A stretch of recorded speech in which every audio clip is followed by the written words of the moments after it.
up with Jean. It's about time for the second trial.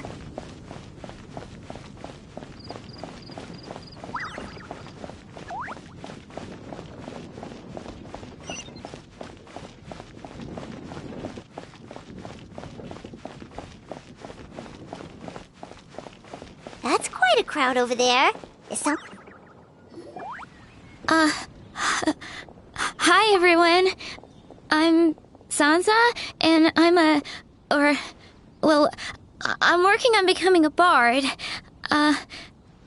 Thanks for coming out today, and, I guess I'll start the song now.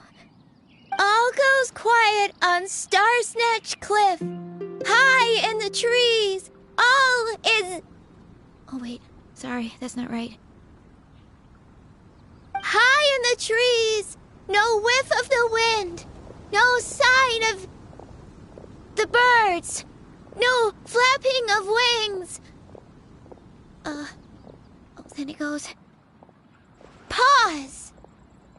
Pause for a moment, and... Oh gosh, this is so embarrassing.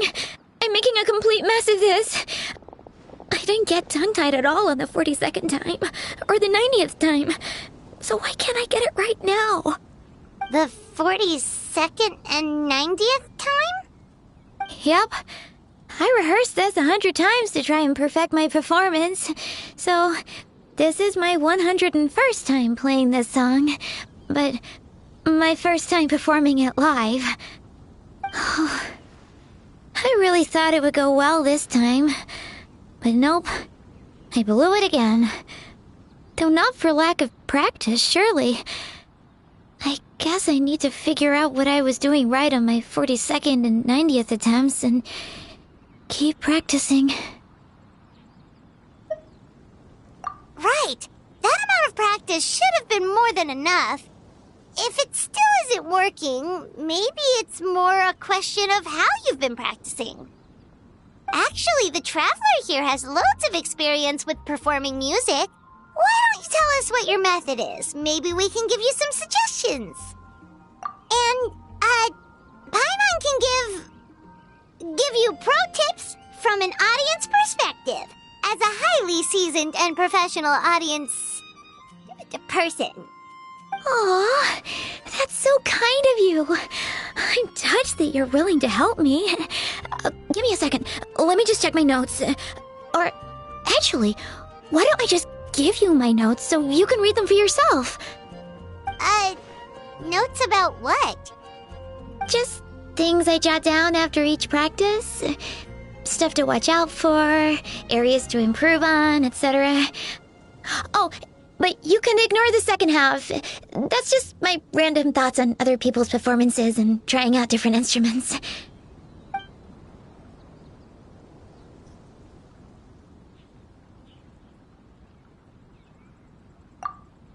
Whoa, this is denser than the encyclopedias in the Mondstadt library. So are you like a music scholar, collector, librarian? Well, my parents always hoped I'd become a scholar, so they made me take classes in all of those things and more. But now, I'm applying everything I've learned in academia to becoming a bard. Well, I'm all ears. Where do you think I'm going wrong? Have I misunderstood some core principles of music theory, perhaps? Or am I approaching my rehearsals wrong?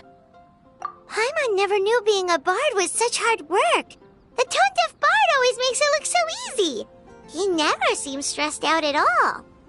And still, his singing and lyre playing always sound really great. Unless he's actually been practicing in secret. Venti! Ah! Tone-deaf bard, where did you come from?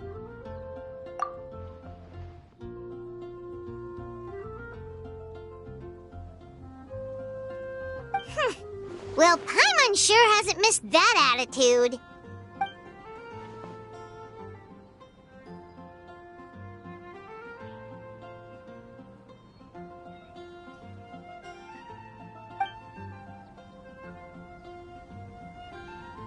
A whoosh?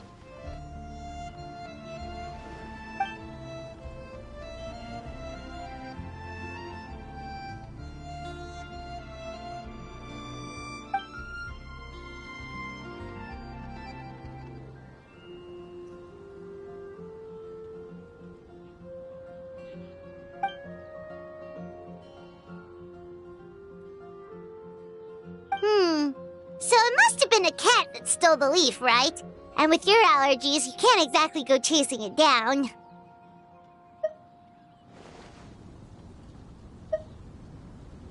I can help too, Venti.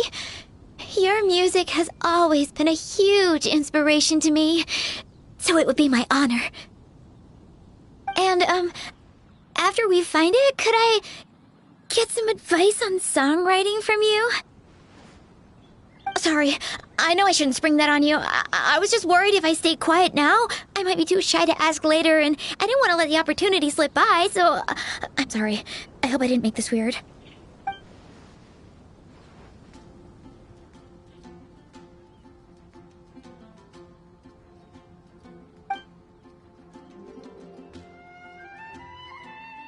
Wow, really? Okay, I'll just grab my... Wait, where's my notebook? Oh, it's right here. Sorry, give me a second.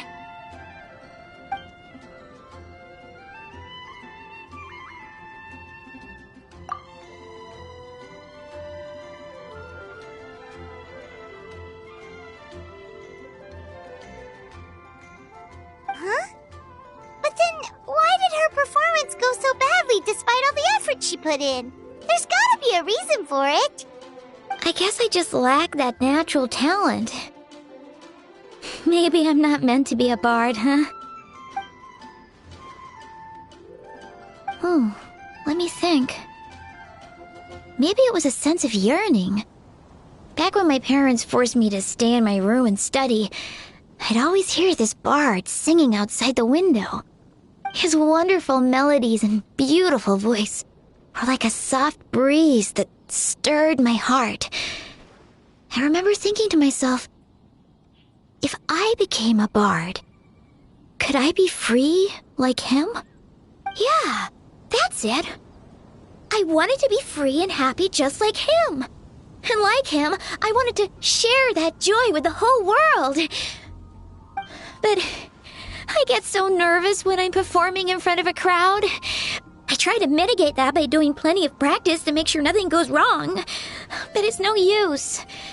As soon as the performance starts, I get tongue-tied.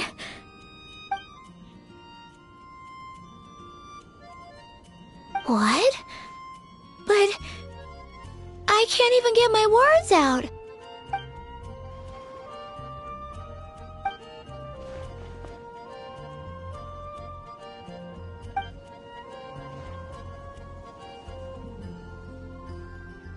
Exactly.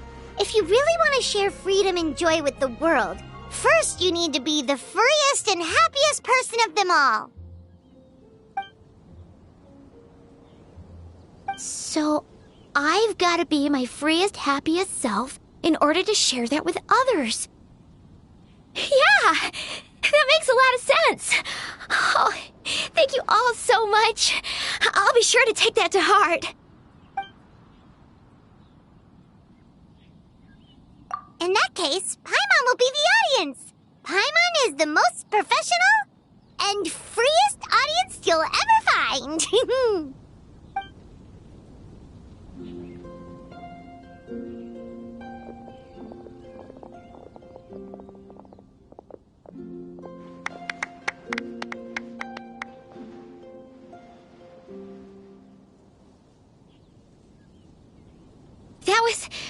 That was my first ever successful performance in front of a crowd. For once, I didn't stumble over my words. Oh, I'm so happy. Once the music started, it felt like I became one with the wind. I could roam freely, and nothing could stop me. The audience definitely felt it too. Look, even that cat came to check out the show.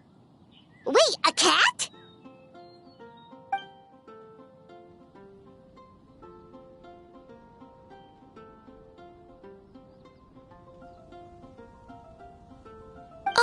Charcoal! So it was you!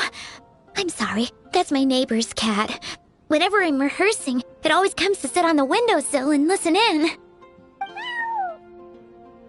What was that in its mouth? Was it the leaf with Venti's poem? Charcoal! That belongs to Venti. It's very important to him. Could you give it back? You've helped me so much. I feel bad that I have no way to repay you.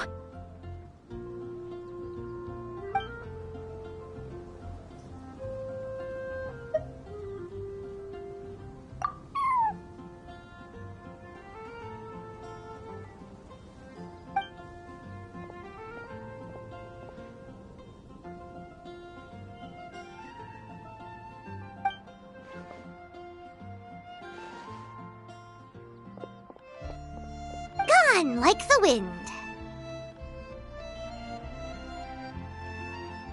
I can hardly believe I got a personal lesson from Venti himself. I must find time to thank him properly. Oh, and of course, I owe you two a huge thank you as well. I can't offer much, but why don't you take this songbook? It's from back when I was studying. I noted down all kinds of tunes from many parts of the world. Maybe you'll find it useful. Oh, and as well as tunes, I also collected all kinds of instruments. You're welcome to try them out anytime you want. It'll be great to have another musician to trade tips with. Awesome! We'll definitely take you up on that.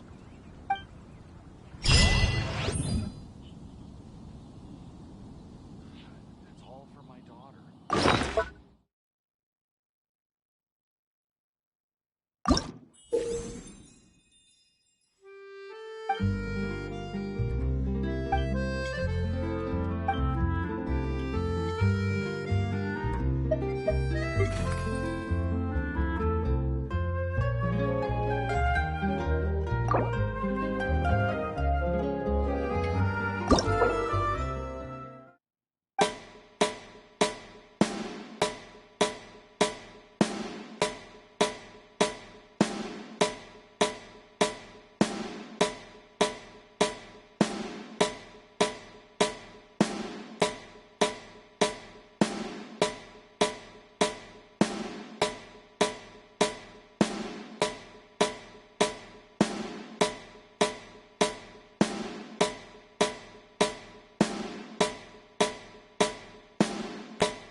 Yes, we sent the teeth and the femur bone found at the scene to the church's medical office, and were able to conclude that these are, in fact, human remains.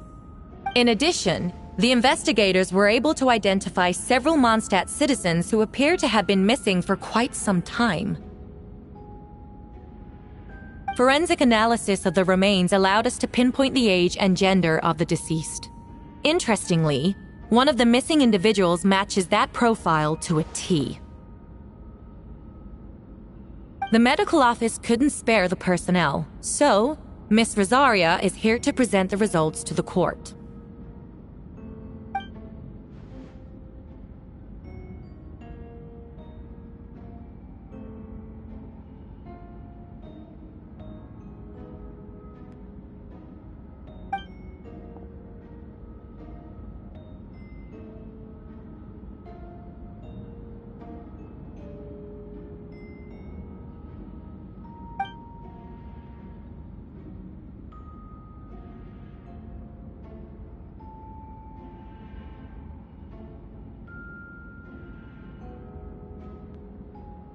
Is it reasonable to assume this technique to be alchemical in nature?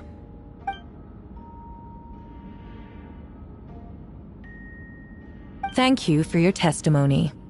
The identity of one of the victims is now confirmed. But what about the defendant's motive? Considering what he wrote in the letter, we can deduce that the defendant needed subjects for an alchemy experiment.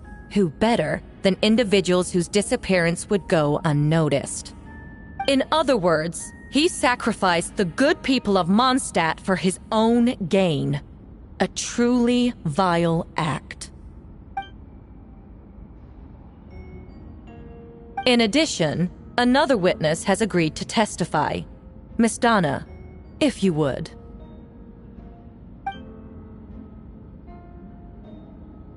Wait, Donna from the flower shop? I'm sorry it took so long for me to come forward. But the night Master Diluc saw Mr. Albedo, I was there too.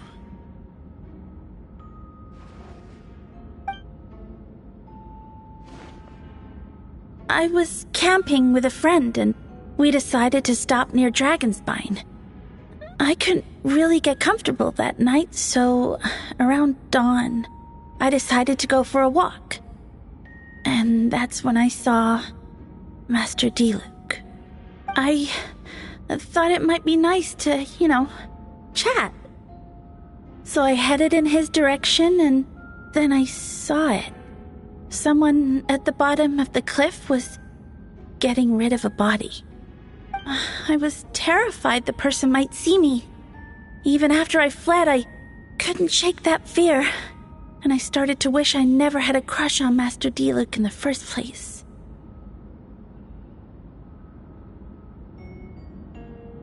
If I hadn't wanted to talk to him, I would never have been in that situation. Well, I didn't want to come forward because I was scared. But Miss Hertha convinced me it was the right thing to do. I'm sorry it took me so long.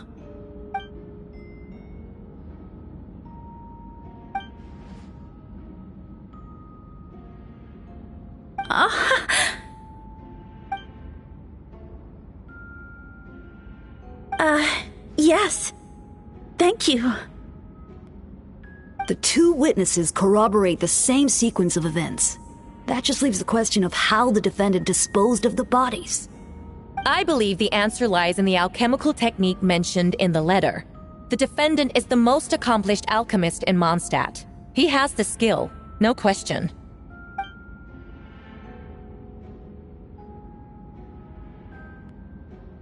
Wait, does she mean...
We have witnesses and physical evidence.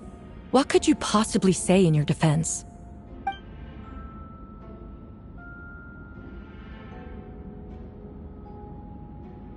Ugh, you have some nerve. Saying that when the evidence is stacked against you?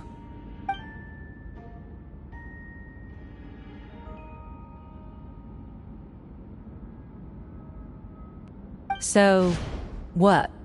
You're just going to bombard the court with excuses?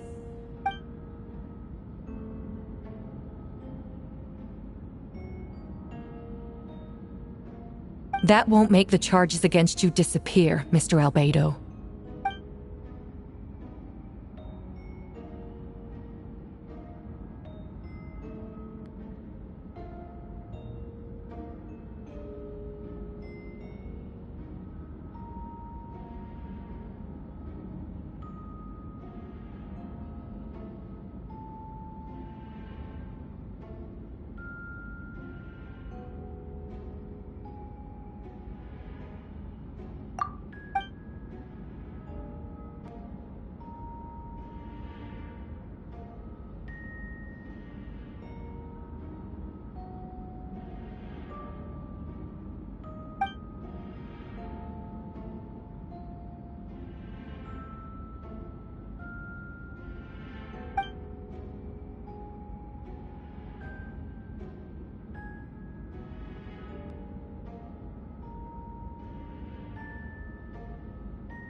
Then, there must also have been a body.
Questions there may be, but allow me to point out, there is no evidence to suggest that anyone besides the defendant knew about the third location, and the map was found in his notes.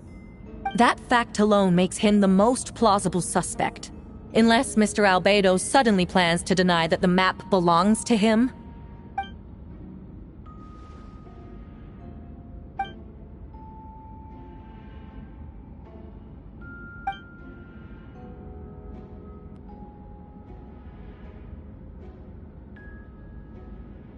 What?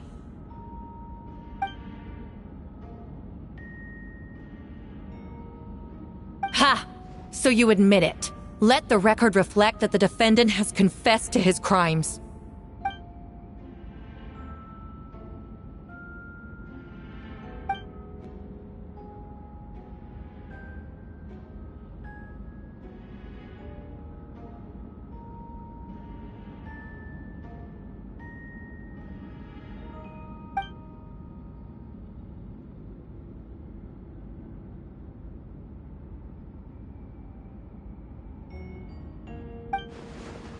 Actually, the traveler Amber Bennett and I were with Albedo that day.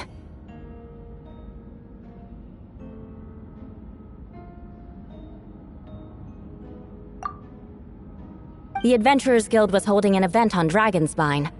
After it ended, we all left the area. If the person Albedo is referring to is different from the one we encountered on the mountain, then the altercation must have occurred after we left. This only proves that the defendant is guilty on all counts. Those innocent people, their blood is on your hands. You deny it? After admitting to murder for the whole court to hear? You've clearly lost your mind!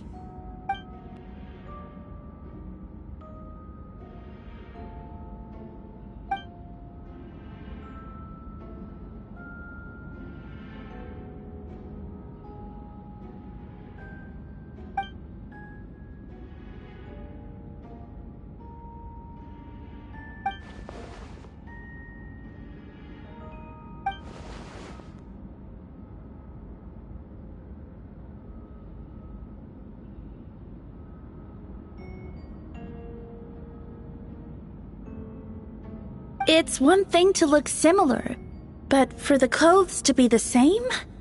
What's going on? I don't want to be here anymore. Regardless, the important thing is that you admit to killing someone on Dragonspine.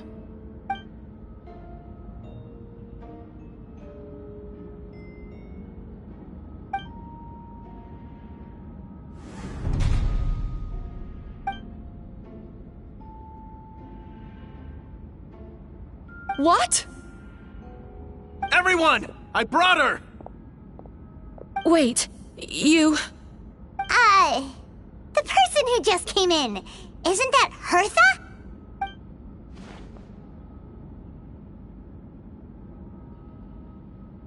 Who are you? Why do you wear my face? Hello to you, too. I see what's going on here. It's all been leading up to this, hasn't it? Your confession. It was all an elaborate stunt to set me up. You want to undermine my credibility? Fine. It doesn't eliminate the mountain of evidence stacked against you. All I want is justice for the people of Mondstadt.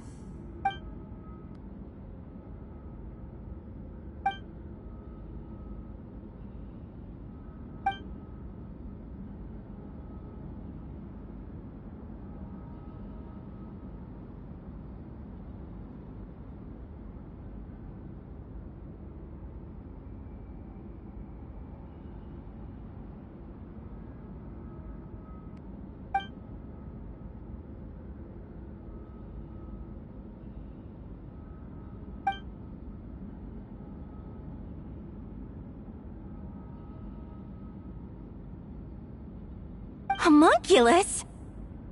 Are you trying to insinuate that I'm some kind of... homunculus? Because it looks to me like the artificial one is standing right there. Some kind of imposter you dragged in from Dragonspine. So this is what I look like when I fly off the handle. You know, they say imitation is the best form of flattery, but your impersonation has overstayed its welcome. Master Jean, what are you waiting for? We've known each other for so long. You recognize the real me, don't you?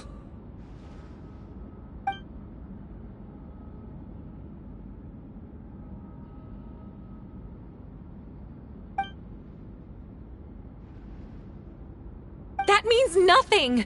By that logic, I could just as easily accuse the albedo in this room of being an imposter! How do we know he isn't the fake one? A cold-blooded killer who replaced the real albedo long ago! Then, how about something only the real Hertha would know? The longest scar on my body. The knights who fought alongside me that day should remember where it is. I remember. Let's hear your answer. I'd like to hear Miles' answer first. Huh?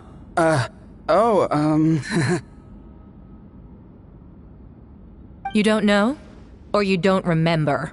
I heard you've been acting strange these days. Disoriented? Confused? You were closer to me than anyone during that battle. And yet you don't remember a thing. Strange indeed. No, my head. It hurts. The scar is right here.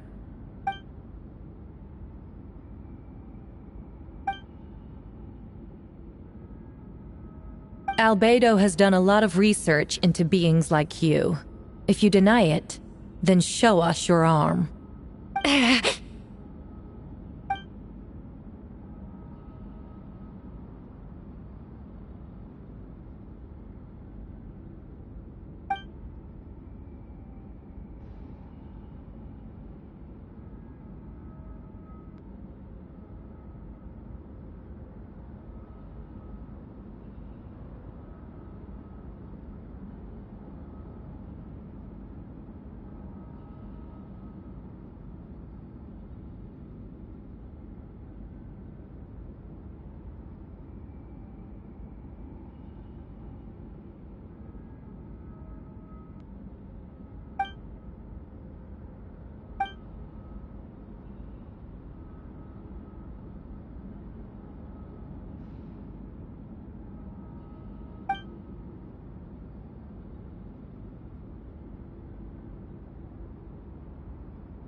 Show us your arm. Ugh! Have it your way! Whoa! Come on, let's go!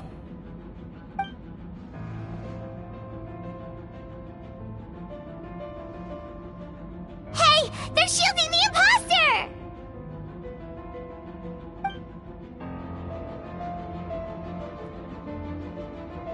There are others trying to get in! Must be more people under her control!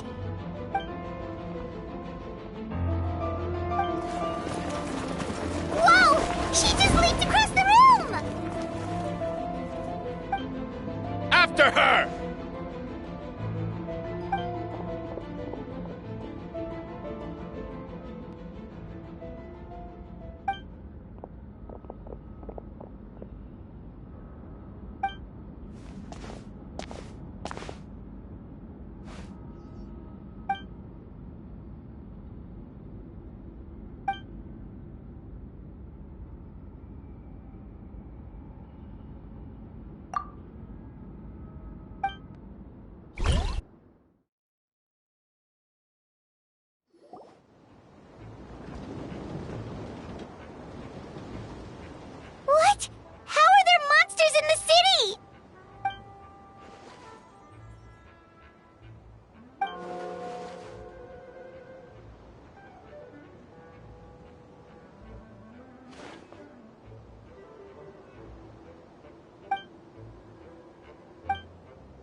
So, these two know the other's identity then?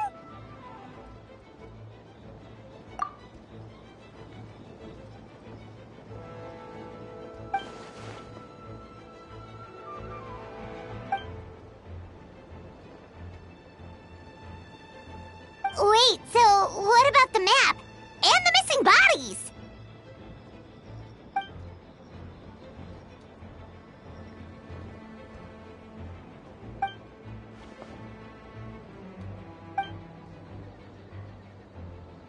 What about the remains D-Luke found? Did they belong to one of the victims?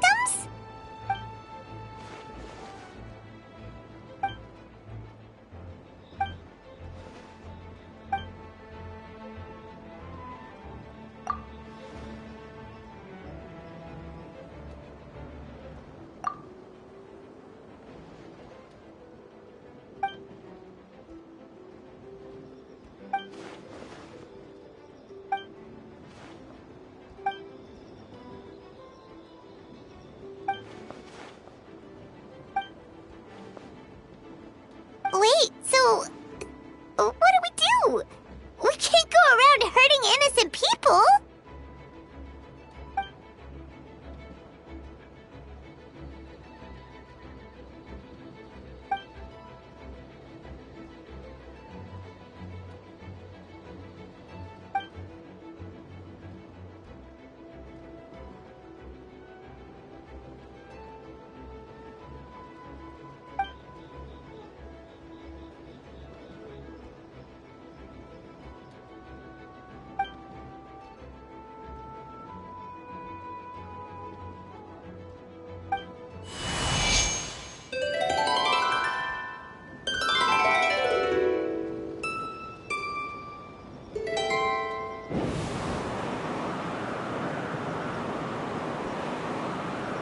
Wind currents? Paimon's never seen this many.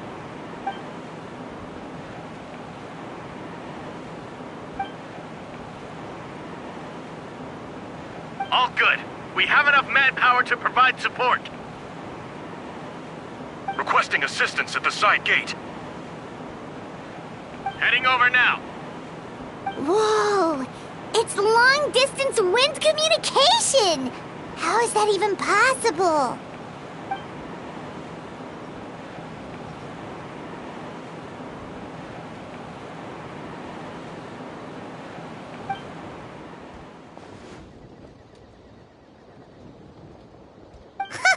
No wonder you're crouching down there like you have something to hide.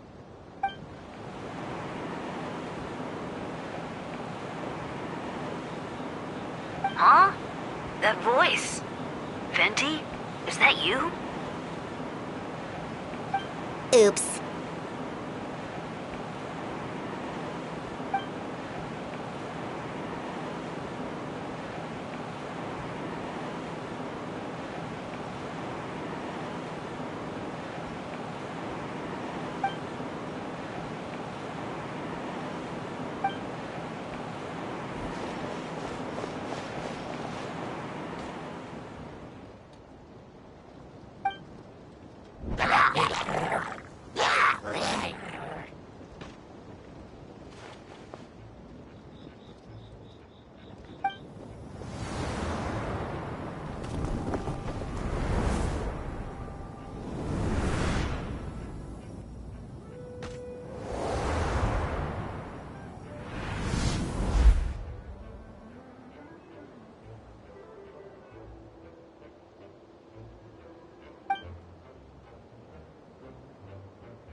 Fusion!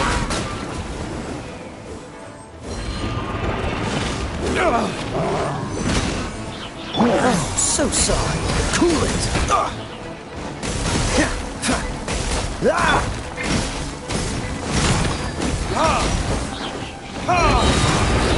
Verdict is...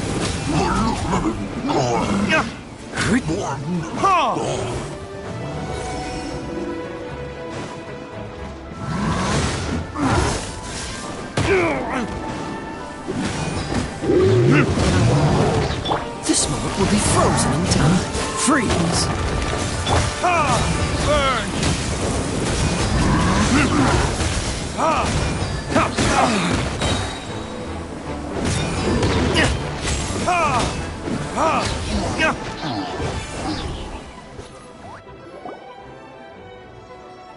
They're over there! Dilu, Kaya!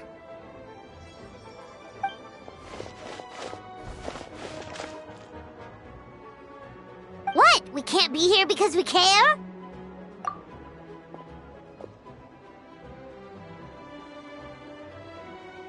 So what's the status over here?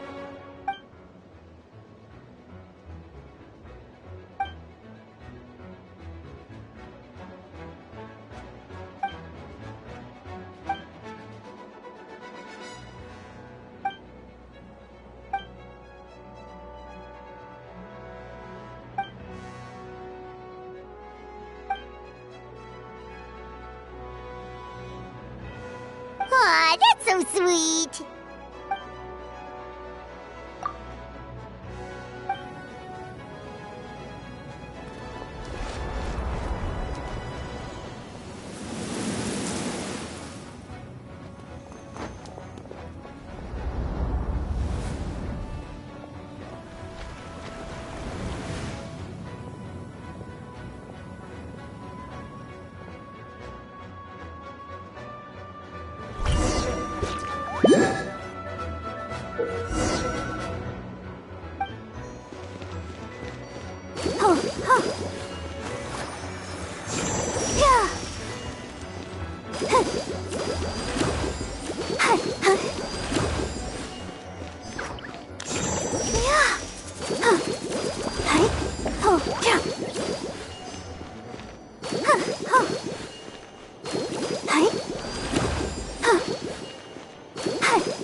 I'll protect us.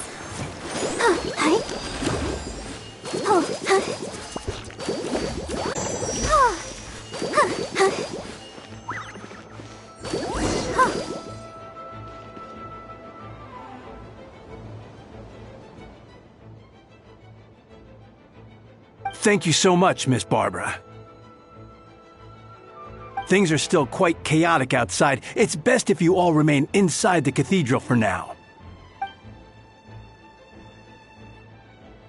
Don't worry, Miss Barbara. I'll try not to put myself in harm's way. I can help with the logistics from the back.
Of course. Thank you, Miss Rosaria.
Final warning! Get him!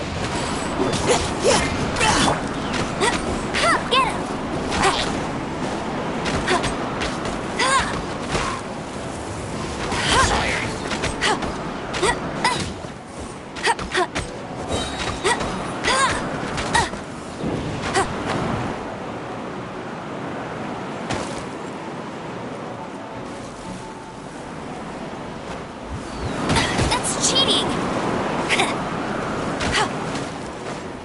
No one escapes my sights! Go, go, Baron Bunny!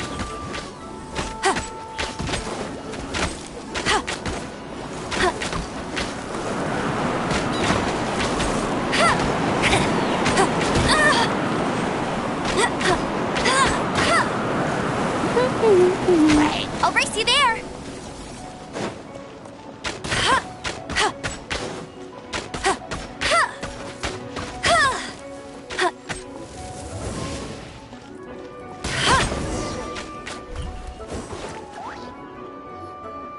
All units are now in position. Hertha! Oh, jeez, your voice scared me just now. What? Still caught up in the imposter incident? I thought you knew about the plan. Well, after you up and disappeared one day, all Master Jean told me was that you'd be gone for a while on an important mission, and that it'd be better if people thought you were dead. And then, what do you know? Someone who looks exactly like you appears out of nowhere 2 days later. If Master Jean hadn't told me about your mission, I would have fallen for it hook, line, and sinker.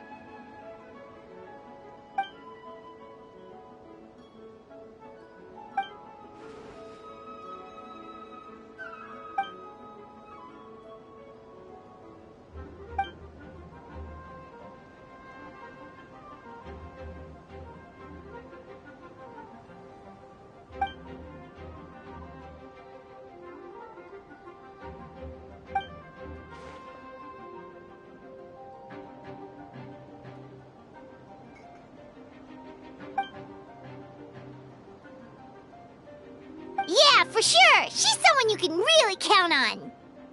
Wait, so how did you decide Hertha should disappear again? After all this fighting, I can't seem to get it straight.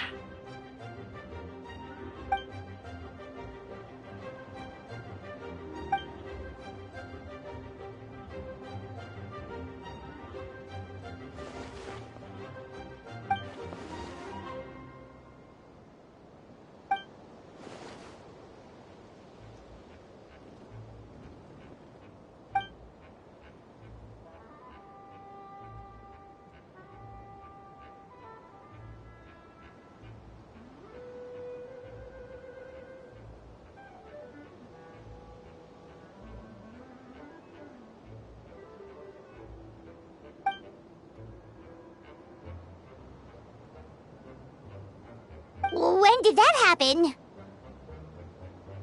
Over 6 months ago. Whoa, so this has been a long time in the making.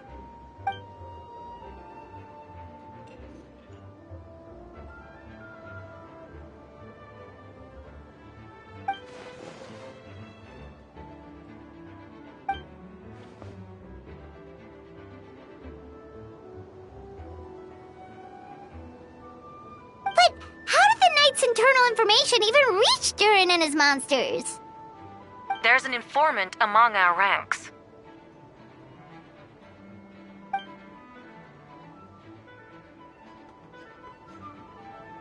Honestly, this whole situation almost gave Paimon a heart attack. All those awful accusations in the first trial, and you couldn't even defend yourself!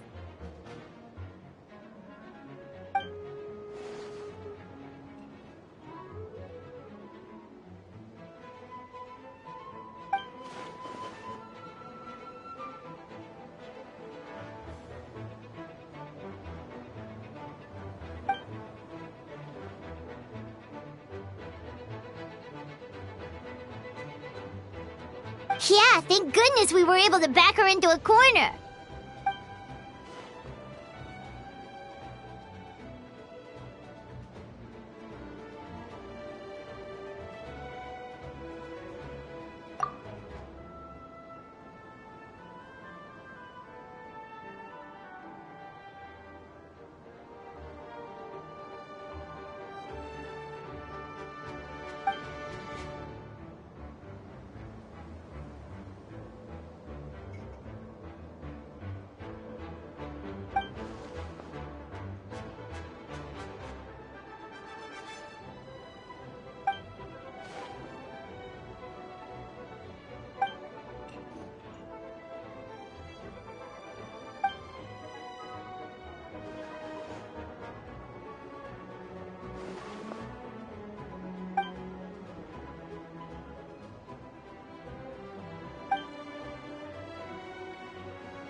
Aw, that means a lot.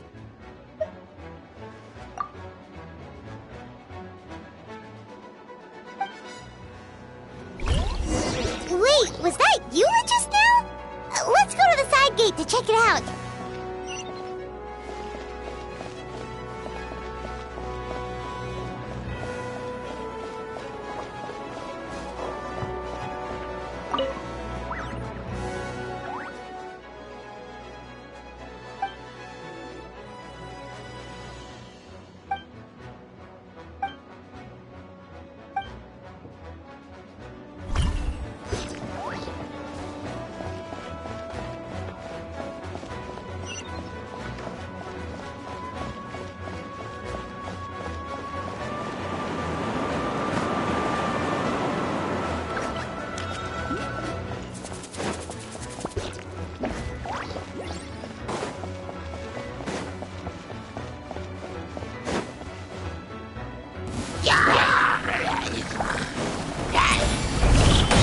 Lupacol, it's you.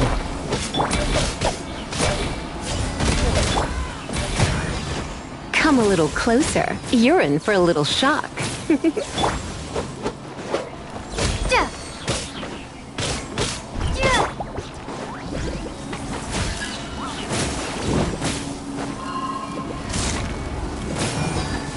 You're in for a little shock.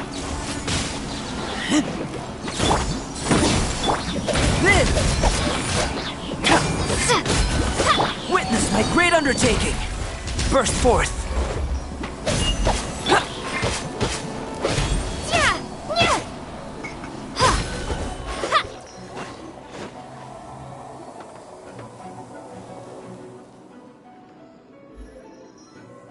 It happened a lot before?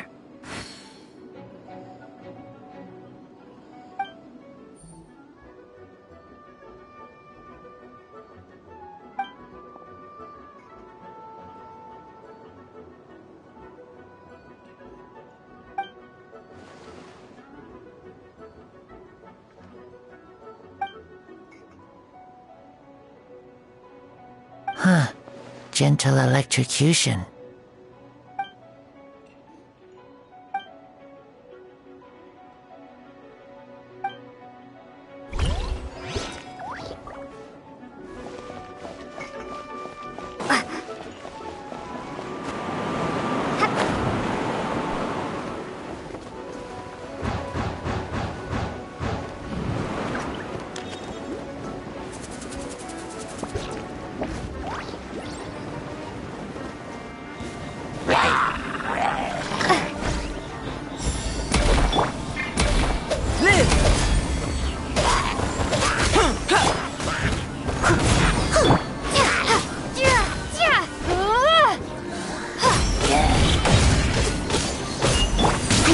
No stone unturned.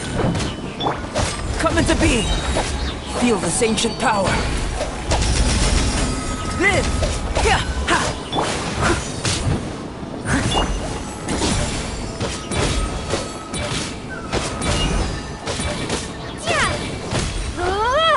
Dada Kundala.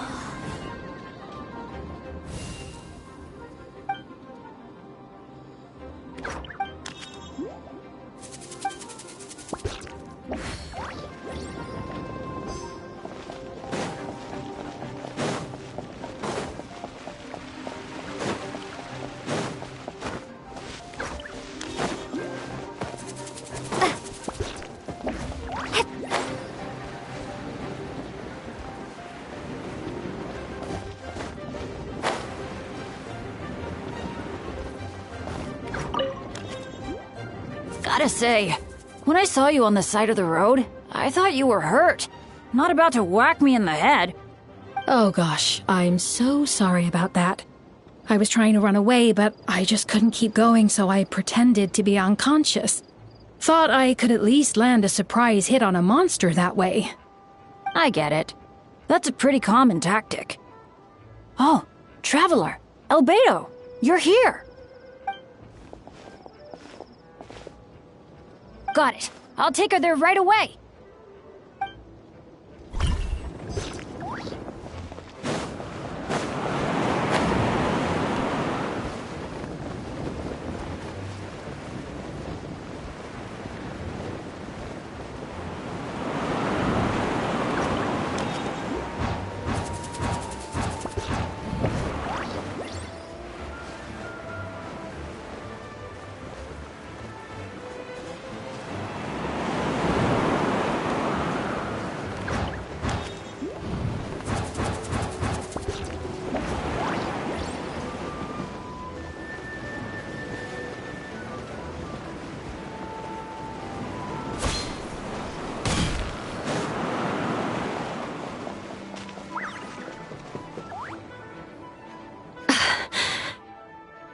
It's all my fault.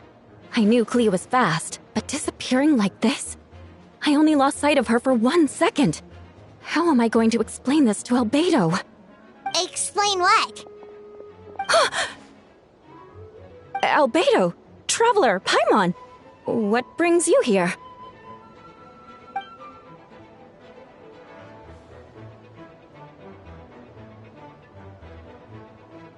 Yeah, plus we kinda already heard what you said, so... Clea, she disappeared right under my nose. I'm sorry. I'm doing all I can to find her. Wait! Something's coming this way, and it doesn't look pretty!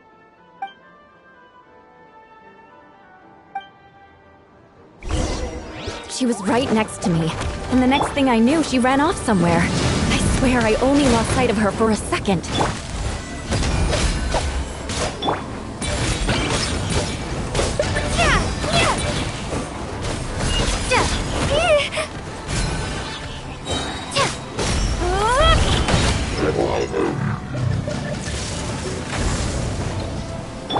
Those bombs. I see what you mean. She is not to be underestimated.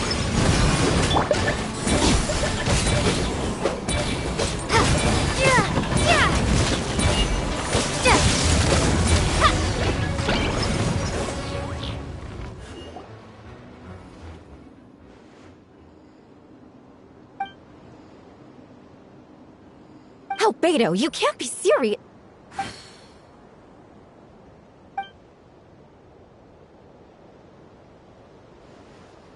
Camping. Ah, right. The truth isn't suitable for little ears.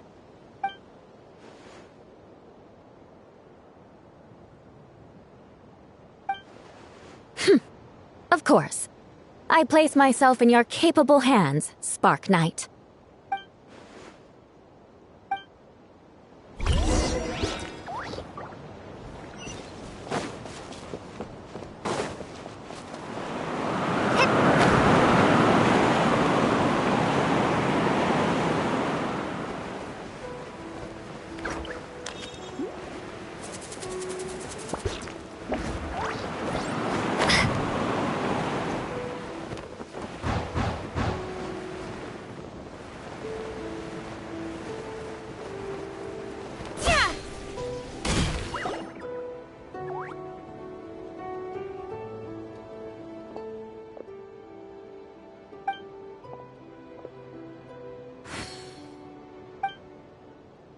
We're back!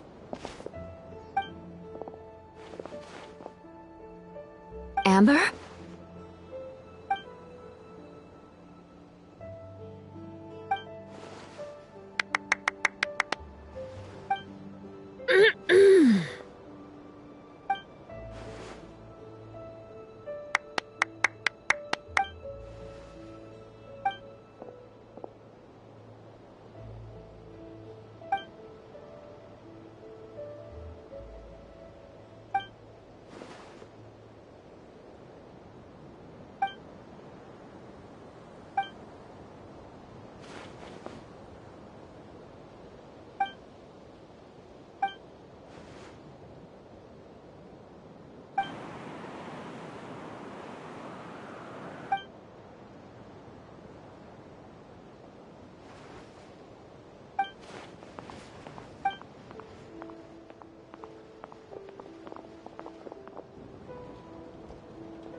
Oh, no wonder Venti sensed a child's anger through the wind.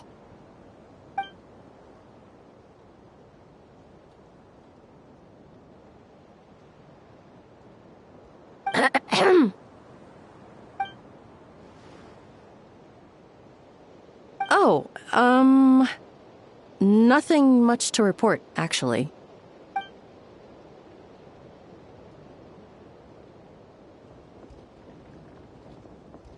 Good. No problems.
Wait, the operation isn't over.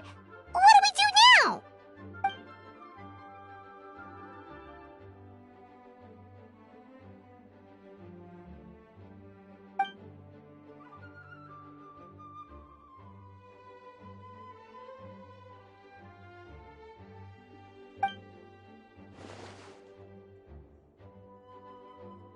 Older sisters? Is Varka really young or something?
Huh?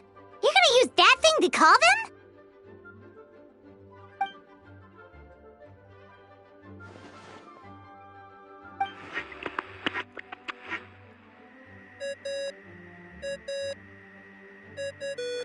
What's that ringing? Is it the wind or something? Wait. Barbados?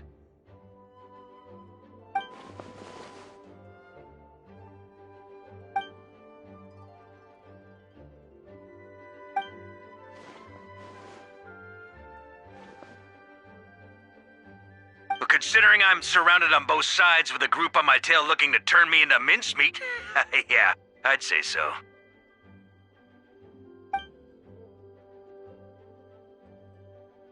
All right, pass along my regards. Oh, and I still owe you for those drinks, don't I? Just take it from my stash. I keep it in...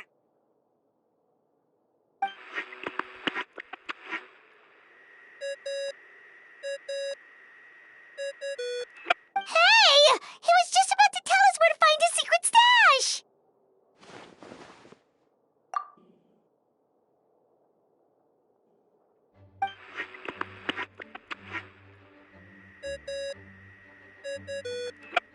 Hello? Who is this?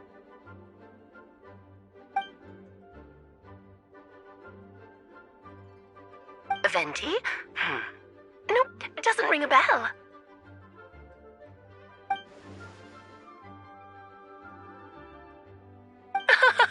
Apologies, just a bit of fun. What can I do for you, dear Barbados?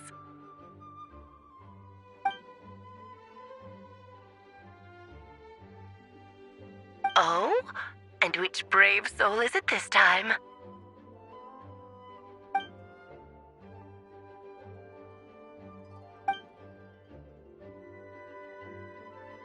And what is your wish, dear Albedo?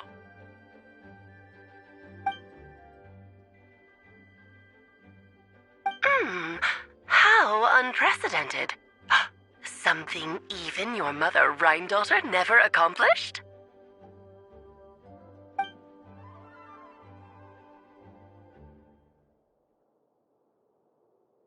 Okay, that makes no sense.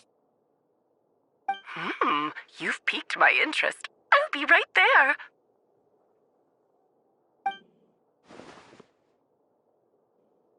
Hello again, everyone.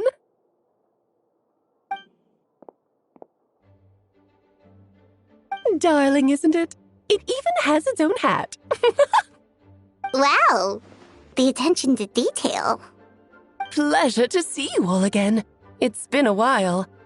On behalf of the Hexen Circle, I hereby grant Albedo's request. I'm guessing you still need to prepare? Take your time. Just come find me at the long table when you're ready. Aw, that's nice of you. Huh, I suppose it's just my nature, darling.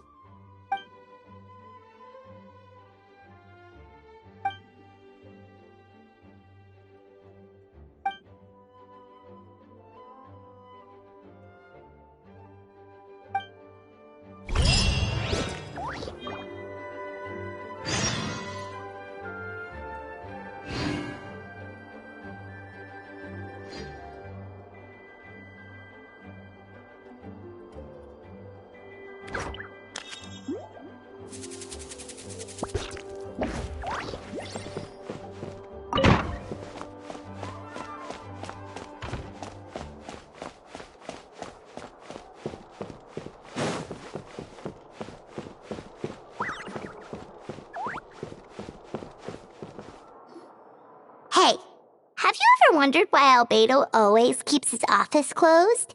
Paimon bets there's a secret snack stash hidden around here somewhere.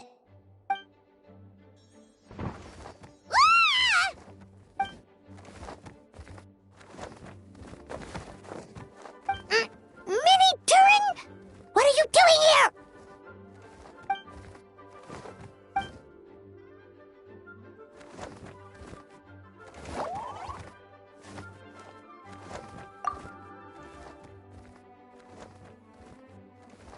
Oh, don't worry.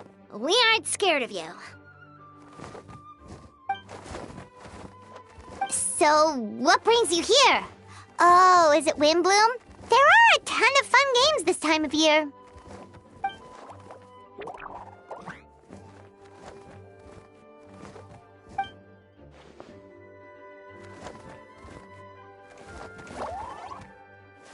What do you mean?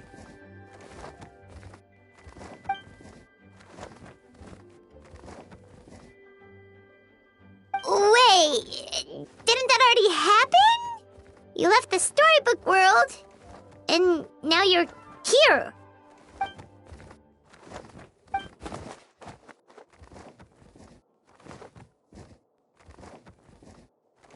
What?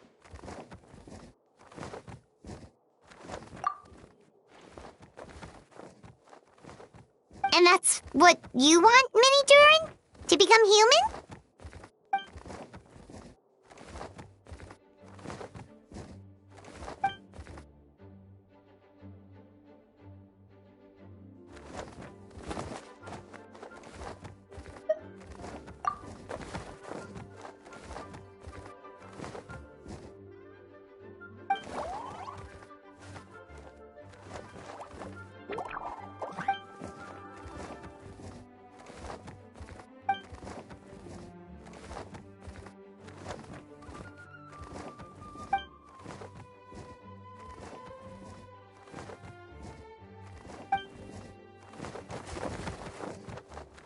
Well, turning you into a human sounds like a huge project.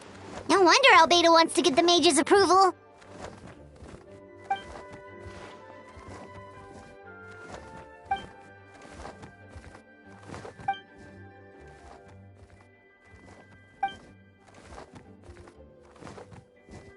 Definitely! You've just gotta trust one another! Actually, while we're on the subject, does your friend Hakai know about this?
What are my orders?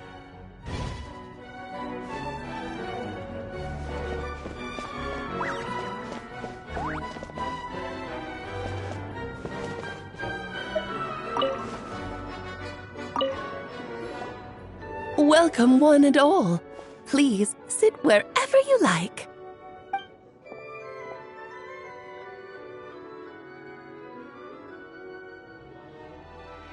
I highly doubt anyone's going to mind where you sit, Lord Barbados.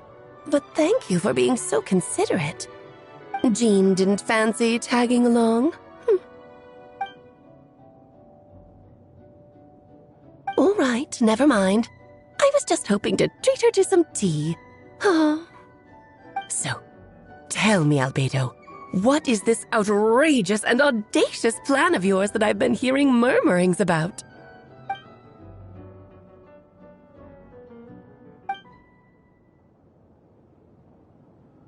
Oh?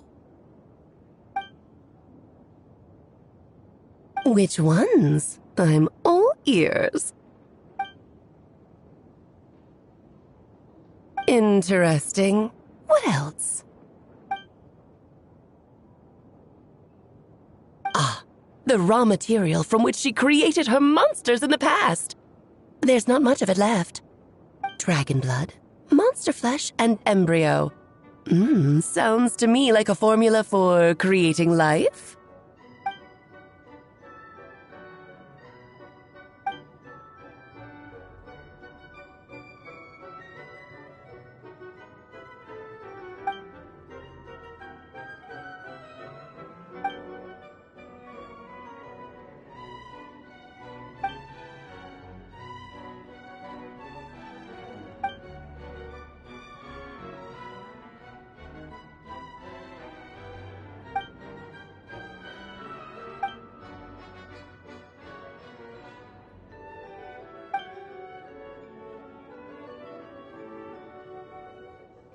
Of course! It was even the home of one of M's children the other Oh, I see.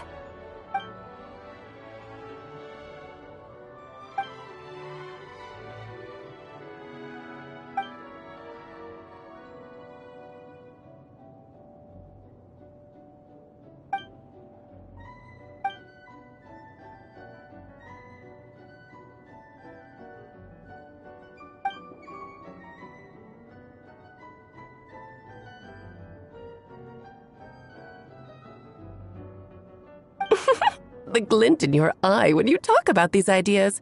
You really are your mother's child. Of course not. To me, you're both extraordinary individuals. I find you fascinating. In any case, now I see why you asked Venti for help. The raw materials you seek are extremely valuable. The misuse of even the tiniest amount could cause unimaginable chaos. That said, we're happy to give you what you need. But there is one condition. You need to prove you can wield them. And so, you must pass the Hexenzirkel's trial.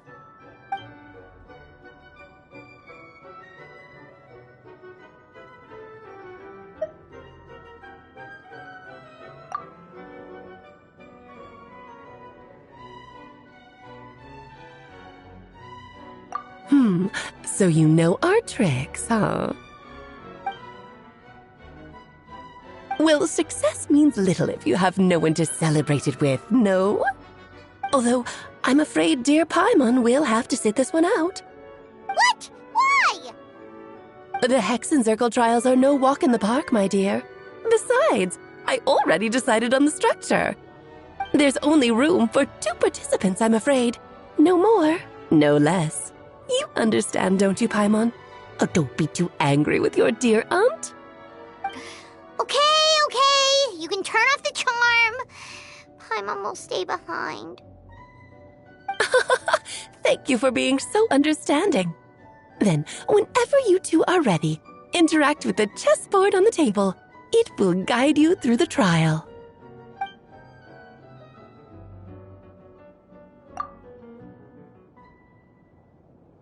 Then, my dear children, get ready for a taste of the Dodo King's magic.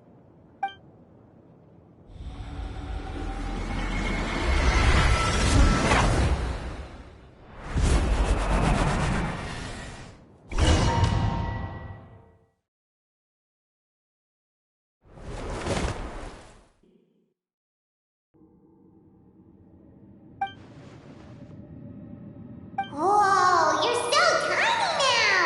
Take extra care of yourselves, okay?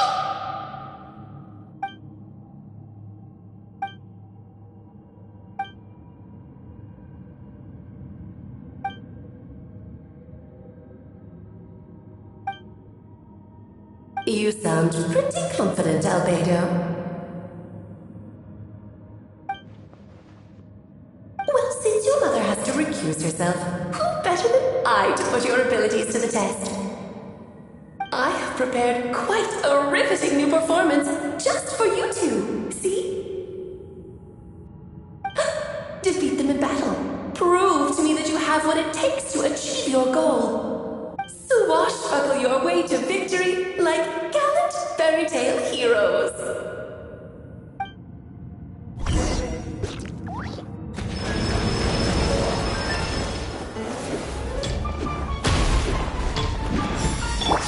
A brush burst and rebuild! There is no escape! Feel this ancient power! Come into being! I'm flying! Come into being!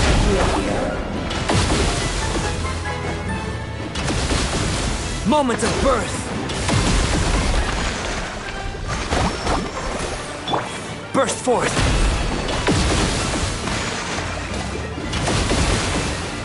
Come into being!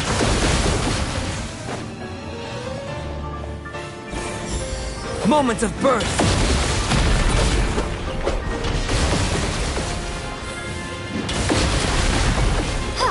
Illusion shattered! Allow me!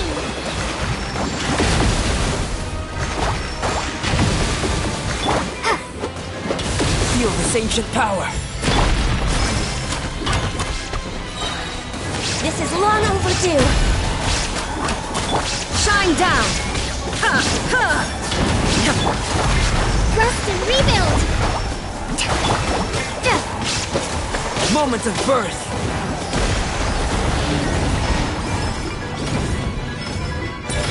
Illusion shattered! Access denied. Now you shall perish! There is... Feel this ancient power!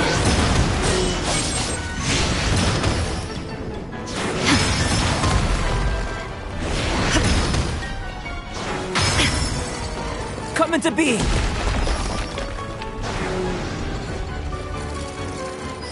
Moment of birth!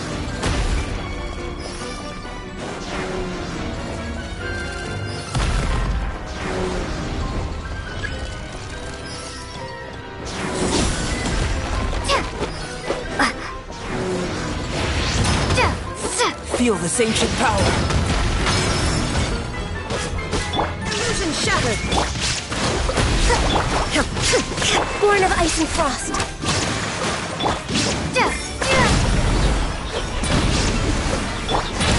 Bring refuge! Moment of birth! Fix this. We're way behind schedule. Next on the agenda. King and Queen should present a united front. Access denied. Hold the line. Moment of birth! Come into being!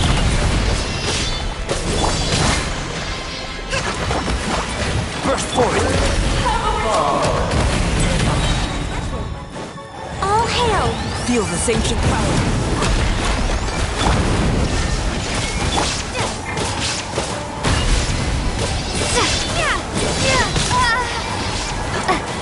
Live!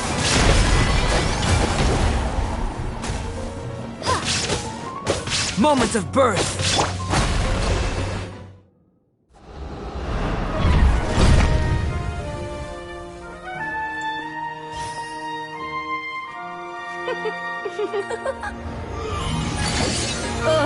It had to be this form? A toy really doesn't suit me.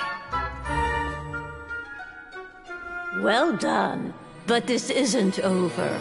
I will now preside over the second trial. Stare straight ahead, and you will see things as they appear.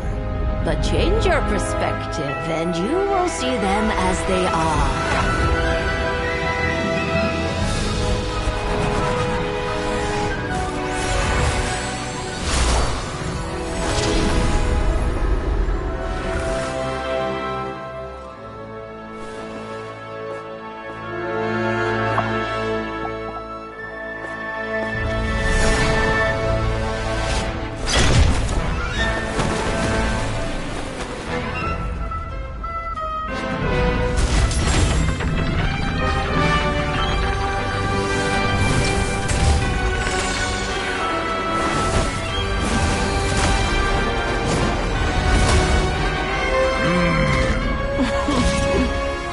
trial awaits.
Only by turning the world on its head can we see its true colors. So, it begs the question, what do you see on the other side of this chessboard? Pawns earned true freedom the moment they gained legs with which to ride. Another time in the spirit of running. I prepared a little surprise for you. No need to thank me, of course. Just a small gesture of kindness from me, Barbalot Trismegistus. Oh, Albedo, you're always so charming and delightful. Unlike my own student, she can be so full of herself. This will wish she'd take a leap out of me. Witness my great undertaking. Coming to be.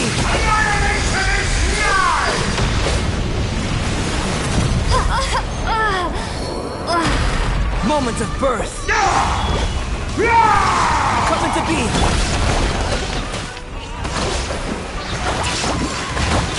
Coming to be.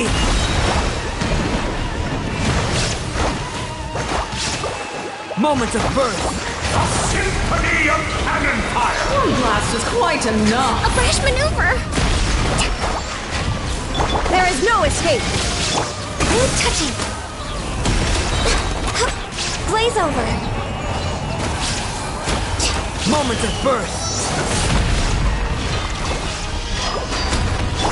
Billowing surge. Rest and rebuild.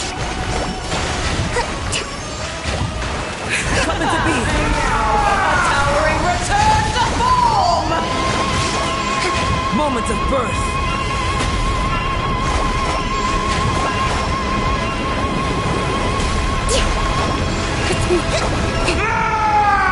The tidal core sings for you.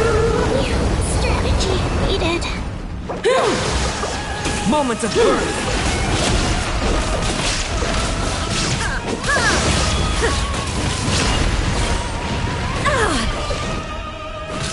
There is no escape. Born of ice and frost. Witness my great undertaking. Oh, this is all getting rather dreary. Allow me, my darling. Burst forth. Ow! A little too toasty. Moment of birth.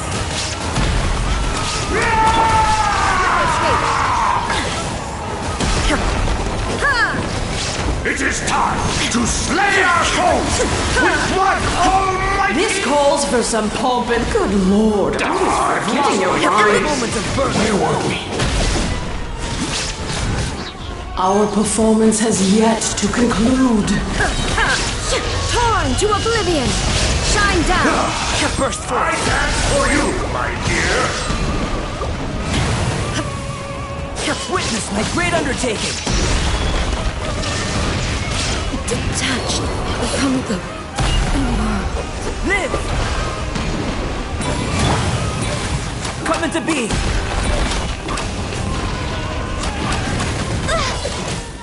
Moment of birth. Born of ice and frost. Coming to be. The final act is upon us. Burst forth.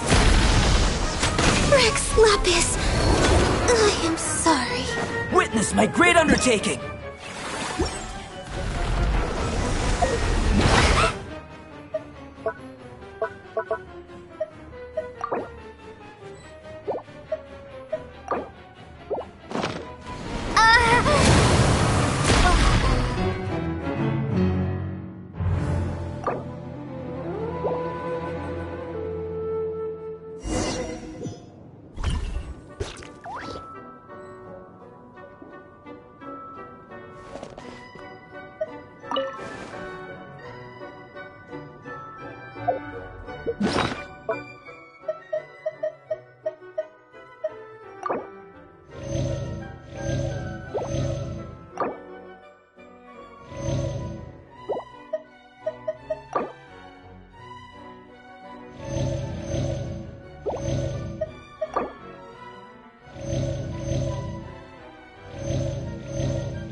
You sound pretty confident.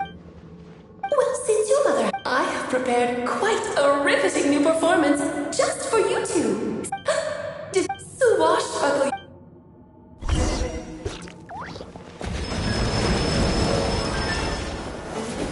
Coming to be!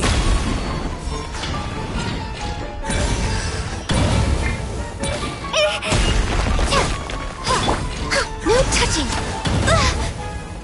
Moment of birth! Burst forth! One spurs a time is far too slow. Burst forth!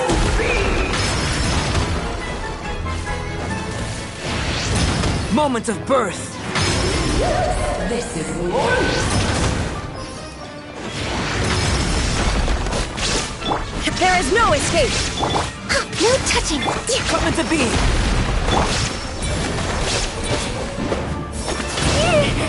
Feel this ancient power! Coming to be!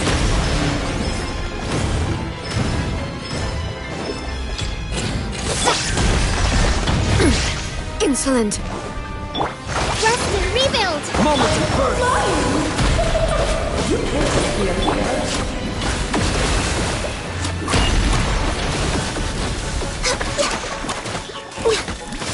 We're way born of ice. Moment of birth!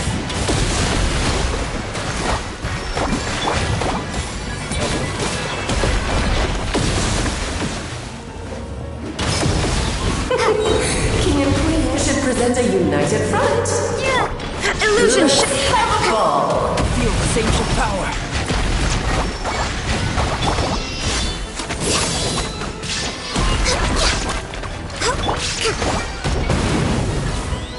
Allow me! no touching. Moment of birth!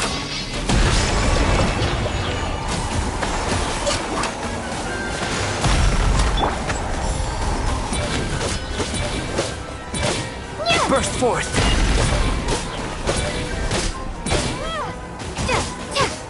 Feel this ancient power!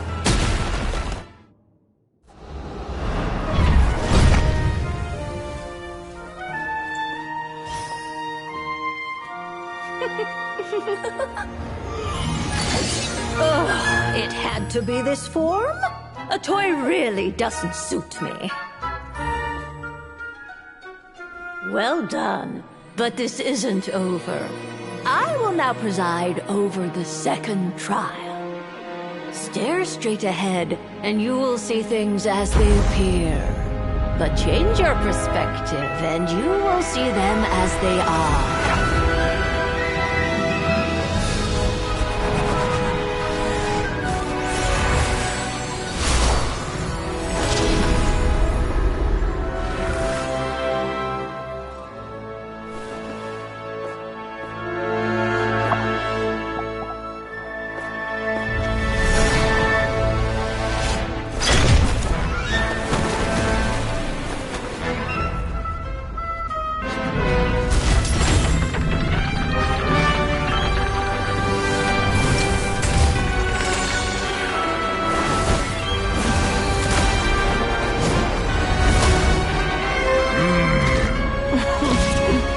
The trial awaits.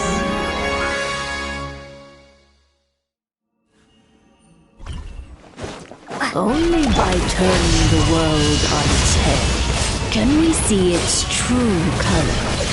So, it begs the question, what do you see on the other side of this chessboard?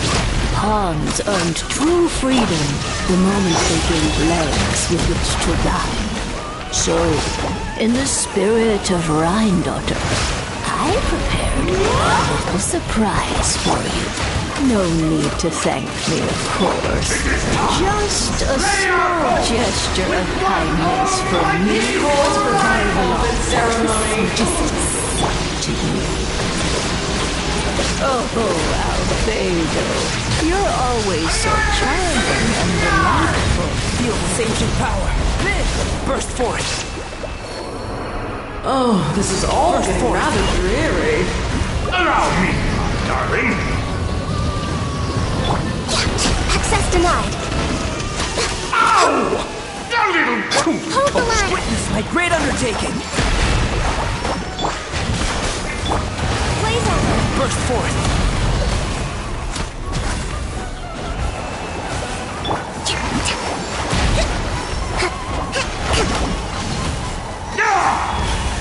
Moments of birth.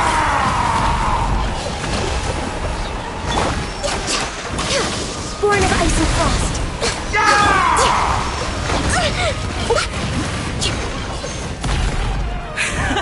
And now, a towering return to form! Moments of birth.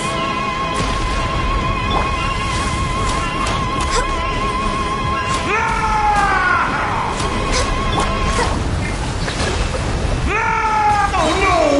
Sorry, my dear. Witness my great undertaking. Blundering oaf! You're ruining the show! No touching. Next on the... All hail.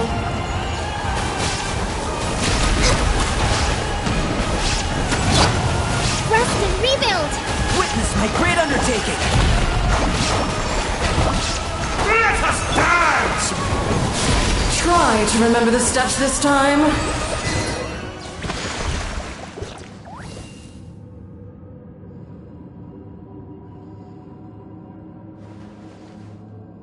Yes, very well done. Oh, they've grown up so fast. I'm so proud. Really? Well then, I'll leave you to debrief the others about today's events. Huh? You're leaving already? You did marvelously today. I'm thrilled for both of you. And should you feel the need to gloat profusely to that student of mine so she knows to up her game, be my guest. Lovely tea party. But that'll do me for now. Until next time, my dearies. You're just going to up and leave? Barbie? You'll have to forgive Barbalov. She's always on the move. And she never says where she's going either. I think she enjoys the mystique. But if I had to guess, she's probably going for a walk. She's a very health-conscious individual. Barbie was satisfied with your victory. And so am I. Congratulations to you both. You can come back now. Oh, whoops. I need to turn you back to normal first, don't I?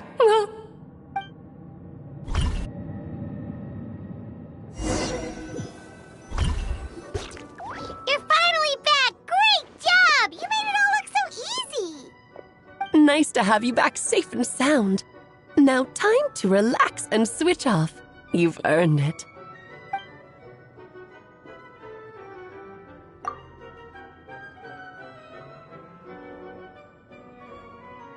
To deal with the dragon of Dragonspine, right?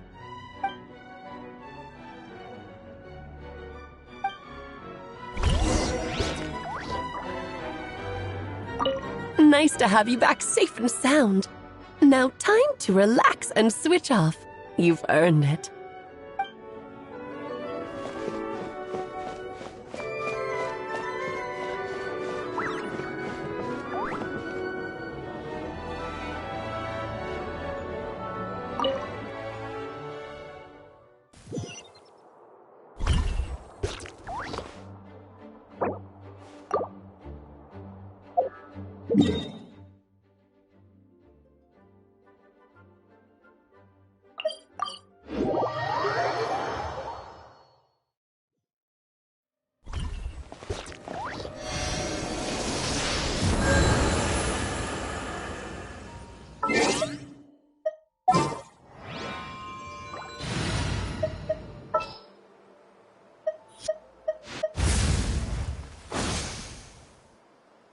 Anytime, any place.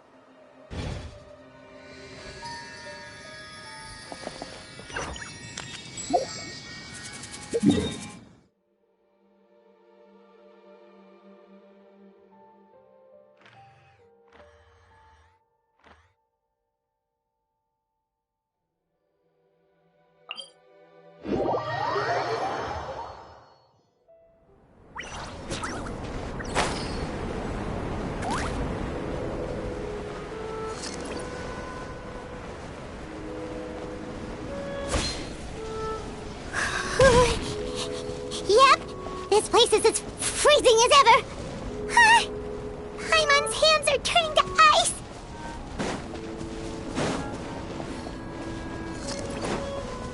You sure? Is it warm in there?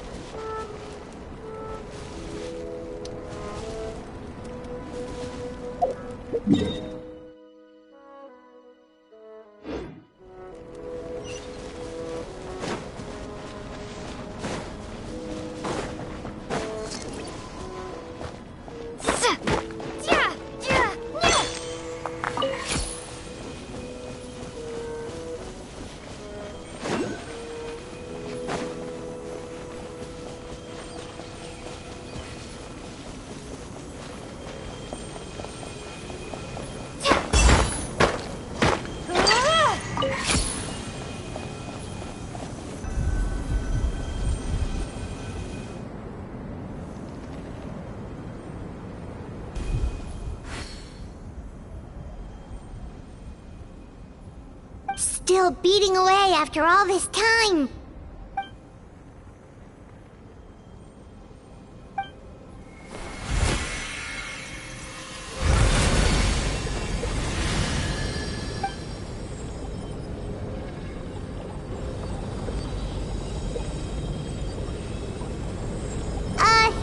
May Paimon ask a question?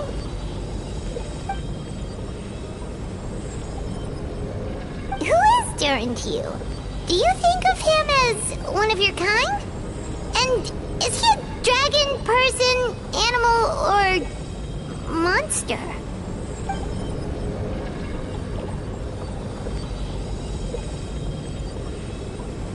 Sounds like you prefer humans to dragons then.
like a golden energy has encased the dragon's heart.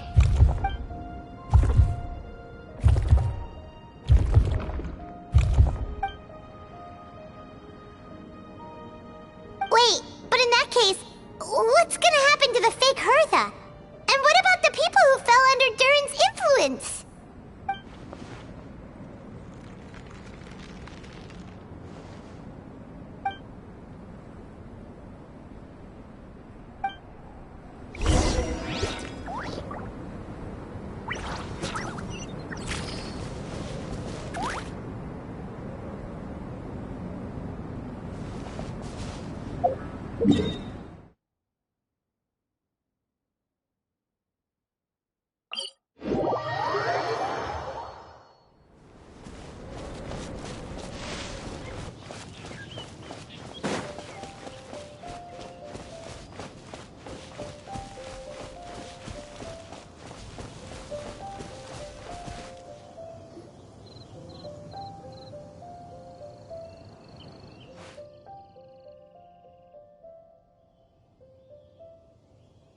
Pleasure! We sure learned a lot.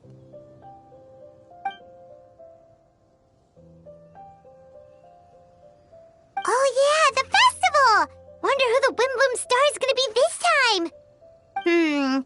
Well, we've been too busy dealing with this situation the entire time. Who else would be free to work during the Wimbloom Festival?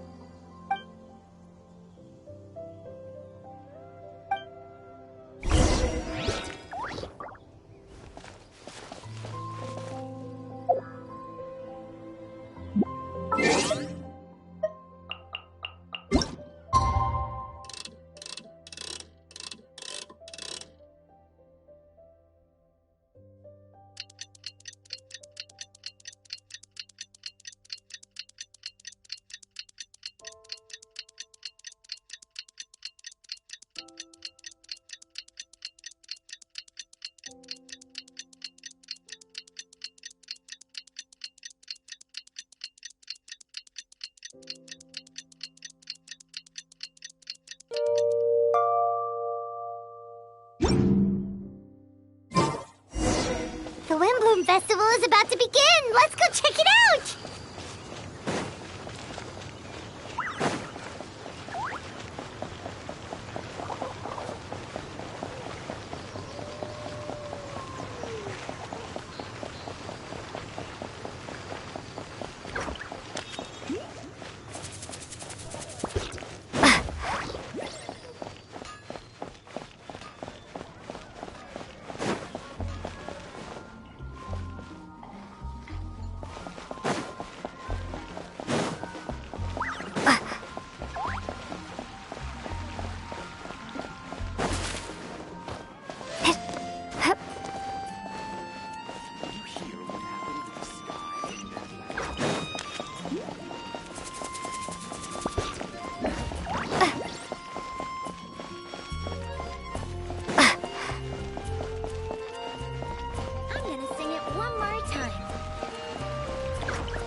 Wow! Amazing! Yay! Venti!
Albedo, how did everything go?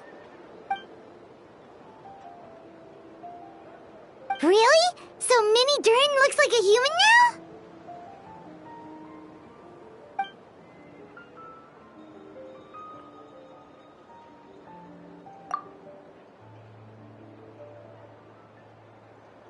So, how do you feel right now?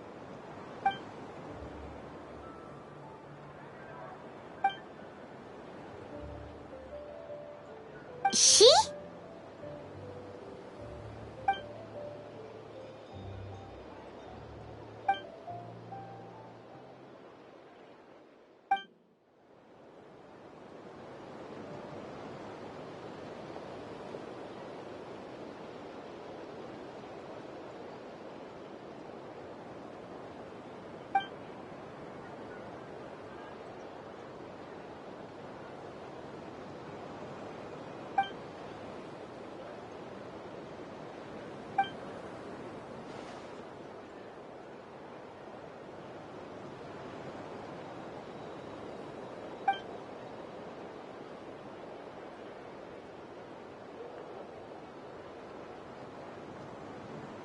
So that's what she meant, huh?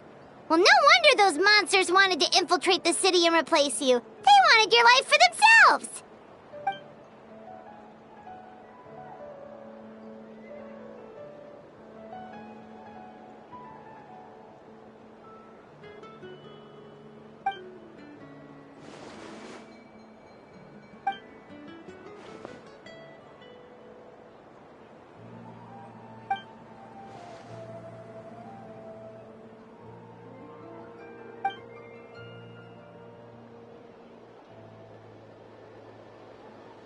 You've got an unusual family, that's for sure.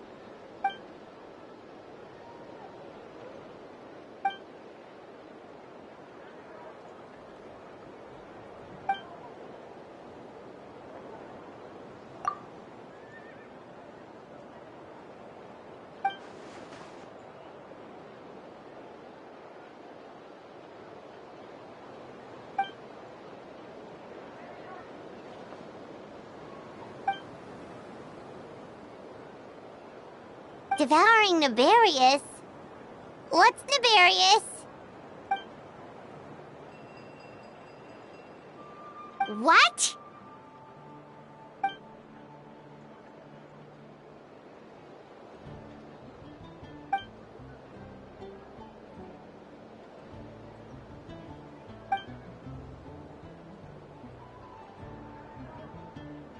Of course, that's what friends are for.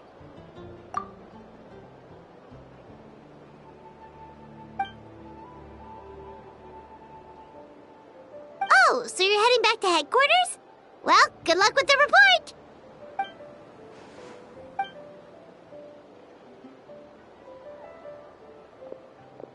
Wow, this Windbloom Festival turned out to be a special one. It feels like we really made a difference. Oh, Paimon almost forgot! If the Windbloom Star has already been chosen, what is this year's Windbloom gonna be? Venti! You're back!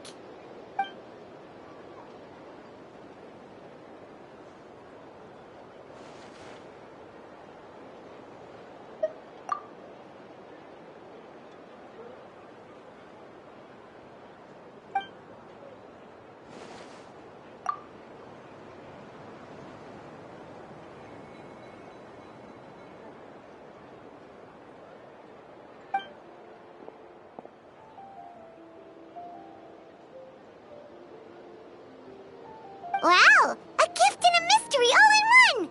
The mages sure love their secrets, huh?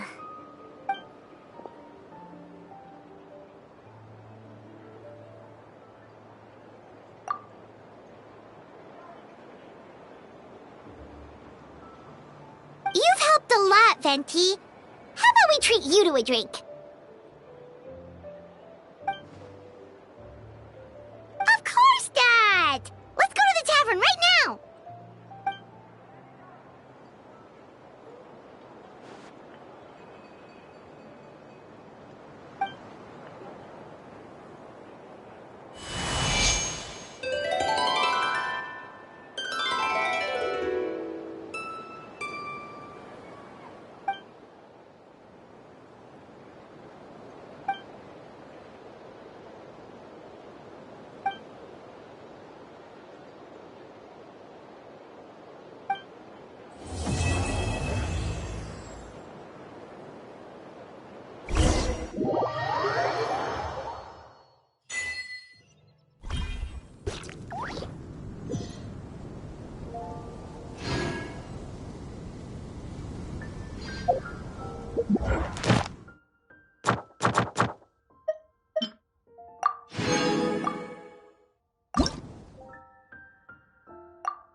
Want to grab a copy of the Steambird? We know our Fontanian friends love a little drama. There's no way they've let their readers down. Isn't that Charlotte? And standing next to her, surely that can't be Kinich? How about... Lost treasure resurfaces at last. Behold the beauty of the Remurian teacup.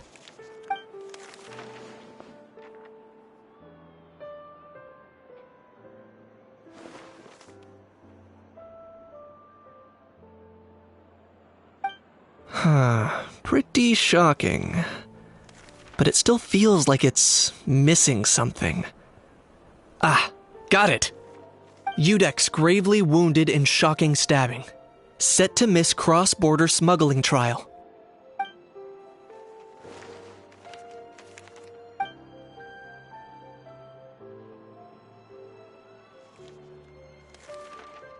Huh?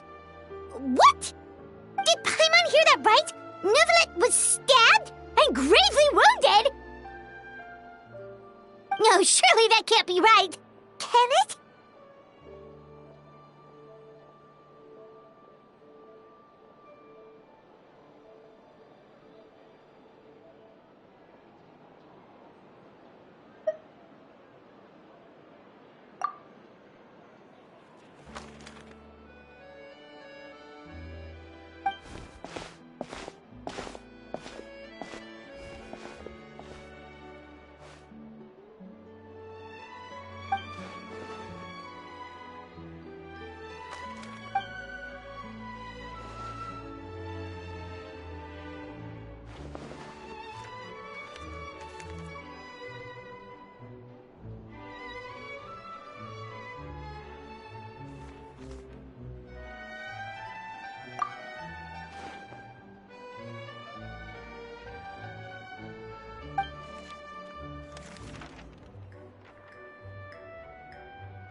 Hey there, you two. Fancy running into you here. Yeah, that, and also a less than pleasant shock. What the heck was all that about a Saurian meat restaurant and the Udex getting stabbed? Please say you weren't being serious.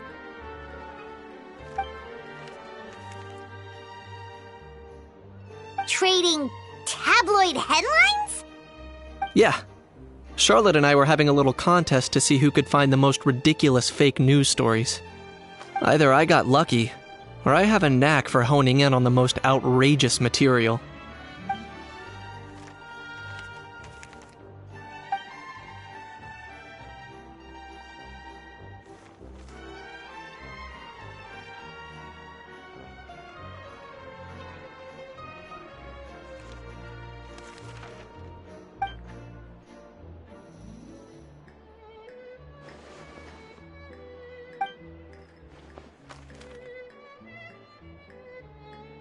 If I had to quantify it, I'd say about 1% of what they write is the truth.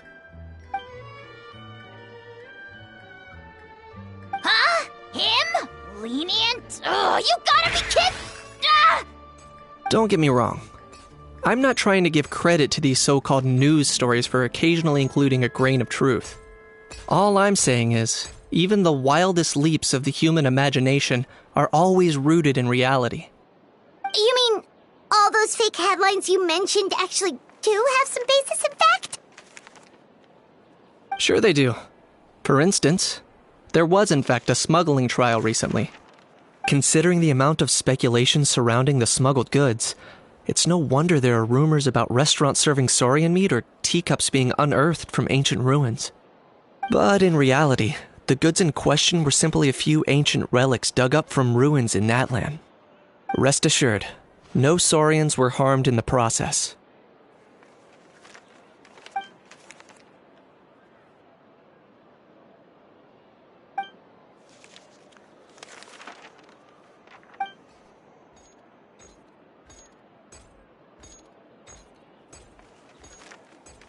Oh, okay!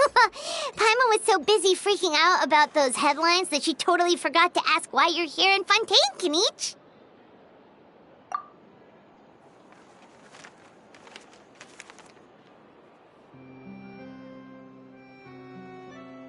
It was a pretty open and shut case, and my testimony in court was clear enough.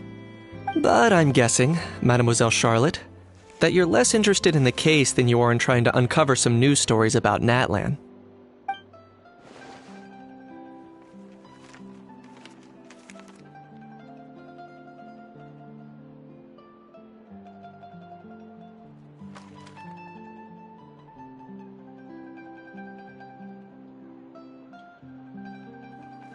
I appreciate your kind invitation, but like I said, storytelling isn't really my forte. Kaniche the speechless! Kaniche the tongue-tied! Huh? If you're dead set on doing an interview, why not talk to the Traveler instead?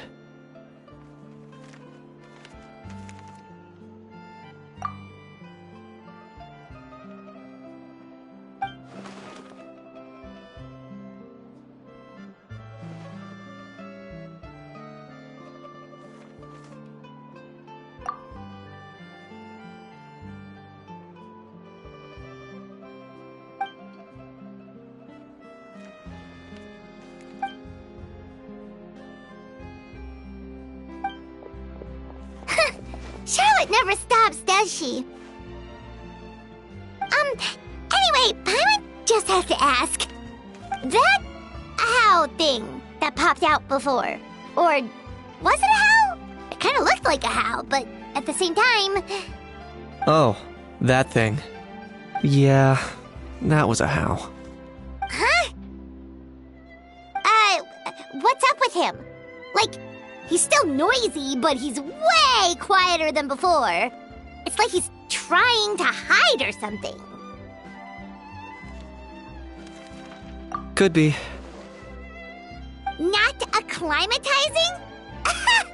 Aw, poor Almighty Dragon Lord is not feeling well. Too bad he can't come out to argue back. What do you mean? There's nothing physically wrong with him. It actually has to do with a strange law we learned about after arriving in Fontaine.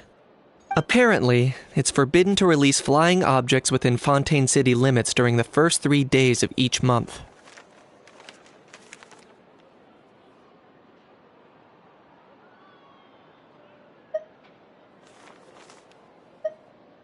Paimon sure does! Paimon's been down this road before. There's an easy solution. As long as Kaniche holds onto a house tail, he'll be considered an Almighty Dragon Lord balloon, not a flying Almighty Dragon Lord. Not gonna lie, I was considering that. But a How wasn't too thrilled with the idea of huffing and puffing away in the form of a mini helium balloon. That said, it's pretty annoying how he keeps randomly popping up all of a sudden. Anyway, this morning I saw a notice outside the Palais Mermonia about an event that's set to take place outside the city soon. Something to do with filmmaking. I hear that's all the rage here.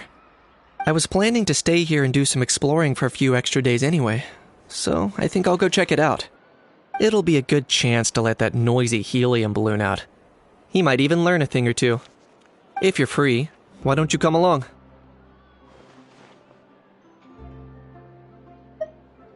I know where it is, so let me lead the way.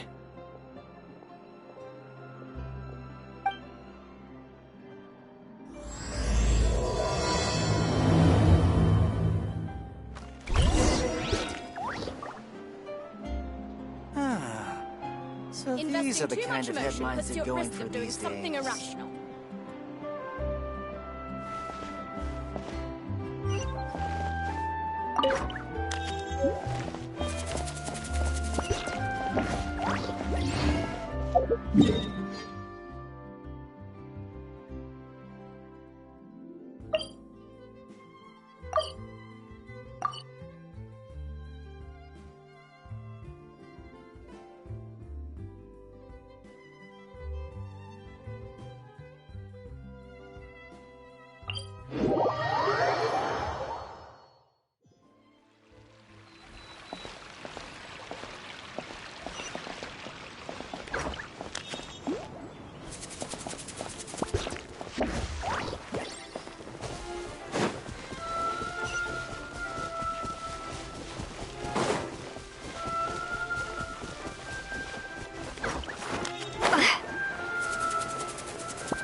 Looks like I remembered correctly.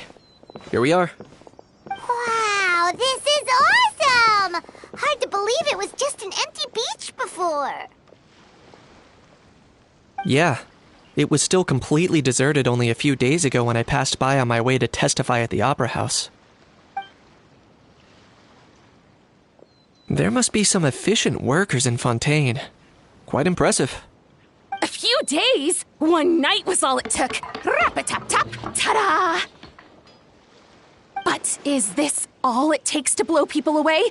Oh, no. Given my past experience, I can't let myself get carried away.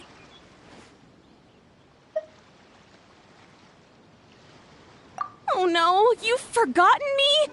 Oh, does graph adversarial technology ring any bells? It's me, Lapine Pauline!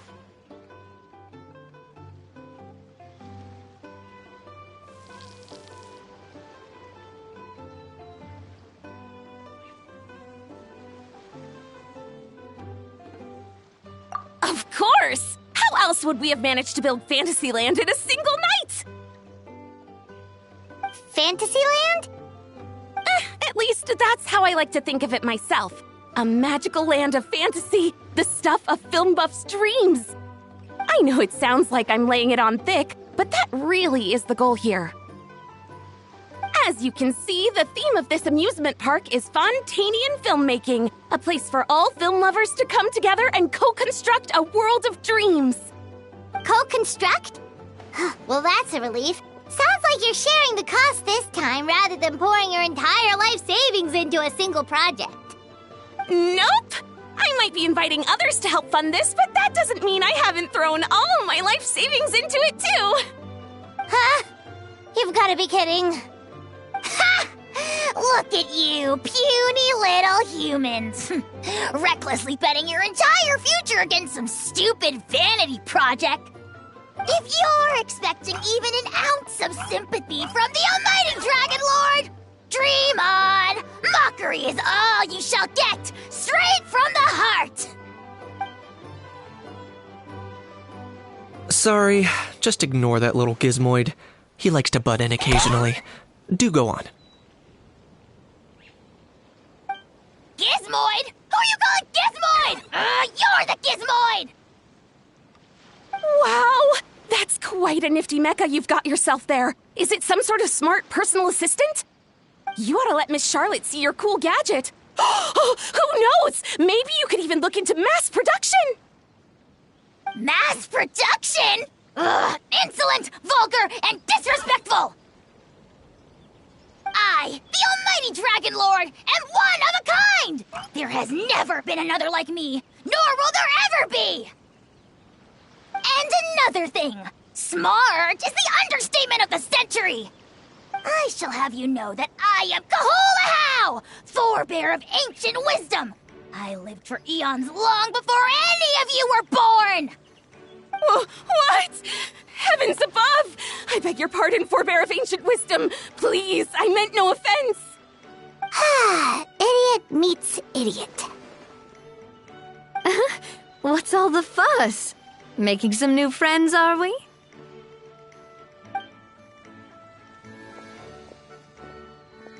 Miss Navia! Allow me to introduce the star behind all the work that's gone into this venue. Miss Navia, president of Fontaine Spina di Rosula. Hello, everyone. Partner, Paimon, how have you been lately? Hello there. I'm Kanich. What about me? What about me? My useless servant can't even give me a proper introduction. You think someone yelling their name out in the middle of a public street really needs an introduction? He's not wrong. I caught yours just now, in fact. So, you must be the almighty Dragon Lord, Mr. Ahau. It's a pleasure to meet you.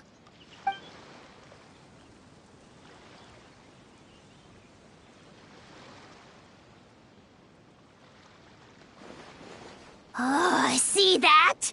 That's what I call proper manners. Well, well, it's not every day you meet a well-mannered human. Navia, was it? Excellent. You may address the almighty Dragon Lord by his name. Navia, don't you think the title Almighty Dragon Lord is a bit silly? It's no big deal. All little animals do that, don't they? I mean, try to puff themselves up to look more impressive. Anyway, it's all thanks to Miss Navia and the Spina di Rosula that Fantasyland's gotten up and running in the space of a single night. Honestly, thank heavens! After all that paperwork and endless waiting, the event and venue finally got the green light. I couldn't wait a moment longer. The second the approval came through, I reached out to President Navia, hoping she could lend a hand. After all, who else but the Spina di Rosula would indulge such impulsive demands?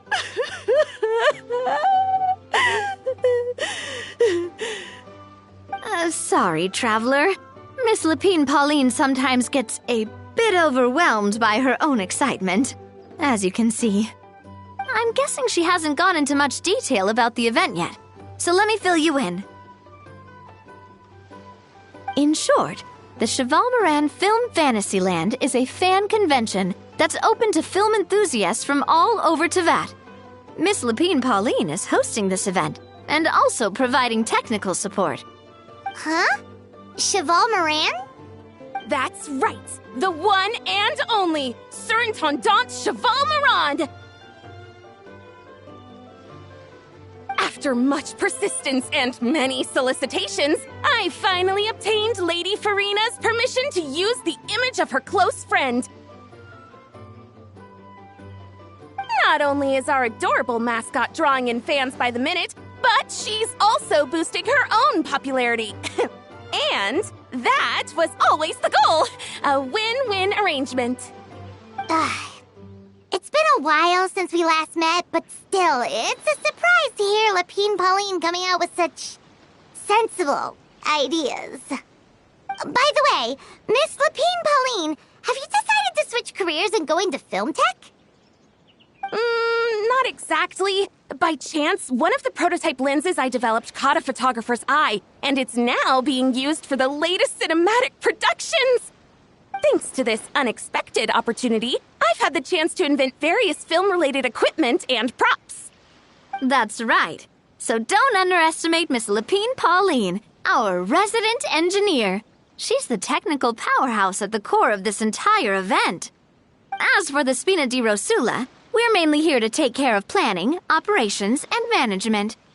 For anyone feeling inspired to set up a booth, Miss Lapine Pauline and I will provide the necessary technical and operational support once their application has been approved. By the way, Traveler, are you at all interested in taking part? It would be a chance for you to earn some extra income. Plus, with your skills, I'm sure you could bring something special to the table.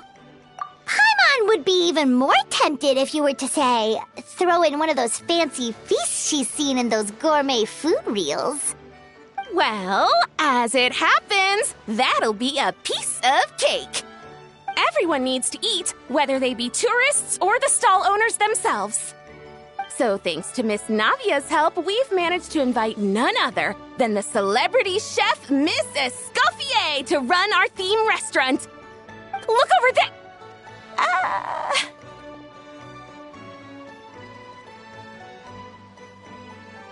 You! Yes, you! For the last time, the ingredients have to be in the right ratio! Get it right next time, or you might as well just lie down on the chopping board yourself.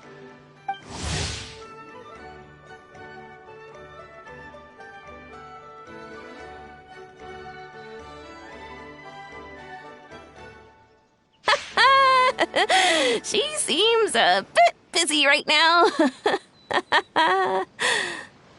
Well, I'm sold. I think I'll make a How go be her assistant. You little... What's your game here?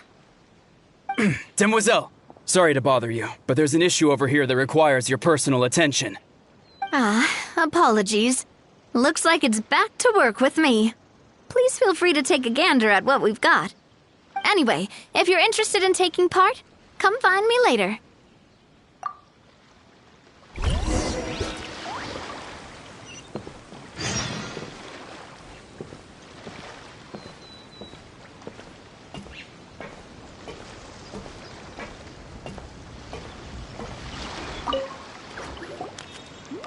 Greetings. Apologies if you overheard my harsh words just now, but I assure you it is entirely necessary. The sheer lack of standards here will be the death of me. Do you have any idea of the kind of customers I'm gonna get with how lax things are at the moment? The ones that leave their guns behind by accident and then come back to collect them later bringing ammunition with them. Yeah, that's the kind of customer you wouldn't forget in a hurry. Oh... Wait, has that happened before? No, it's just the mention of guns reminded me. Someone did actually leave their gun nearby. Huh? Just before we started setting up, as we were cleaning up the site, someone stumbled upon a mysterious locked box. It didn't look like something from Fontaine, though. It had more of a Natlanese vibe. Oh? Do you think a foreign tourist might have left it behind? That's what I assumed at first. But the box was buried beneath a pile of wooden planks, rocks, and whatnot, so it seemed like someone deliberately hid it there. But I didn't see much point in speculating, so the best thing I could think of was to hand it over to the authorities. I trekked all the way over to the Palais Mermonia just to hand it in. Ugh, it was exhausting. What did the authorities make of it? Oh, they made a mountain out of a molehill, as usual.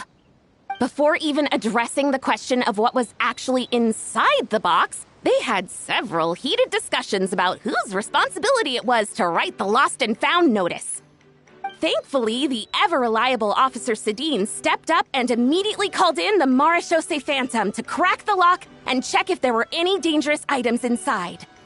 And, as it turned out, there was a gun. Wow, that's a dangerous item, all right. Mind if I ask what kind of gun it was? Oh yeah, Mr. Kanich, you're from Natlan, aren't you? Do you know a lot about guns? You could say it comes with the job. I have an interest in weaponry and the like.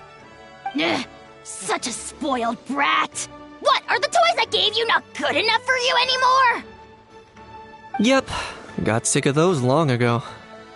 You little... How dare you turn your nose up at my gifts! Why Time for a timeout, old-timer. Sorry, where were we? Oh yeah, do you recall what the gun looked like? It's a bit hard to describe. If you ask me, it didn't even really look like a gun.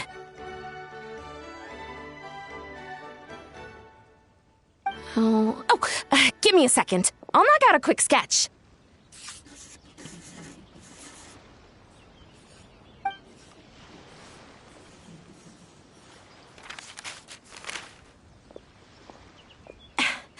Something like this.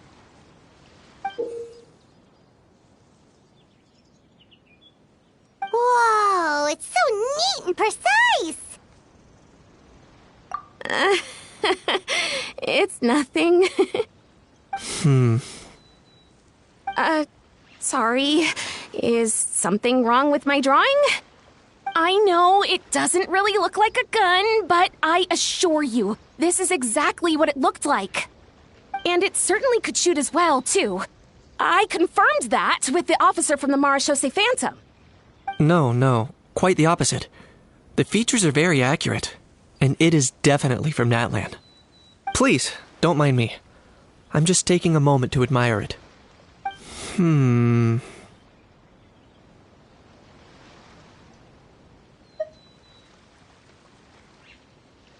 I should be the one thanking you. Thank you, and everyone else for your support. Don't mention it. Besides, we haven't really done anything. Not at all. The buzz and excitement you guys bring is exactly what this event needs. Oh dear, I'm starting to feel a bit guilty watching everyone else toil away. Guess it's about time I got back to work too. But just before I go, one last thing. Traveler, it's wonderful to see you. Here's to a successful collaboration.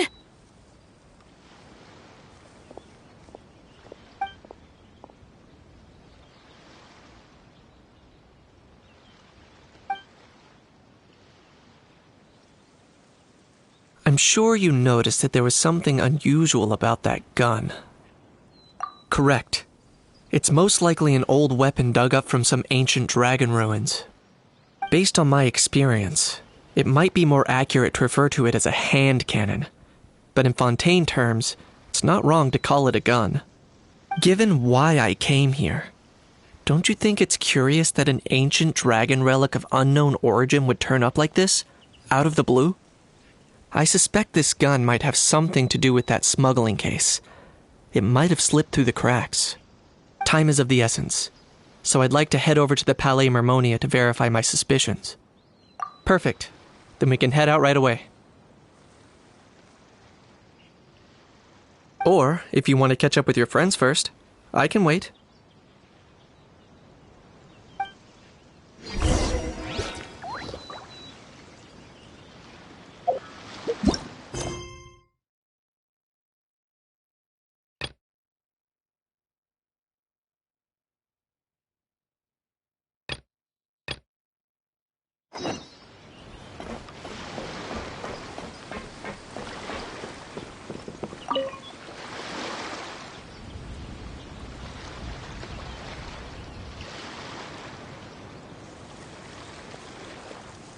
Traveler, it's you!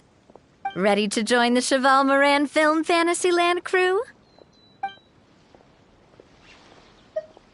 No problem. We'll be ready when you are.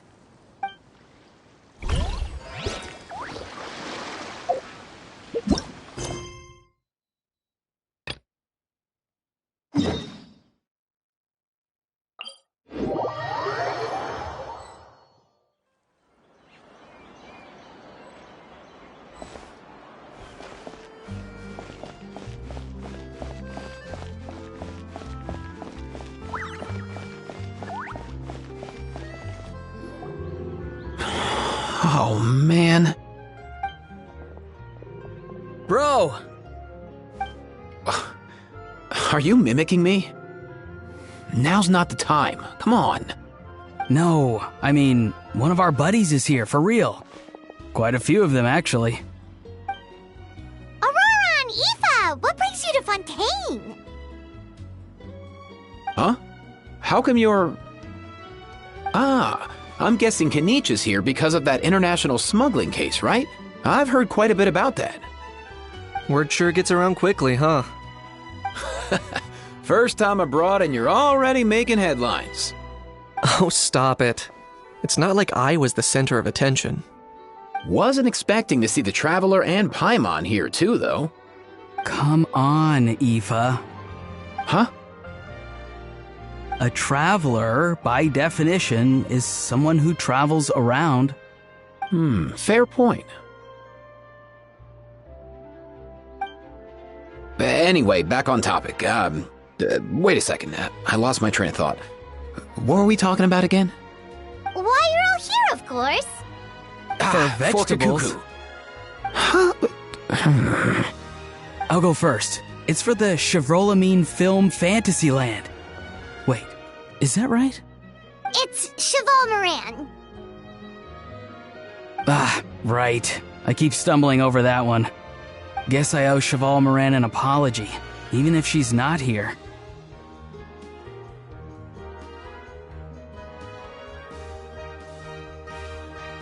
Anyway, long story short, the festival restaurant urgently needed fresh vegetables from Natlan, which is why Aoife and I are here.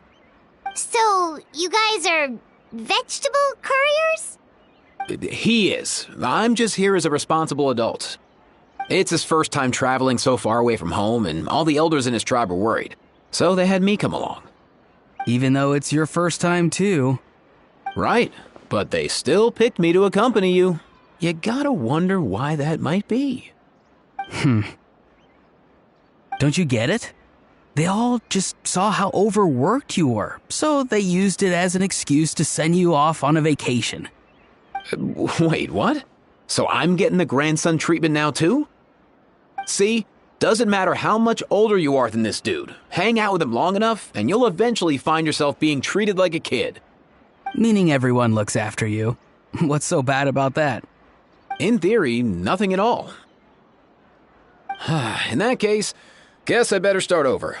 Hi guys, my name's Aoife, and I just turned 5. Paimon's not sure who the responsible adult is anymore. So, what about Kakuku? If he was here, we'd be making more of a ruckus than we already are. That's exactly what's got me worried. Aoife, there's nothing to worry about. You're a big boy. You can handle yourself now even without Kakuku. You think that's what I'm worried about? Anyway, my priority right now is Kakuku. Suffice it to say, Kakuku's in big doo-doo. How so? He's so small, and all he knows are a few harmless phrases. What kind of trouble could he even get himself into? Let me guess. Did he get caught out by the law on flying objects? Bro, you too? Not me. How? Oh, that pesky little chatterbox. So that's why he hasn't interrupted us this whole time. Guess he's too scared to show his face. That, plus he's already spouted enough nonsense for one day. So I've put him on mute until tomorrow. Nice one. If I was even half as decisive as you are, I would have kept a closer hold on Kakuku so he didn't get a chance to go flying off. Oh no, bro. Or rather, did Kakuku get caught by the guards for flying around? If they had managed that, we'd at least be able to track him down. But when the guards started chasing him, Kakuku flew into that building next door. I wouldn't be surprised if there was a high-stakes pursuit going down in there as we speak. Just like one of those cool crime movies. Which building? That one? Yup, that's the one. Kakuku sure has a good eye for a getaway. It's the tallest building around. I may be able to fly up pretty high, but checking every last window would still take quite a while. As for Aoife, well, let's just say he's not flying anywhere without a Saurian. Sorry about that. Not like it's my fault, though. You don't have to apologize on my behalf. Wait a sec. What's this got to do with how high you can fly? Kakuku's got himself into a real mess here, like a panicked animal running straight into a trap. It's pretty worrying. I'm starting to picture him flapping through a barrage of gunfire while important documents are flying about left, right, and center. Heck yeah! If anyone can pull it off, it's Kakuku. He's always been such an awesome Saurus. I believe in him.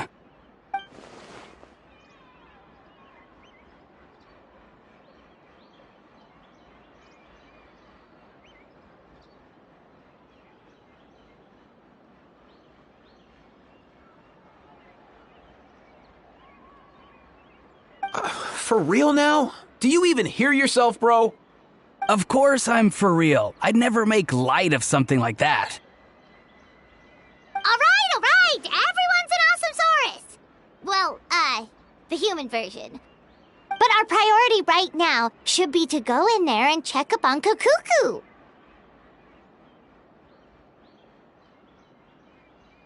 Leave it to us. You sure? Wow, awesome. That'll be a huge help. And if Kakuku doesn't listen to you, I give you permission to pull out a couple of his feathers. Wait, since when was that up to you? Well, then it's your call, bro. All right then, if Kakuku doesn't listen to you, I also give you permission to pull out a couple of his feathers. There you go. If he objects to that, tell him to come find us. He won't. Trust me.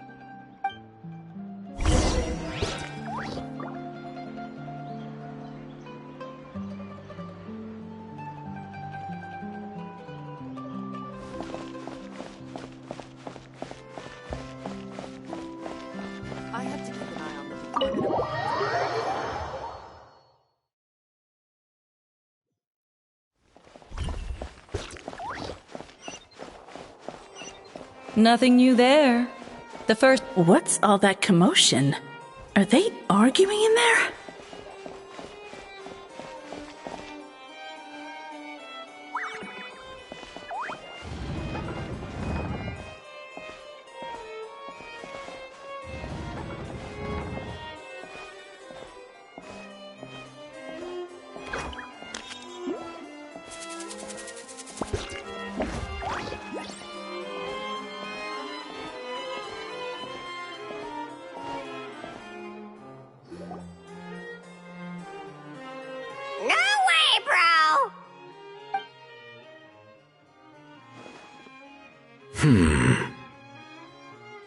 Did he say he came from Natlan?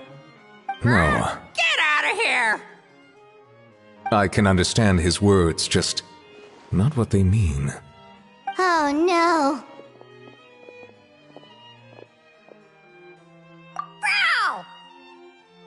Bro!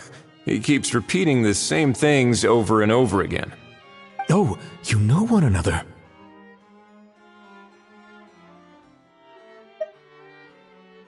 He's a friend! Yeah! A saurian friend of a human friend! Great. Well, that was easy. Looks like we've tracked down the owner.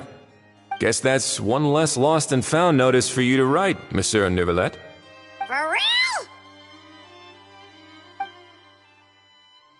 Traveler, was there something important you wanted to discuss with the Udex? I'm just about done with my business here. Need me to step out? Stay and hear them out first. Perhaps it will have some bearing on your own work. If I'm not mistaken, you are the same Mr. Kanich who served as a witness in the smuggling trial? I take it there's been a further development in the case. That's right. Very perceptive, Mr. Udex. So you've met Neuvillette before? But wasn't the trial overseen by another judge? I've seen his photo in the papers. But as for this other gentleman...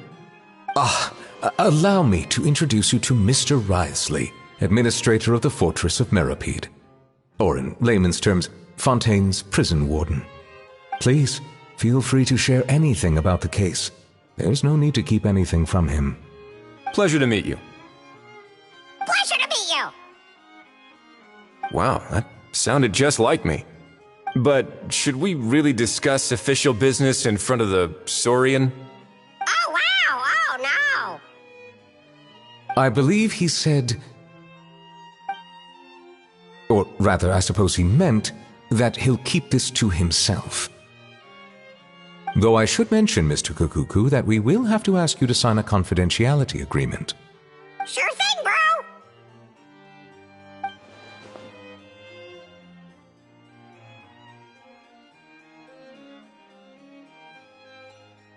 Let us return to the matter at hand.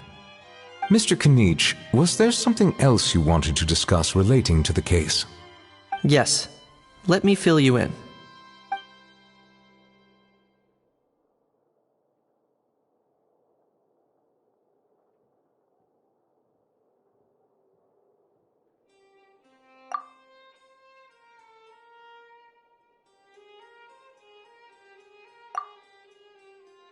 Wow! It really is exactly like Lapine Pauline's sketch! That must be all that practice drawing engineering blueprints, huh? So if it's true that this weapon came into Fontaine alongside the contraband from the smuggling case, then there's a high chance we overlooked a suspect. That's exactly my line of thought. I see. Mr. Kanich, thank you for reporting this promptly. I'll arrange for the Marechaussee Phantom to investigate right away. We should begin by questioning the prisoners in custody. Wriothesley. I'll sign off on the interrogation request, don't you worry. That would be much appreciated. It's lucky that the Palais Mermonia wasn't scheduled to release any public bulletins today, and that this guns lost and found notice hasn't been written up yet. In other words, the news hasn't leaked. I'll be staying in Fontaine for the time being. If there's any progress in the investigation or you need my help, feel free to reach out anytime.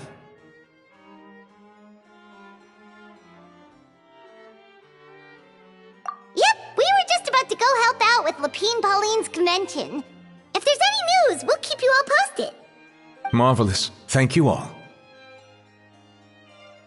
Well then, all that's left is to...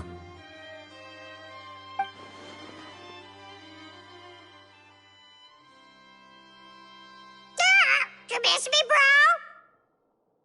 He really does come out with the most unexpected things. Who did he learn it all from? Huh. Well, it's pretty extraordinary. Anyway, according to due process, we must first determine whether Mr. Kakuku qualifies as a flying object. And, following on from our conversation just now, he also needs to sign a confidentiality agreement. Drafting said agreement may take some time. Looks like you'll be staying with us for a while then, Kakuku. Excited? That would save us a lot of trouble. Many thanks. All right then, we'd better get going. No need to see us off.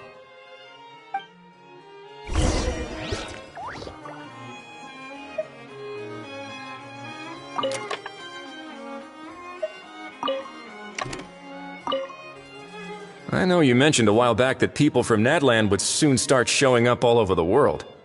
But I hadn't expected anything like this. It seems no matter where they come from, all dragons are inquisitive by nature. You can say that again, bro! The same might well be said for humankind. The real reason you chose to stay to investigate this case was your curiosity about Natlan and Mr. Kakuku, was it not? Guilty as charged. Nothing gets past you. So, how about we take this opportunity to chat a little more? We've got the world's best translator on hand, after all. Sure thing, bro!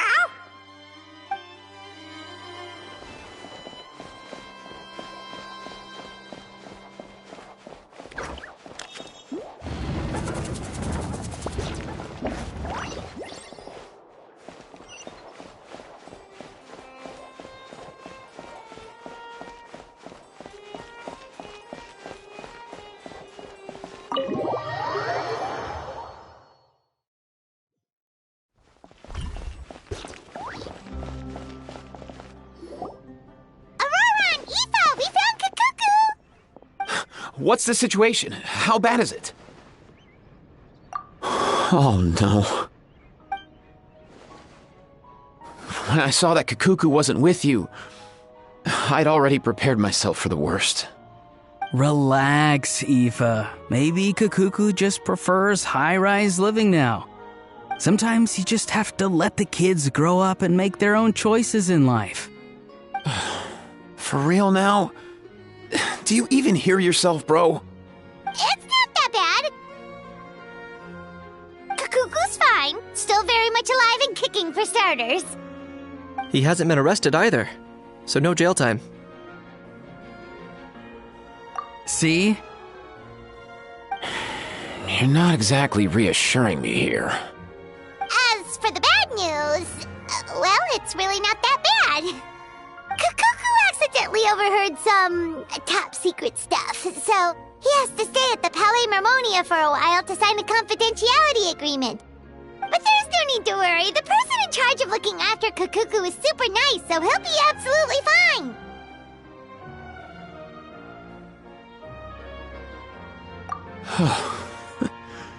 All right. That doesn't sound too bad after all. Wow, hearing that's put my mind to rest. But based on my understanding of how things work here, the ban on flying objects should be over by the time Kakuku actually gets out. What a shame. Oh well, I guess we'll just have to go have some fun without him. You don't look disappointed in the slightest. Anyway, Auroron and I will be staying in guest rooms upstairs at the Hotel de Boer for the time being. Feel free to drop by if you need us. Yay! Problem solved! All right, let's catch up another day.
it's you!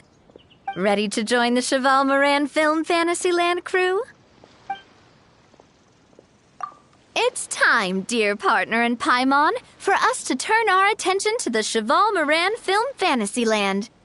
As I mentioned, the park was started up by enthusiasts who brought in the Spina di Rosula to handle the planning, construction, and operations.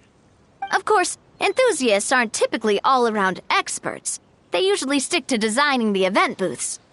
We, for our part, handle long-term operations and develop standardized strategy guides for the different activities. Long-term operations? Strategy? It all sounds so complicated. We spend most of our time adventuring, and we barely have any experience running a stall. Do you think we can handle this? That's more like it. You've seen it all before, haven't you, partner? I'd even go as far as to say you've shaped some of Tevat's biggest business ventures. Anyway, first things first. Let's get an overview of how the whole festival's gonna be run.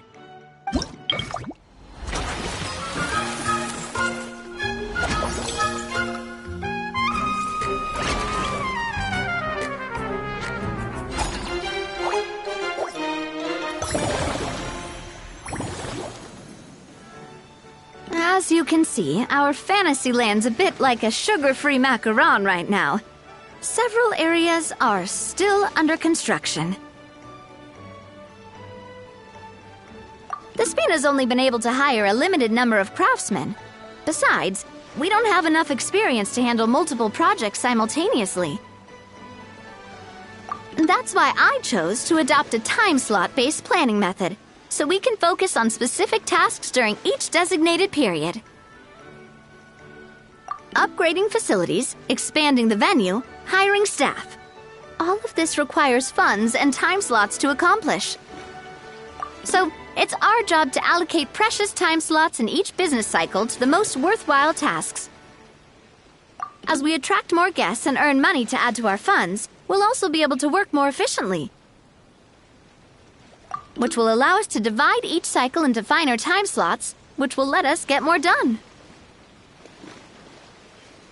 So we'll be limited in the decisions we can make and tasks we can focus on within each time period.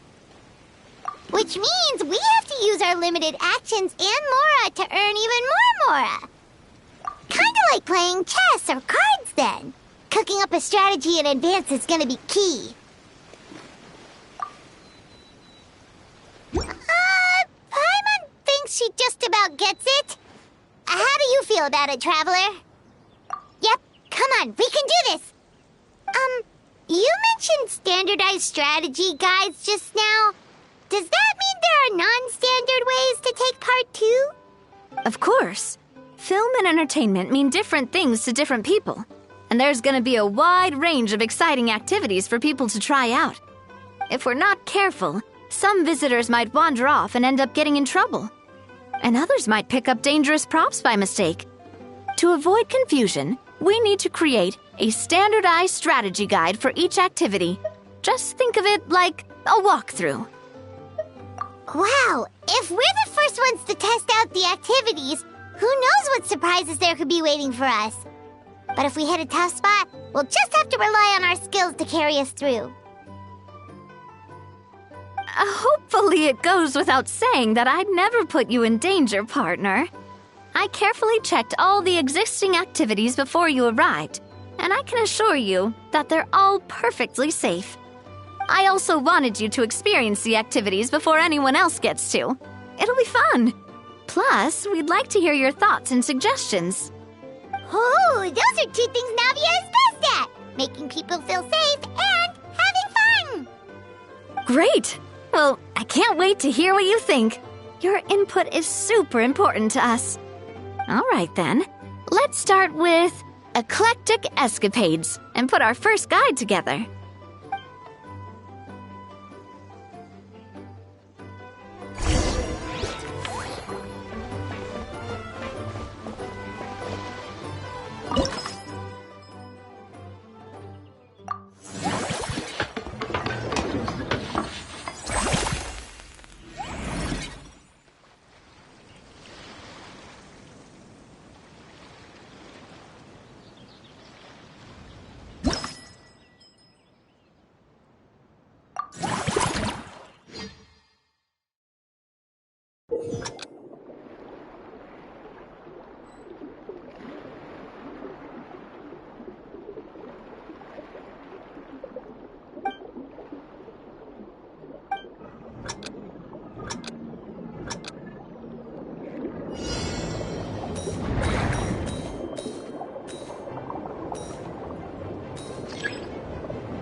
Both of you seem even more excited than before.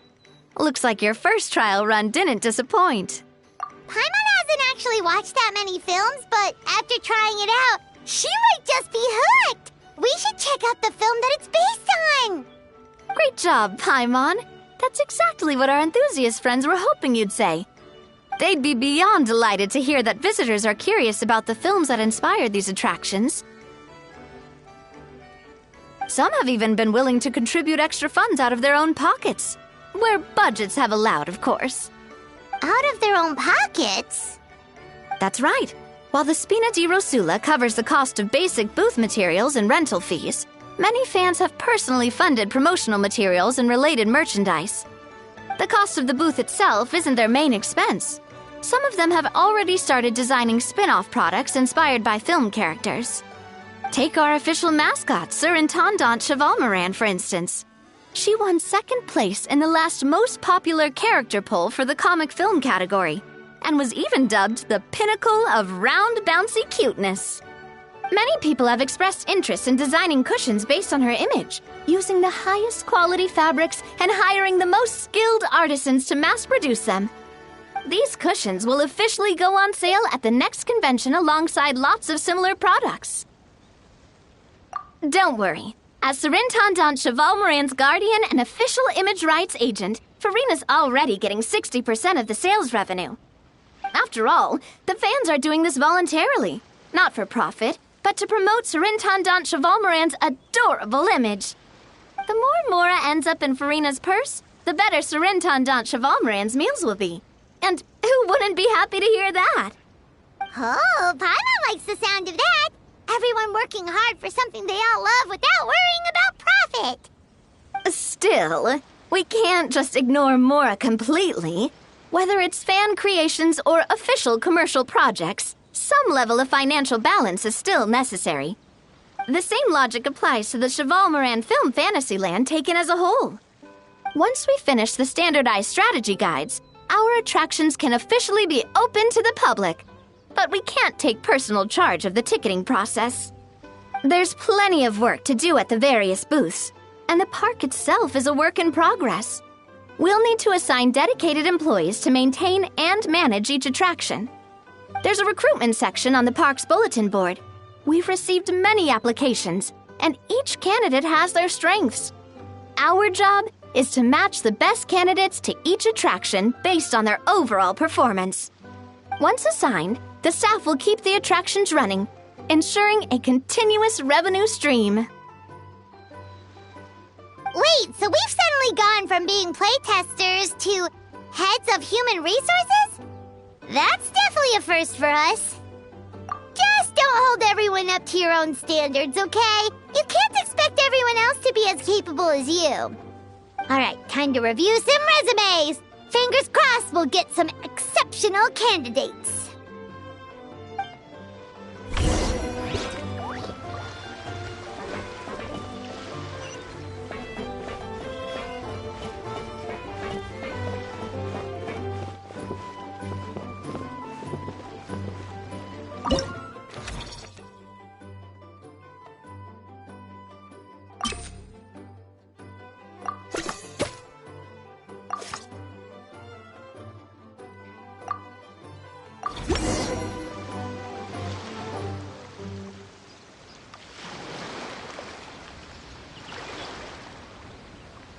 Looks like this particular employee is really getting into their role.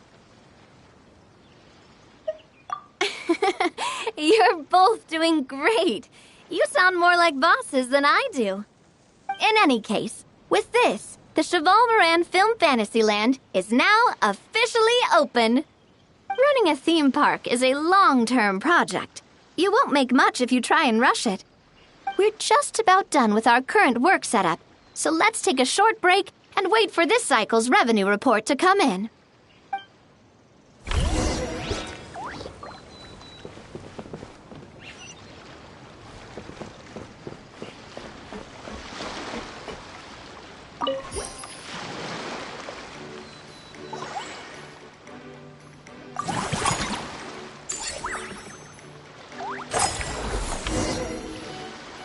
Well, the numbers might not look that impressive, but given that we're just getting the ball rolling, I'd say that wasn't a bad start. Building on this momentum, we must consider rolling out more unique business strategies during the next cycle. To draw in the crowds, I've invited one of Fontaine's very own celebrity chefs, my good friend Escoffier. She'll be performing right here in the amusement park's restaurant. On that note, let's go catch up with her. So, is the restaurant part of our business strategy too? There are so many layers to this operation.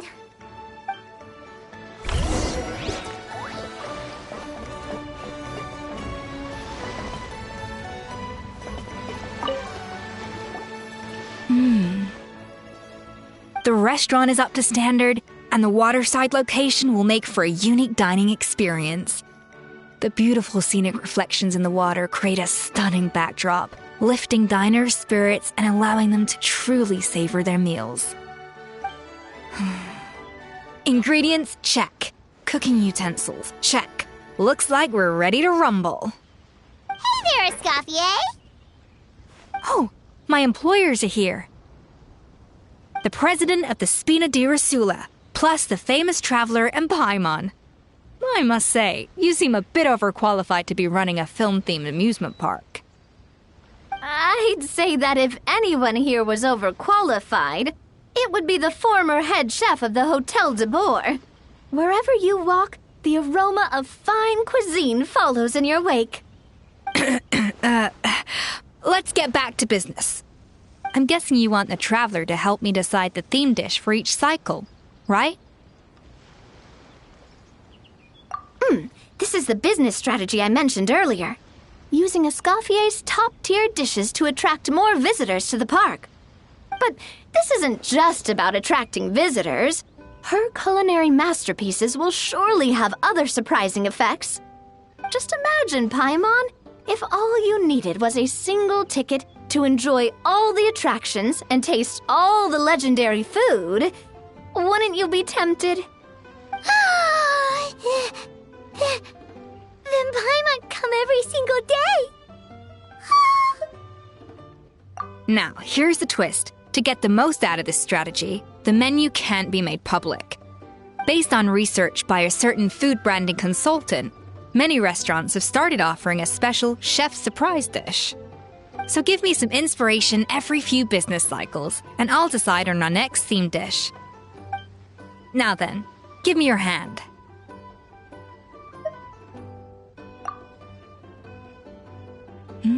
A warm and energetic feel.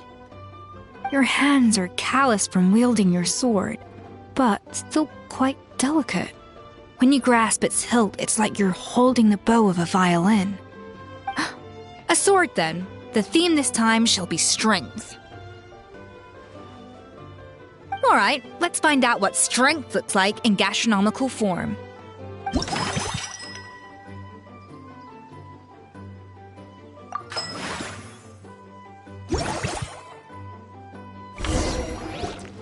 I've refined the sauce for these barbecue ribs. It's a richer flavor than the classic version, but not at all greasy. The mint extract in the seasoning leaves a refreshing aftertaste, perfect for indulging yourself after a fun-filled day. But if you ask me, I'd say the artisans need these more than the guests. The artisans? As I'm sure you've noticed, this park isn't quite finished. A serving of these barbecue ribs should help the artisans replenish their strength much more quickly. As their bosses, you have an obligation to provide meals for them. So why not invite them to dine here? Who knows? The morale boost might even improve their productivity. Oh, if I recall correctly, you once served up some special fish and chips for the porters over at the Fleuve Centre.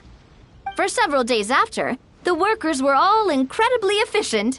They'd finish 8 hours of work in just 5. And then, because they clocked out early, they'd come back completely refreshed the next day. Then there's no time to lose. Go invite the artisans over while these ribs are still hot. I'll prepare some side dishes and desserts too. That's a great idea! You really live up to your reputation, Escoffier! Looks like these themed dishes are gonna make a huge difference after all. We'll have to make sure we check in with you regularly. The artisans are pumped and ready to roll thanks to that themed dish. And perfect timing, too. Let's take this chance to take the facilities of our eclectic escapades to the next level.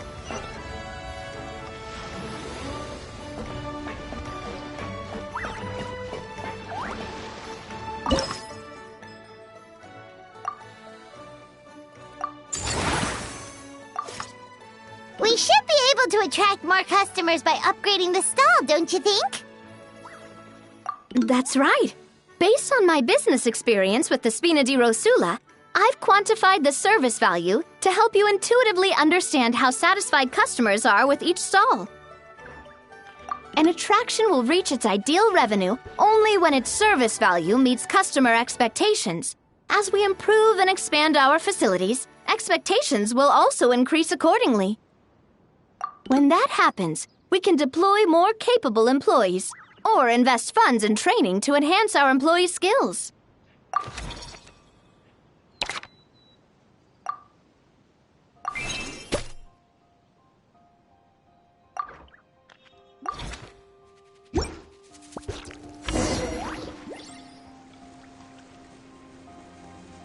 Whew, that should be everything. Looks like you've pretty much mastered how to run this park.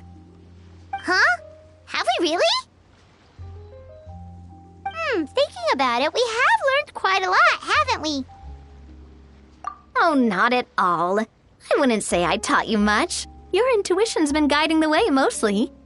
I imagine long-term operations sounded like a scary prospect the first time I mentioned it, huh? But don't let that scare you.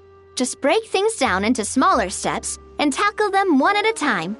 Even if you're not a genius or naturally gifted, you'll get it done in the end. Whoa, seeing her own progress has really got Paimon fired up!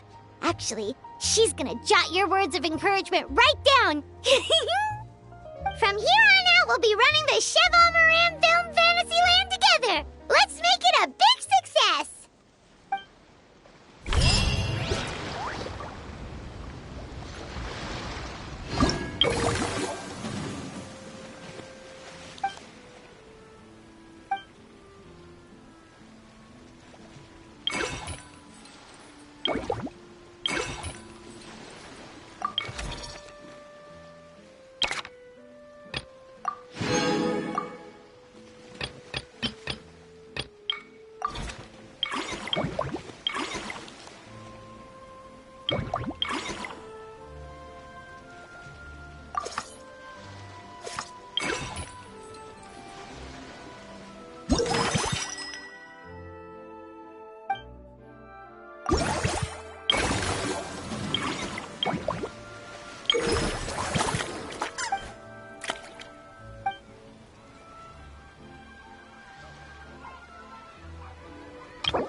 got this park off to a great start, partner. The ball's really starting to roll, huh?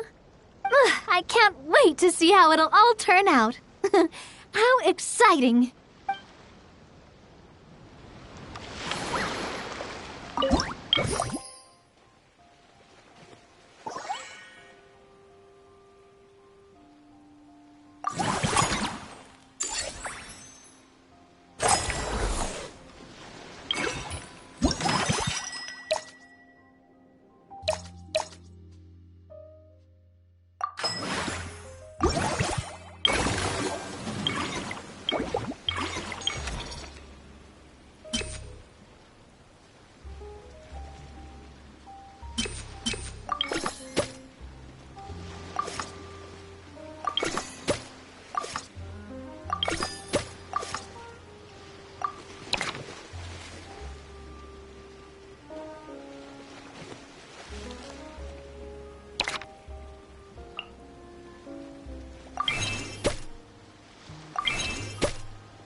Monica! I don't want to see you back here until you're ready to wake up and start doing things properly! Right now, you're a disgrace to my kitchen and to the Hotel de Boer name! It was an accident. I'm sorry, did you hear me asking for excuses? No, I'll do better, I promise. Why is she so aggressive? She won't even listen to what the poor girl has to say. Oh, hey, cut her some slack. You gotta at least hear her out. Wait! Huh? Who do you think you are telling me? Wait a sec. Navia? So, you're bringing backup now. Suit yourself! You're still wasting your time!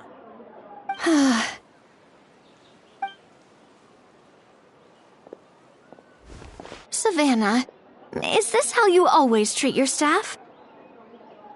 My staff is right. I'm the one in charge here now. And last time I checked, the Hotel de Boer doesn't take orders from the Spina di Rosula. Of course. How you run your kitchen is none of our business. But when a member of your staff is so overworked he becomes gravely ill, that most definitely is our business. We're going to stand up for him, whether you like it or not. Overworked?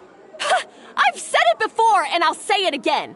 If Fermont can't handle the job, then tough luck. There are plenty of other capable people I can hire instead. But Fermont can do the job, he just... Monica, back inside, now! Huh? But you said I shouldn't come back until... Just do as you're told, and not another word out of you! Come on, we have work to do!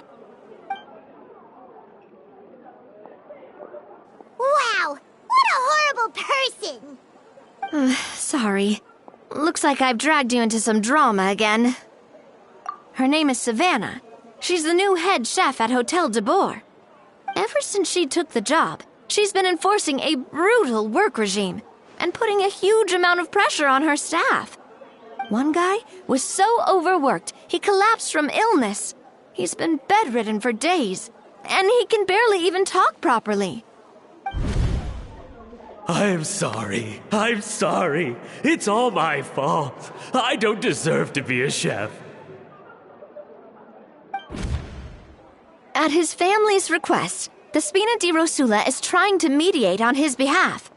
We're not exactly making a ton of progress, as you saw. Savannah is adamant that Vermont's exhaustion and illness have nothing to do with her or how she's been running her kitchen. She's refusing to have any kind of meaningful dialogue with us. Our next thought was to talk to the other chefs at the restaurant and get a better idea of their working conditions. But with Savannah watching them like a hawk, no one has been willing to open up. And that's why I'm here, doing it the old-fashioned way. Camping out, watching, and waiting for an opportunity. Oh, shoot! It all makes sense now. Sorry. Paimon should have thunk before she spoke. Did Paimon ruin everything? Oh, no, not at all, Paimon. Honestly, the way she was laying into Monica, someone had to step in. I'm sure I would have piped up if you hadn't. And besides, I don't really think I'm built for espionage.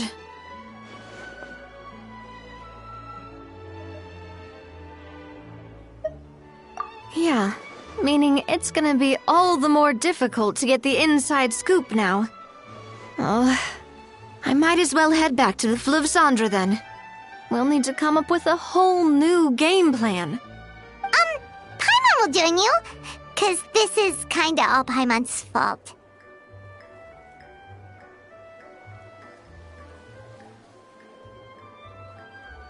Oh, guys, it's fine. You don't need to worry about it. That said, if you were planning to visit the Fleuve Cendre anyway, let me take you out for a meal. I'll make sure it's a proper feast. A really famous chef just joined the Spina di Rosula's tavern. Her name is... Sorry to interrupt. I just wanted to apologize for the scene you witnessed just now. We shouldn't subject our customers to that. This is a small token from us. It's some candy from Monica. She asked me to make sure it was delivered into your hands. Monica's the one apologizing? Huh. Clearly Savannah is the one who owes an apology. Our head chef has been a little highly strung lately. Sorry for everything. All right. Since there's candy, Paimon will drop it. Not the candy. Thank you for understanding. We'll make sure to pass your feedback on to Miss Savannah. A little highly strung, huh? Paimon doesn't get it. How did someone like her even become head chef? Well, according to Fermat's family, she hasn't always been like this. But that's a story for another time. Let's try this candy. Oh, Paimon totally gets it. Come on, dig in! Huh? Hold on, there's something written on the wrapper. Find... Escoffier?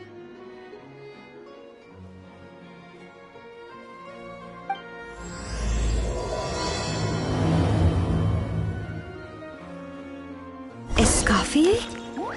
Could this mean... Huh? You know that name, Navia? Yeah. Let's stick to the plan and go back to the Fleuve Cendre for now. That's where we'll find Escoffier anyway.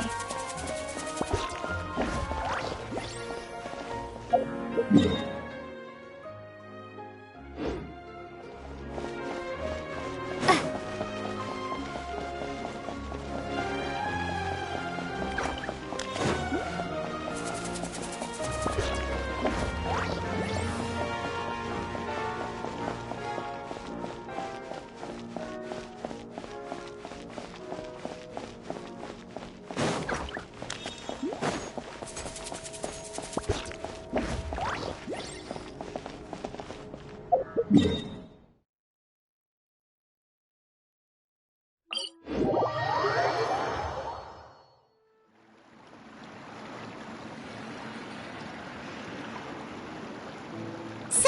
who is this Escoffier, anyway? Well, for starters, she used to be the head chef at the Hotel de Boer, before Savannah. She recreated the legendary Gâteau de Boer and restored the restaurant back to its former glory.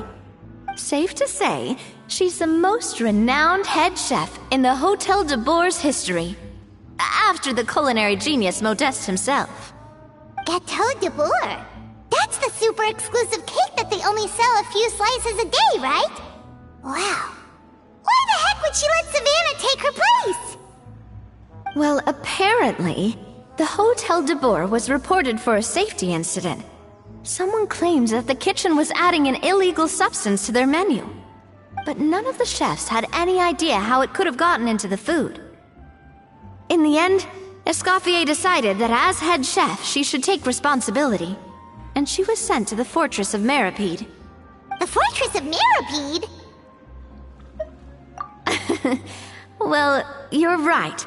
The quantity of the substance they found was fairly minimal. Even the guards believed the whole thing was probably just an accident. Escoffier didn't have to stay in the fortress for long, but still, by the time she returned, the role of head chef had already passed to Savannah. So that's what happened. Paimon still thinks it's really unfair. Even though Escoffier is no longer head chef at the hotel, she's still well respected by the staff. So, I'm guessing what Monica wants is for us to convince Escoffier to try and negotiate with Savannah on the staff's behalf. Oh, Paimon gets it! Monica wants Escoffier to come back and kick Savannah out. It's simple. If the new head chef is stressing everyone out, then the solution is just get the old one back. Well, about that...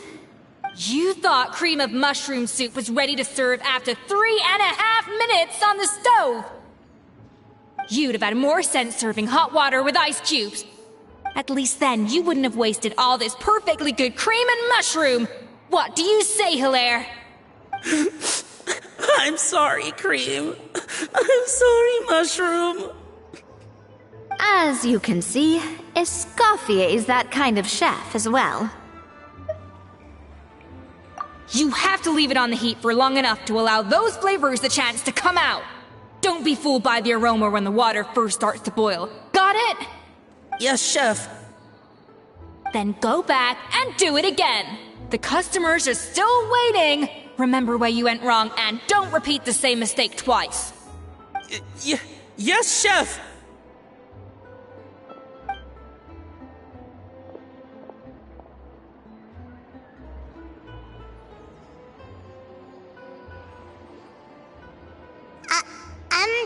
Excuse us, Waiting to be served? Sorry, we're pretty busy. I'm afraid you have to join the line. Oh, no, we're not here to eat. So you're not paying customers? Then I'm afraid the wait will be even longer. It's hard to talk to Escoffier when she's in the zone. Let's take a seat. We can catch up while we wait.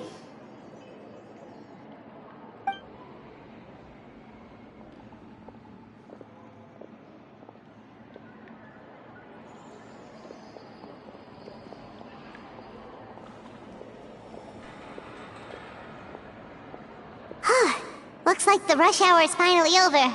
Is it always this busy here? These days, yes.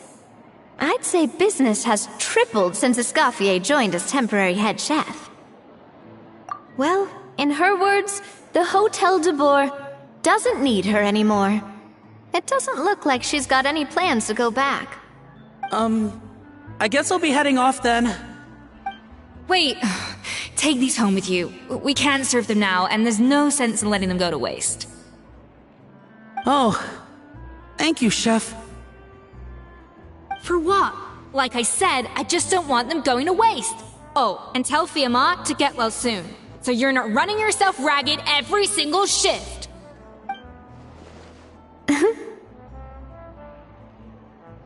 Fiamma.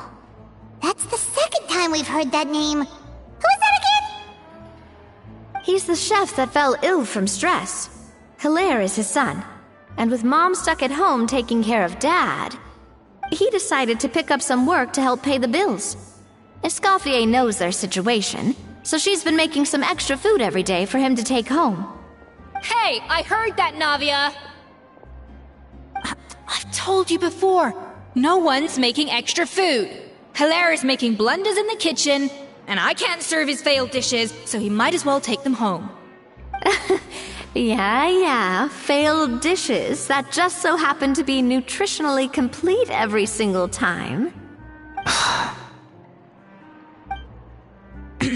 So, you two must be the world-famous traveler and her companion, Paimon, yes? Is there something I can help you with? Oh, so you know us already. We'll skip the introduction then. We are here to talk about Savannah. Oh, I certainly am. The Spina's headquarters are right next to the tavern. And I've lost count of the number of times Navi has come to pester me about it. But I don't work for the Hotel de Boer anymore. And being ex-head chef doesn't give me the right to interfere with that business.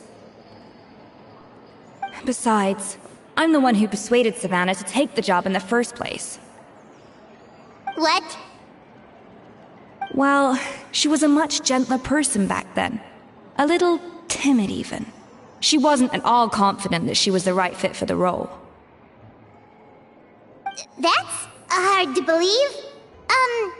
Are we definitely talking about the same Savannah here? Honestly, I do wonder if she's just emulating me. I mean, I'm not the most pleasant head chef to be around either. Anyway, suffice to say that given the history between us, it'll be tricky for me to tell her she's doing her job wrong without coming across like a huge hypocrite. Fiamma and the others probably think that Savannah gets it all from me. I wouldn't be so sure about that, Escoffier. Look at this note we got from Monica. She mentioned me. Whatever shortcomings you feel you have, it looks like Monica still trusts you. As for the others, well, how can you know what they think unless you ask them? Monica. Plus, it's not like we're asking you to storm in there and raise hell. We're only in the initial phase of our investigation. All we're trying to do is get the other chefs to open up to us. Oh, Monica. Oh, Monica! Escoffier? I can't believe her! Powdered sugar is supposed to be applied sparingly. Look at all that on the wrapper. It's thicker than the sole of my shoe. Unbelievable! I won't stand for this. She has to learn. Come on, we're going. Wait, so now she's, Let's go catch up to her. We don't want to keep her waiting.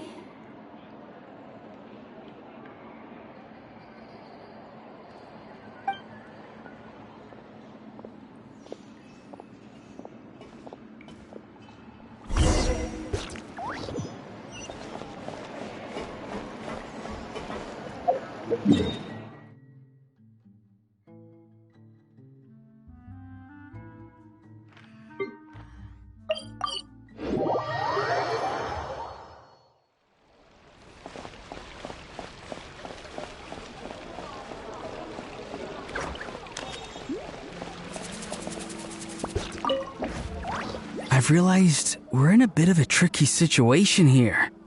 What do you mean? If we go out, we won't have time to watch that film we rented. But if we stay in and watch the film, we won't have time to go out. Oh, you realized it too? Yeah, well, pretty smart for a 5-year-old.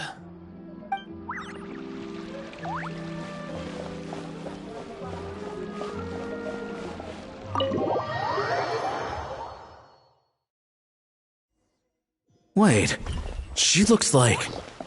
Is that Escoffier? Escoffier's back? Yes, I'm sorry. I'm so sorry.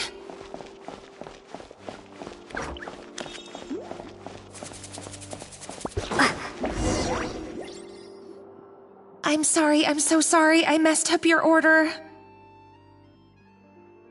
Oh, I wouldn't go that far. Maybe the taste is a little off, but if you hadn't brought it up, I don't think I would have noticed. But, please, you have to forgive me or Chef is gonna... Okay, I know.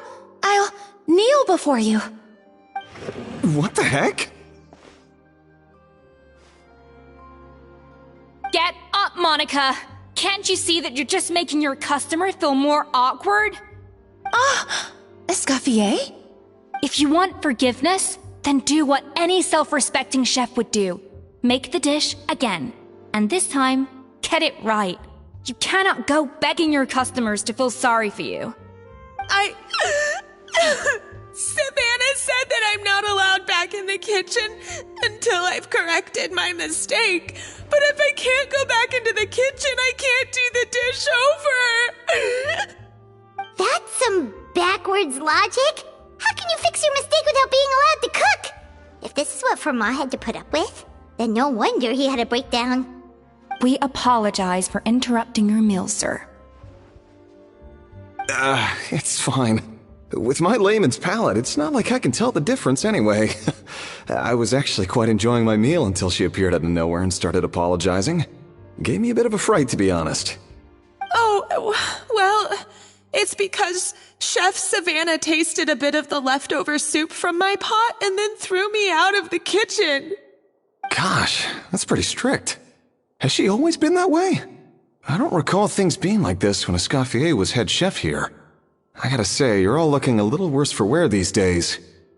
I mean, Escoffier was strict too, but I think the difference is that her criticism was more constructive, so you knew what you did wrong and how to improve, and we all knew that it came from a good place. Chef Escoffier was hard on us because she truly wanted us to reach her level.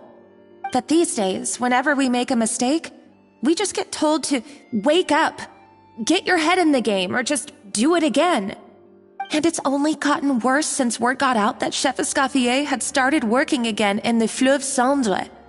Monica, you don't need to call me chef. I'm not the boss here anymore. Yeah, but through no fault of your own.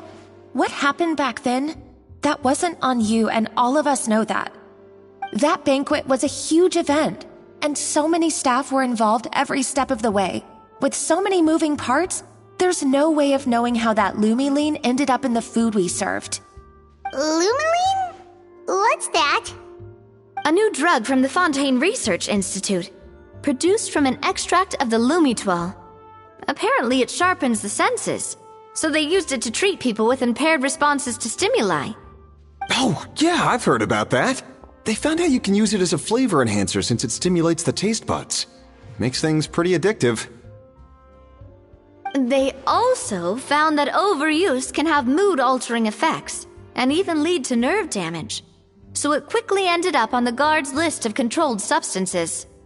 Unfortunately, however, some food products containing the additive had already made it to the market by the time the guards banned it from the restaurant industry. Everyone knows that in all likelihood, someone probably just purchased a batch of contaminated ingredients by mistake. But you took all the blame. We all know why. You just didn't want to see this turn into a place where tensions are constantly running high, because everyone's suspicious of each other all the time. And now look at you, a fry chef in the Fleuve Cendre.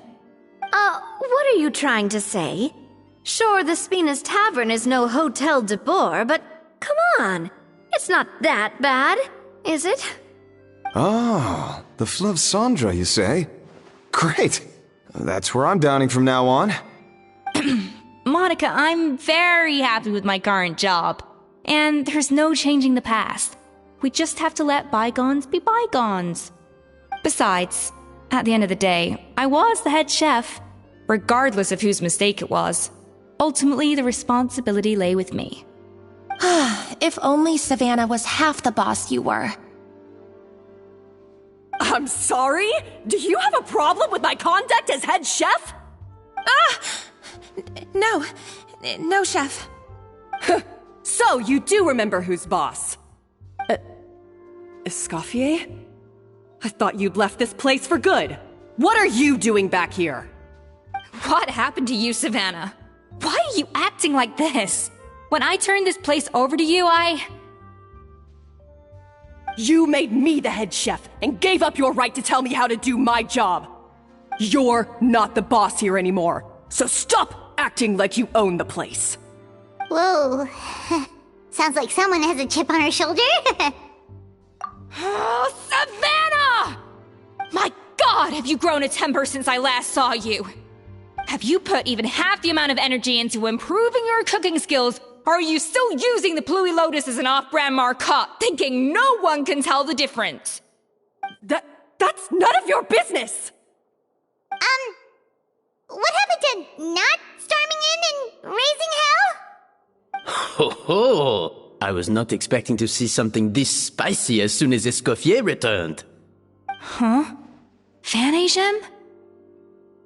Aye, miladies. Might I make a humble suggestion?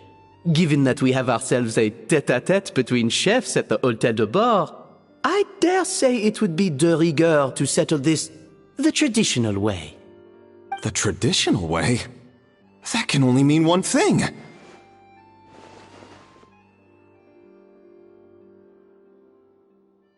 That's right! I'm talking, of course, about the tradition established by Modeste himself. The cooking contest! According to legend, the founders of Hôtel de Bord, Modeste and Savelli, used this method to resolve all of their disputes. Everything from petty arguments over next week's menu to disagreements over the strategic direction of the restaurant. The cooking contest would decide who had the final say. It sounds like they had a lot of free time on their hands. Well, it might sound that way to us. But in fact, the cooking contest played an enormous role in motivating chefs to hone their skills, reaching new heights of excellence in the culinary arts. And indeed, the reintroduction of this institution in recent years has surely been instrumental in transforming the Hôtel de Bord into the top-ranking restaurant in Fontaine. Reintroduction? Someone brought it back? Who?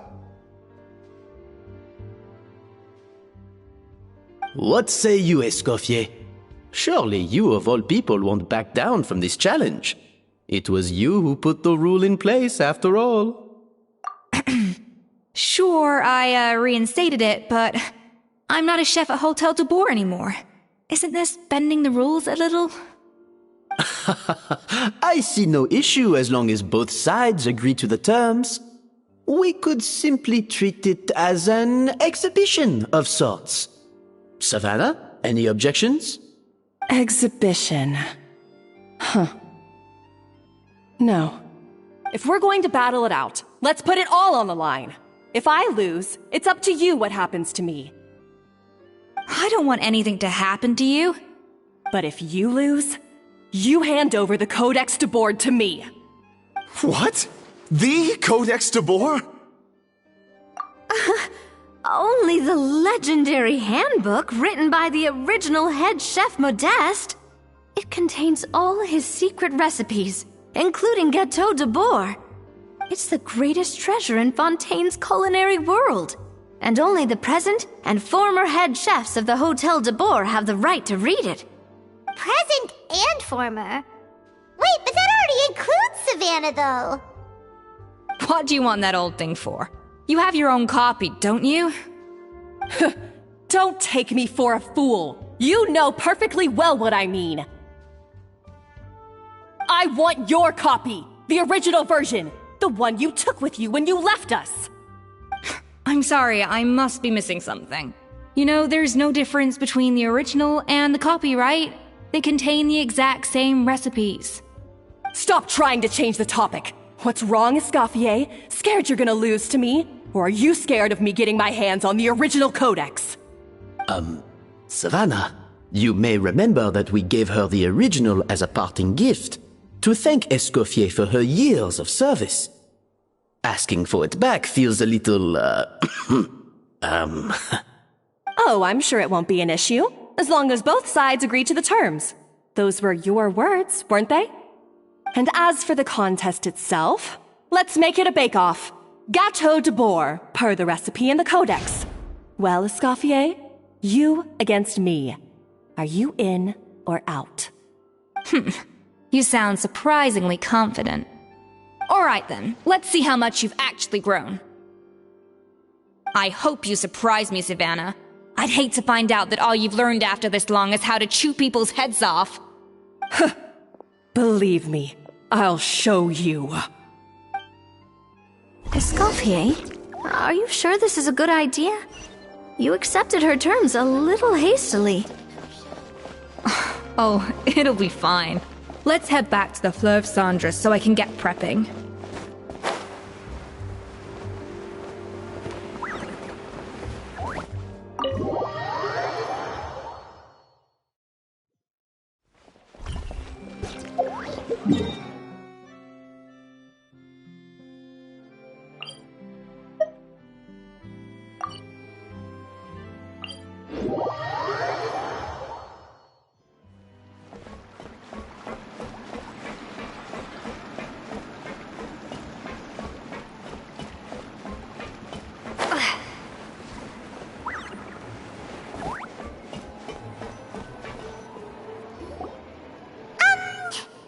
So, this whole bake-off thing kind of came out of nowhere.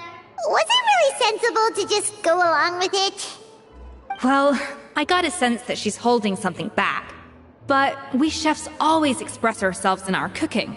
So if she won't talk, this might be the best way to find out what's really going on with her. Huh? Holding back? Sure didn't sound that way to Paimon.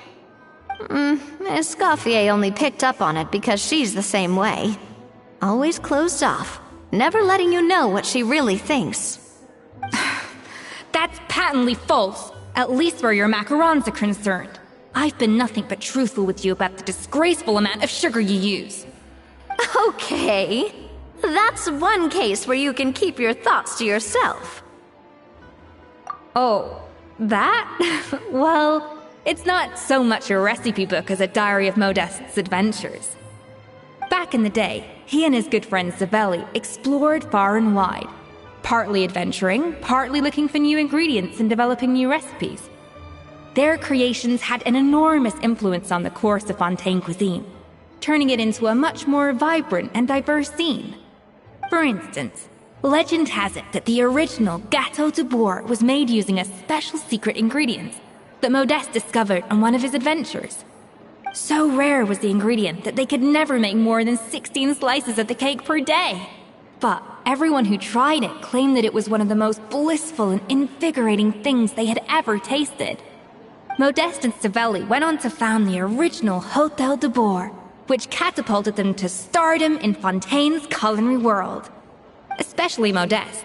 He was hailed as a once-in-a-generation genius, and over time, the recipes from his adventure log became known as the Codex de Boer. Ah, Paimon's heard this kind of story before.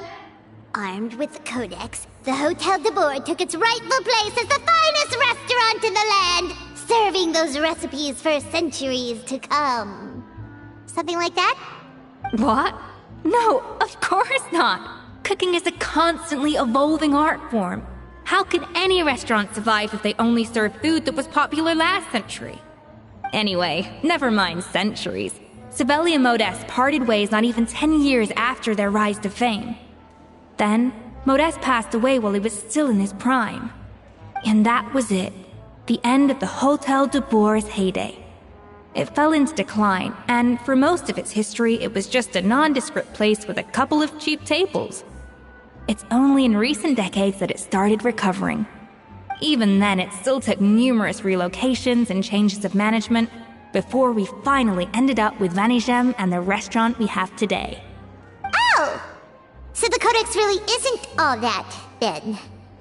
Paimon figured it was like one of those mystical books they have in Liyue's martial arts novels, where the main character learns all their secret powers from. Yes, well, that's fiction, and this is reality. You can't meet the tastes of modern diners by following some ancient recipes from a dusty old book. Case in point. Even the Gâteau de Bourg they sell now is actually Escoffier's reimagination. Wait, really? Why though? Didn't that recipe make it into the codex? It did, but like I said, it's the dusty old book now, and the records aren't as legible as they once were. Not to mention that there's no way of finding the secret ingredient Modest wrote about. So, reimagination is right. I consulted some historical records and took what I could from the codex. But ultimately, the Gâteau de Bourg today is my own recipe. As for why we gave it the same name and kept the tradition of only selling 16 slices a day, well, you've got Venegem's business sense to thank for that. Oh! Huh. Well, that kind of takes all the mystique out of it. Hey now, it might not be the original Gâteau de Bourg, but it's still the most delicious cake in Fontaine today. And who knows, maybe Escoffier's version is more suited to your palate. Just think, if the original truly was the perfect cake you're imagining it to be, there's no way the recipe would have been lost to history, right? Not to mention that the Hotel de Bourg never would have fallen into a slump. Anyway, before I left my role as head chef, I made a copy of all the recipes from the codex, including my own improved versions, and turned them over to Savannah. So why is she so interested in the original copy? Could it be a symbolic thing? Like, whoever holds the original Codex de Bourg is the true head chef? Well, it was clearly precious enough to give to Escoffier as a parting gift. Meanwhile, Savannah only got a copy. Maybe from her point of view, it's like management doesn't truly see her as being worthy of the role. You think so? The only thing is, it was her suggestion to gift me the original in the first place. Well, a joint decision by her and Venegem. But still. What? Huh. Guess she's had a major change of heart since she became head chef. Yeesh. Who knows? We could speculate forever. Better to just let our gâteau do the talking. It means vesting her in this bake-off, and then getting her to explain herself, even if I have to beat it out of her with a spatula. However much she's changed since we worked together, I believe that she still has her chef's pride. And if she respects the art, she'll respect the outcome of our contest. Well, I'm confident that you and your spatula can get justice for Froment. All you need to do now is win the contest. But that should be a breeze for you. Let's not get too ahead of ourselves. Gâteau de Bourg is very complicated to make. Usually, it takes 3 chefs working in tandem to cover everything. Now, if I had to push it, I could probably do the work of 3 chefs myself. But I'd prefer to play it safe if I can find a couple of assistants in time. Well, that's easy. The 3 of us are veterans in the kitchen. You just need to pick 2 of us. Well, I have heard the Traveler is an accomplished cook, as well as a warrior. But be warned, I will hold you to exceptionally high standards. Think you're up to the task? Oh, count me in too. I've spent weeks perfecting my macarons after your scathing review. Even if it means competing against the Traveler, so be it. I'll show you what I'm made of. Confident. I like it. Alright, let's start with some elementary mise en place. Show me your knife skills.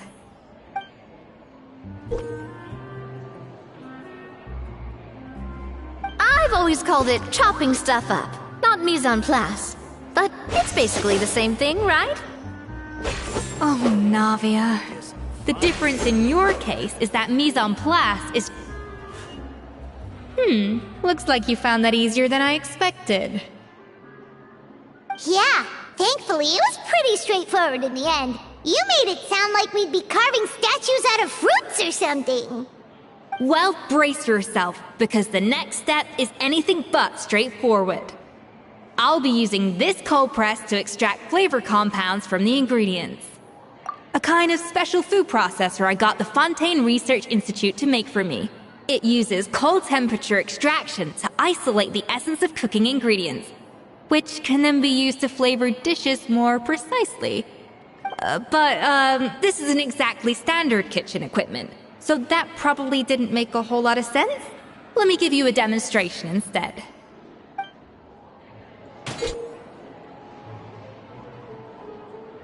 Custom-made equipment from the Fontaine Research Institute, huh? That's some pretty high-tech food prep. Paimon's never used anything this weird before. Cool! No, weird.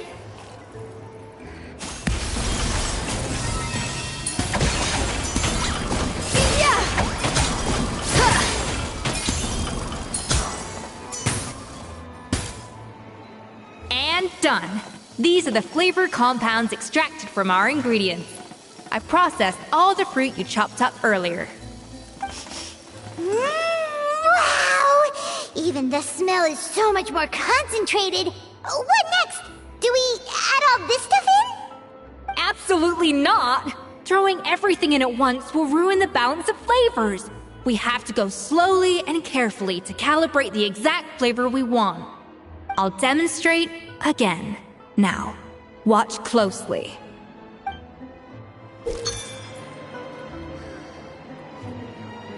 Slowly and carefully.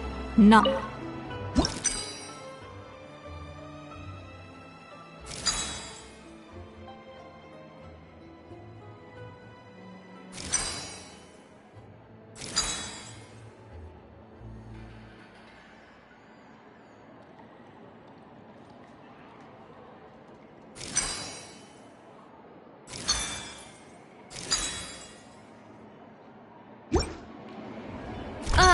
That didn't count. I was experimenting.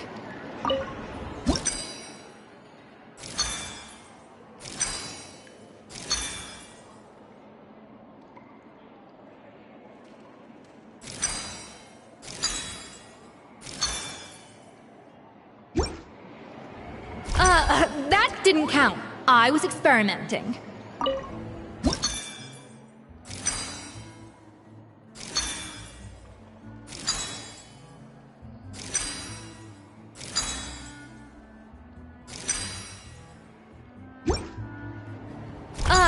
That didn't count.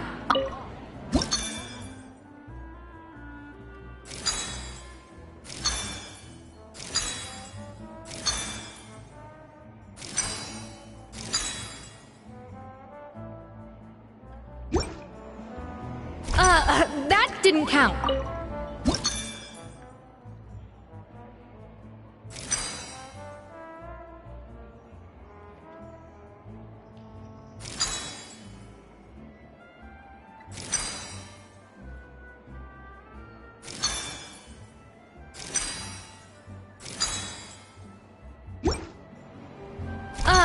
That didn't...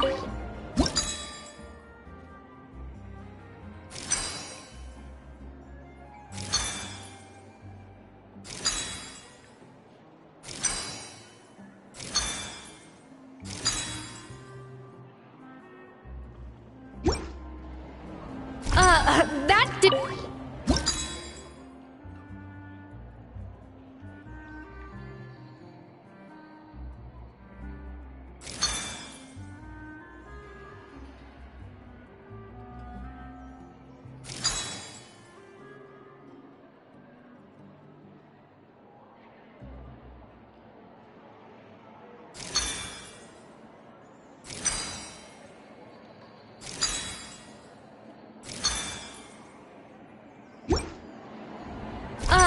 that didn't count.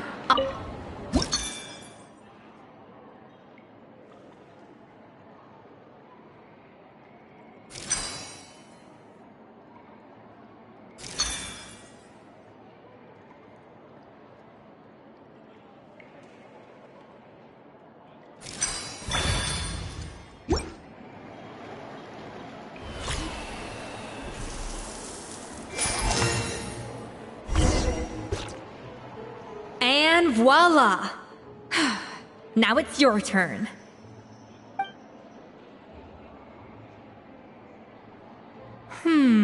Not terrible. Considering this was everyone's first time blending flavor extracts, it could have been worse. But the traveler's work was surprisingly good. Are you sure you've never done this before?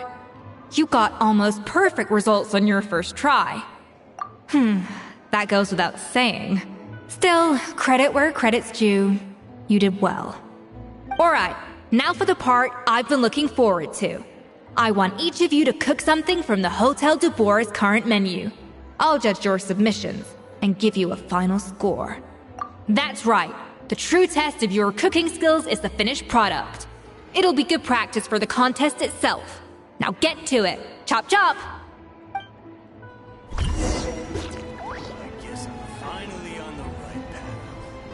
How's it going?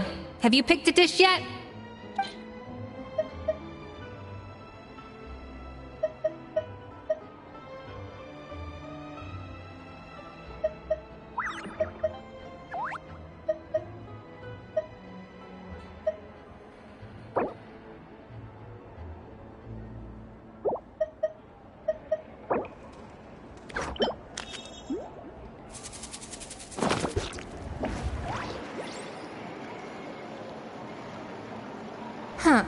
I know this doesn't represent what you're capable of. Try again, and this time, I want to see you make a proper attempt. How's it going?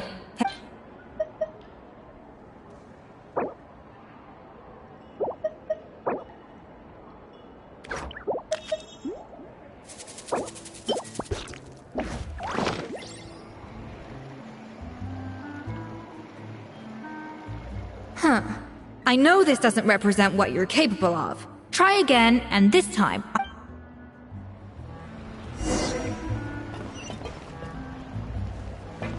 How's it going? Have you...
How's it going?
How's it going?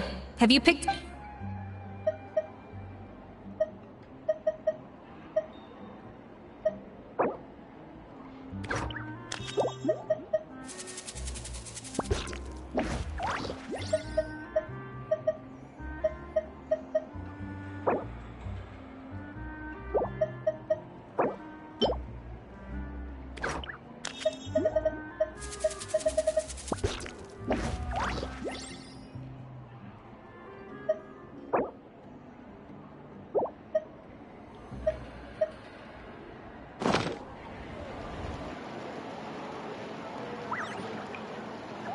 Huh.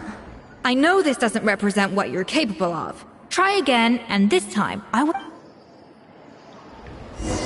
How's it going? Have you...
How's it going?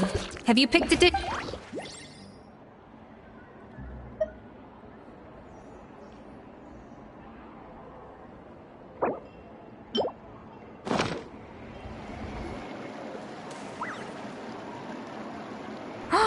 Look at that! With the grace of a snow-winged goose, as I like to say. Now, let the grading commence.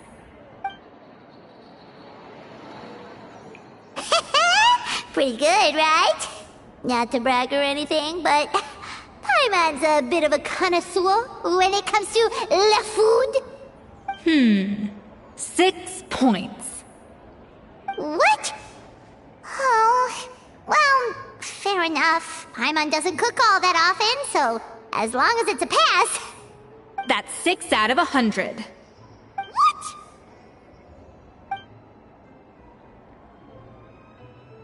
You say you're a connoisseur, but it's quite clear from this dish that you have far more experience consuming food than creating it.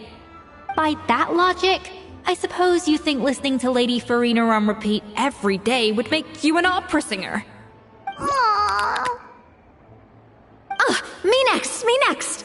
I'll have you know that this batch of macarons has 2 whole tablespoons less sugar than my previous ones. So you went from 12 tablespoons to 10? Well, it's nice to know you actually measured it out. Because it tastes like you just threw in whatever was left in the jar. 6 points. Aww.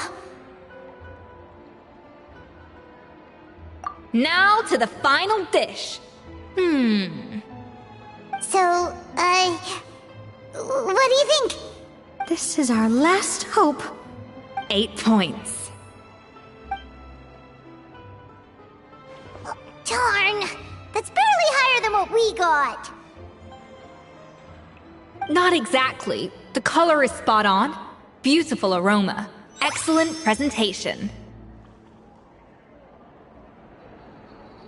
I have to give this one 8 points out of 10. Maybe even 9 points. Huh? How did you pull that off? Don't get me wrong. There's room for improvement. But still, this is clearly the work of an accomplished chef. I can tell that you've put many hours of work into honing your skills in the kitchen. I can really taste the grace of the snow-winged goose in this dish. The traveler's journey, with all its trials, tribulations, and setbacks. Not to mention the frustrations of having a picky eater for a partner. Hey, you made that last part up! No way did you taste that! Well, it looks like I lost fair and square. I guess you'll be taking the Traveler as one of your assistants then? But if it takes 3 chefs, that still leaves 1 slot remaining. Maybe Paimon and Navia should keep practicing and see how it goes? Chef Escoffier! Oh, it's Hilaire! What brings you here? I heard the news about the cooking contest. You're doing Gâteau de Bois, right? I was just wondering if you needed any help. And you think you're up to the task, do you? Oh, no, I know I'm not there yet. It's actually my dad who wanted to help.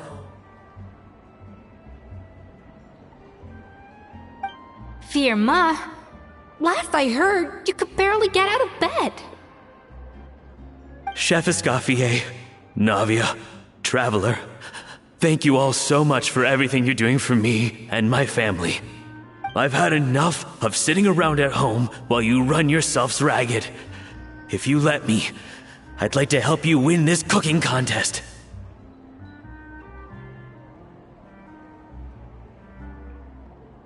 Yeah, I was gonna say the same thing. Don't you worry. I'll be fine. I'm feeling much better now. I'm sorry. I know I've been rather useless these past few days, but not anymore. The fact is, I'm a fine chef, despite recent events. I've proven myself in the Hotel de Bois kitchen, so if anyone's qualified to work under Chef Escoffier, it's me. I think. I hope so. Firma, have you even set foot in a kitchen since leaving Hotel de Bois? I have not. But I'm fully rested now. I know I can handle it. I'll prove it. Let me whip something up for you right now.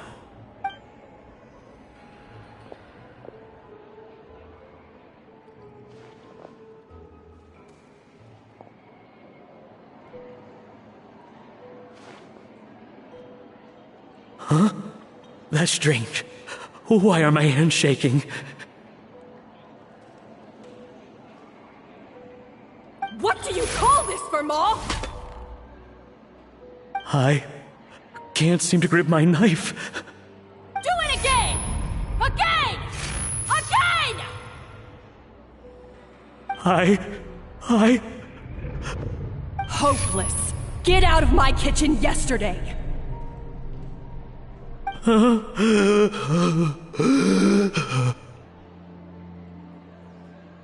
Dad, what's wrong?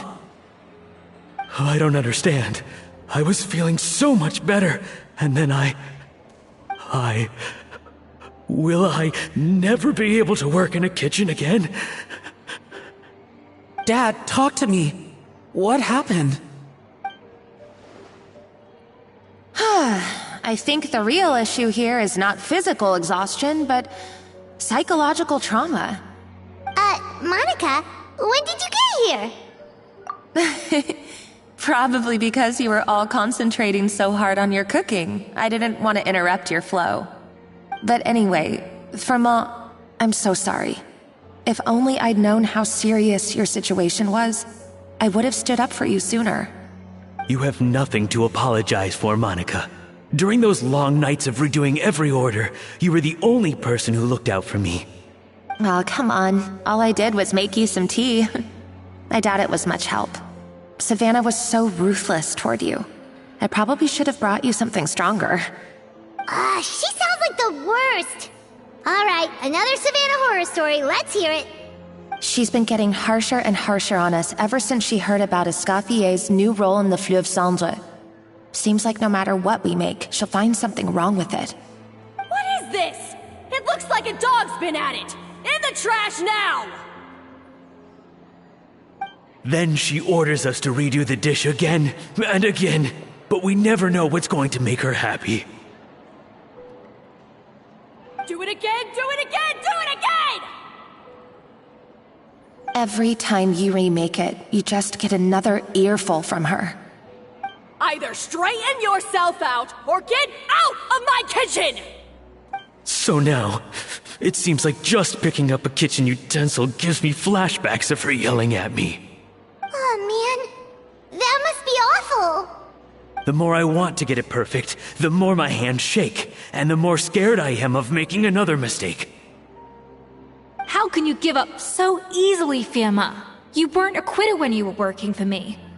And even under Savannah, you talk about working late into the night trying to perfect your dishes. That says to me that you still hadn't lost that determination to prove yourself. What changed? I don't know what's come over me. When I think back, I just remember feeling like my heart and my hands were growing heavier and heavier as the shift went on. Each time I had to redo a dish, my heart sank a little further. Maybe Savannah was right. Maybe I am just hopeless at this. Dad. I see. Well, it sounds like there are some deep issues at work here. Ones that won't be resolved by merely seeking compensation. I will win this contest, and after that, I encourage you to approach Savannah and talk this out. But what if you can't find another assistant in time? Clearly, I'm in no state to help out. You think being one person short will ruin my chances? Let's not forget, I taught you and her everything you know. Even if I had to go it alone, I would present the perfect gâteau. Oh, well, Paimon and Nadia will still keep practicing, just in case. And so will I. Yeah! And if worse comes to worse, we can always get the Spina di Rosula to put out an emergency call for chefs. There's gotta be someone out there, right? Actually, I thought maybe I could help. That's sort of why I'm here. What? Why didn't you say so? I was going to, but then... Well, this is the first chance I got. You do this for us? Thank you so much, Monica. Alright, fine by me. But aren't you still working for Savannah? Joining the other side seems like a guaranteed way to put your future employment in jeopardy. I know, but it's alright. I've made up my mind. With the way things are, I can't keep working for Savannah much longer anyway. Unless I want to become the next Fermat. I'm done with sucking it up. It's time to try and turn things around. If this cooking contest can get Savannah to see the error of her ways, then I'm sure she'll forgive me for this. Well, Hyman didn't think we'd be poaching from Savannah's staff to get our third person, but there you go. Anyway, Monica's a professional chef, so nothing could possibly go wrong now. Great! Then it's settled. And to congratulate you all on making the team, I propose a Spina-sponsored meal to celebrate. Spina-sponsored? Wait, you mean I'm cooking? Well, I promised the traveler a feast in the Fleuve Cendre. And I know how much you've been looking forward to it. Yeah! Feast, feast, feast! Alright, if you insist. Then prepare for some of the finest food of your lives.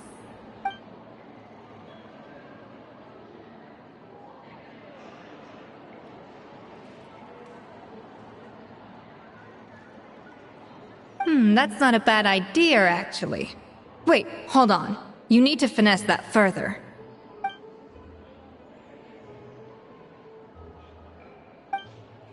That was a dream come true.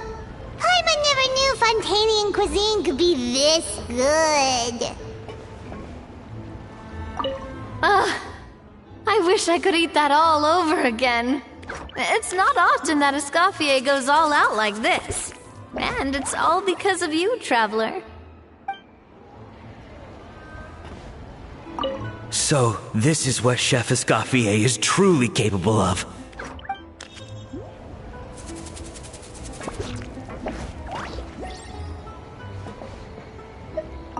Wow. I don't know if I'll ever be able to cook as good as that.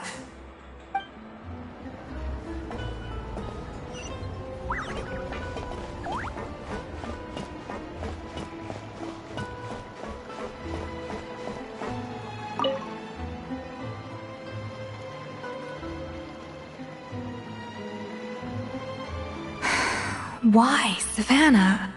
Why? Oh, nothing. I was just flicking through the original Codex de Boer. I wanted to see if there was anything I'm missing. Something I hadn't noticed before. That might explain why Savannah's so desperate to get her hands on it. But I can't find anything. It's just some hastily scribbled recipes in between diary entries from Modeste's adventuring phase. And most of it's not even legible anymore. The copy I gave her not only has all the recipes in full, but even includes my own private tips and notes from years of experience. Surely that's infinitely more useful than this old thing. Yeah, maybe. Still, it's just hard for me to imagine that the Savannah I knew would go to all this effort just to make a point. We were. At least I always thought we were. She was a little shy, but meticulous with everything and everyone she dealt with. She made a few mistakes here and there, but she was quick to correct them whenever they were pointed out. And she was always striving to improve as a chef. Those qualities are why I recommended her to replace me as head chef. I never imagined for 1 second that she'd cause Fiamma and the other staff so much grief. Well, I mean to an extent, of course. I pushed hard for her to get the role. And the idea that she turned out like this because of me is difficult to come to terms with. I wonder if this is how Modeste felt back when he was writing the Codex. Yes, with his good friend and co-founder of the Hotel de Boer, Savelli. The story goes that after Modeste unveiled his Gâteau de Boer and was hailed as a culinary genius, he was admired and adored by all. But his newfound fame slowly drove him and Savelli apart. Unlike Modeste, whose every new creation was an instant hit, Savelli seemed to face setbacks every turn. Doors that would swing wide open for Modeste would shut in Savelli's face. And with Modeste being whisked off to all manner of functions by his celebrity friends, he had less and less time to discuss the culinary arts with Savelli. People started gossiping about Savelli, and their relationship between the two gradually soured. Everything came to an abrupt end when Modeste, still in the prime of his life and still hailed as a genius, suddenly died from an acute illness. And that was it. They neither had a decisive split nor got the chance to properly reconcile. Their story just came to an end. One rumor had it that Savelli actually killed Modeste out of jealousy, even as the latter was hoping to make amends. Unlikely. It's a popular theory, but there's no real basis for it. At least there are no records of Savelli ever being convicted of a crime. Still, beyond a point, there's no way of knowing what truly happened in the past. All we can do is try to make sure the present doesn't quite go as badly. And that's why I have to win this contest tomorrow. Then get the truth about everything that's been going on, even if it means cracking her open like a nut. You're right about that. Just follow my lead and victory will be ours.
It's Cooking Contest Day! To the Hotel de Boer! Toot sweet!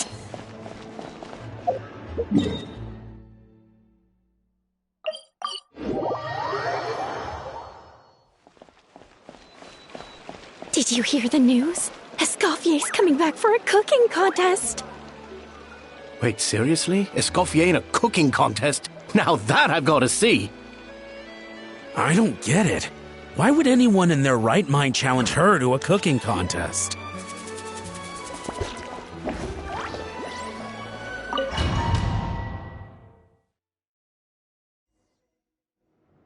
Mesdames et messieurs, welcome one and all to the Hotel de Boer and to this most exciting of cooking contests. Savannah, I've brought the original copy of the codex you asked for. Monica? Huh. In the interests of fairness, this contest will be conducted in a double-blind format. Once the dishes are complete, they will be sent to the back of the kitchen where they'll each receive a label.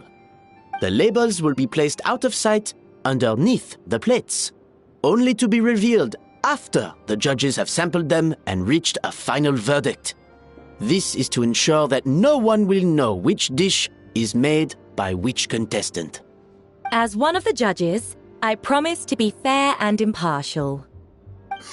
When my meal got interrupted yesterday, I never thought this is how they'd make it up to me. Getting a seat on the judging panel is a pretty sweet deal. Both contestants have taken their positions. Then, without further ado, let the Hotel de Boer cooking contest commence!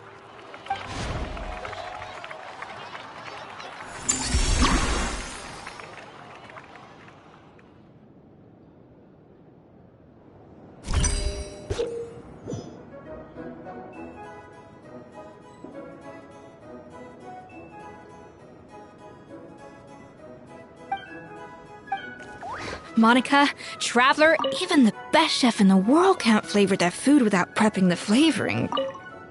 Even the best chef in the world can't flavor their food without prepping the flavoring. Even the best chef in the world can't flavor their food without prepping the flavoring, right? Alphonse, Gaspar, get to work! Do not disappoint me! That should be enough flavoring. Now hurry up and balance the flavors.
What are you playing at?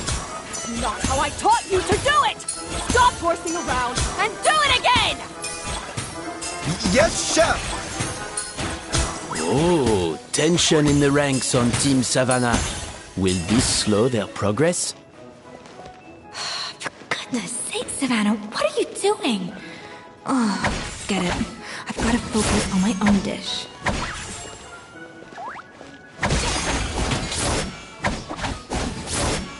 A little amuse bouche!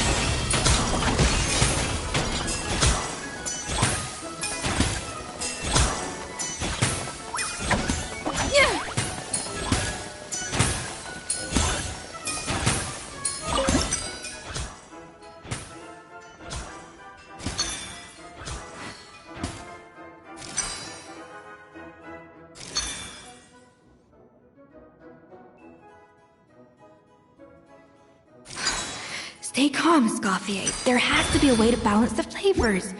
Just think.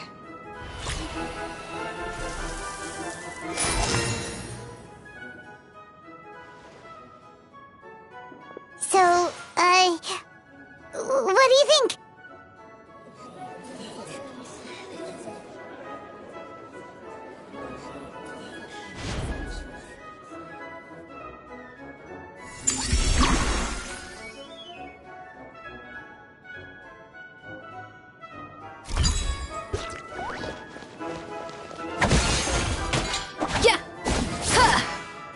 Adaptive frosting!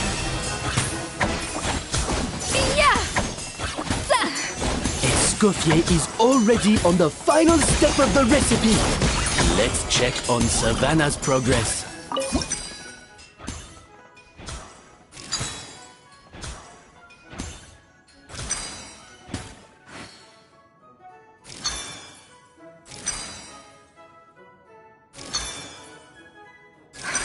What are you doing, Escoffier? Your team's waiting on you. I think this flavor profile is still a little bit off. Enough! Oh, useless! Both of you! Make like an egg and feed it! I'll do it myself! Wow!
You can't match Escoffier's talent.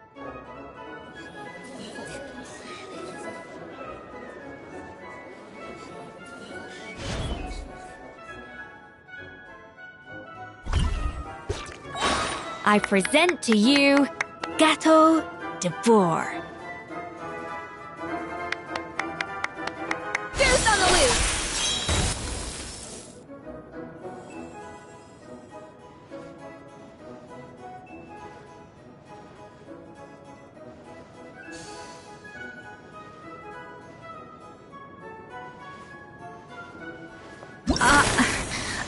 I was just exercising caution. I had to make sure everything was perfect.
Time's up! Contestants, please take your dishes to the back.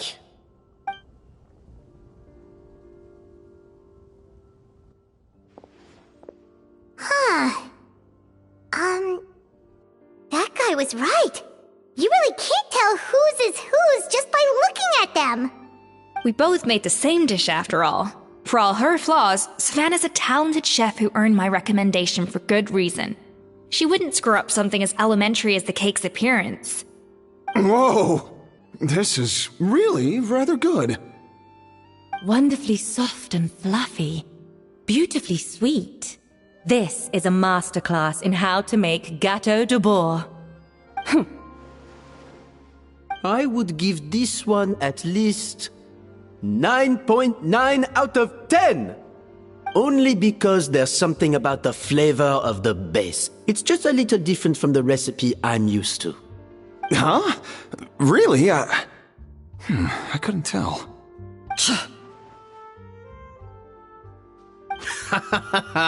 All right, on to gâteau number 2. I haven't had a single bite and already this aroma is a delight to the senses. I have a feeling that this gâteau will be a gâteau for the ages. How exciting! I'm gonna dig in.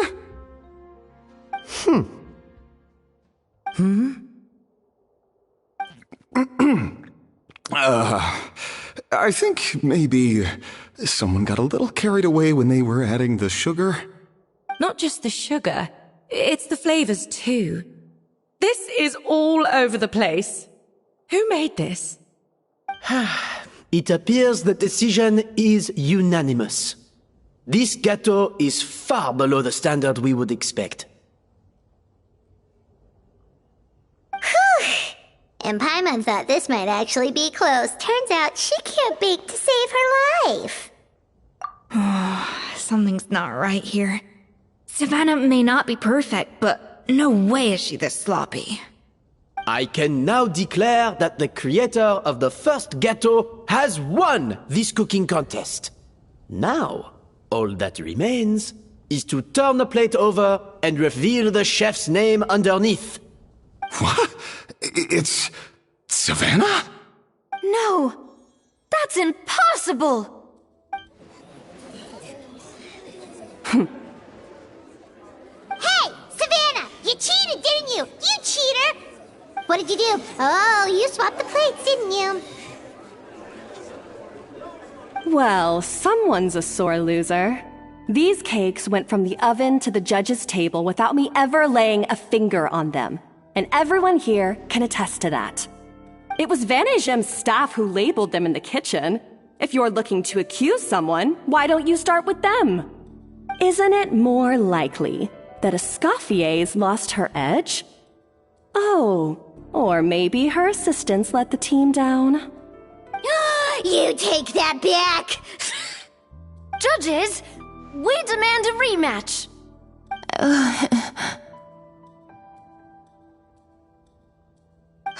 That's enough! What's done is done.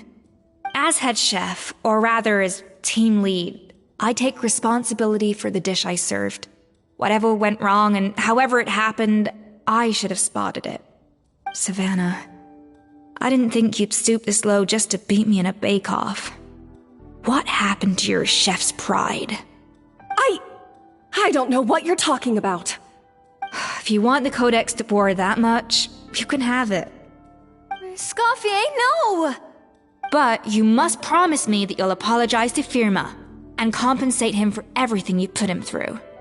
It's a little late to be negotiating terms. The contest is over and I won. That means you owe me the Codex, and I owe you nothing. Look, Savannah, you may have fooled everyone else, but can you really fool yourself? What I'm offering is to accept defeat without looking to expose what you've done.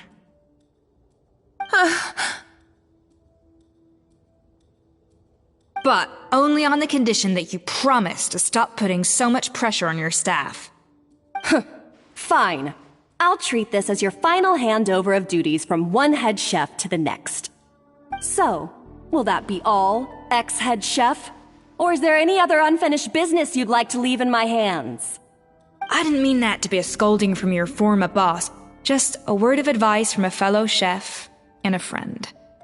But I don't know if you're even open to input from other people anymore. I know what I'm doing. I don't need your advice. All right, fine. I'm glad to hear it.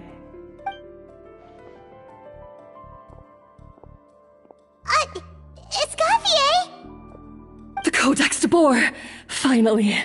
Now, at long last, I will succeed. Escoffier? How could you let her get away with this? Yeah! The Codex is a souvenir of your time here! Doesn't that mean anything to you? It's alright. It was just a bake-off, not the end of the world. I'm already over it. Besides, it's not all bad. She agreed to compensate Firma. That's mission accomplished for the Spina. Honestly, if I'd have known that giving her the Codex would solve everything, I'd have just done that in the first place. I mean, why bother with the whole cooking contest? It's such a waste of time and energy.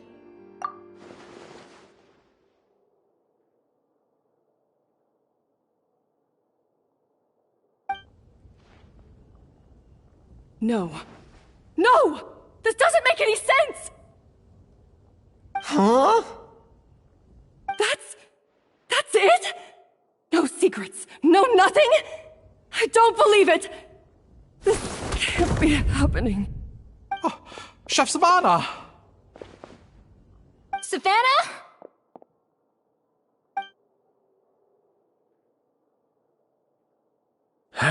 It's nothing life-threatening.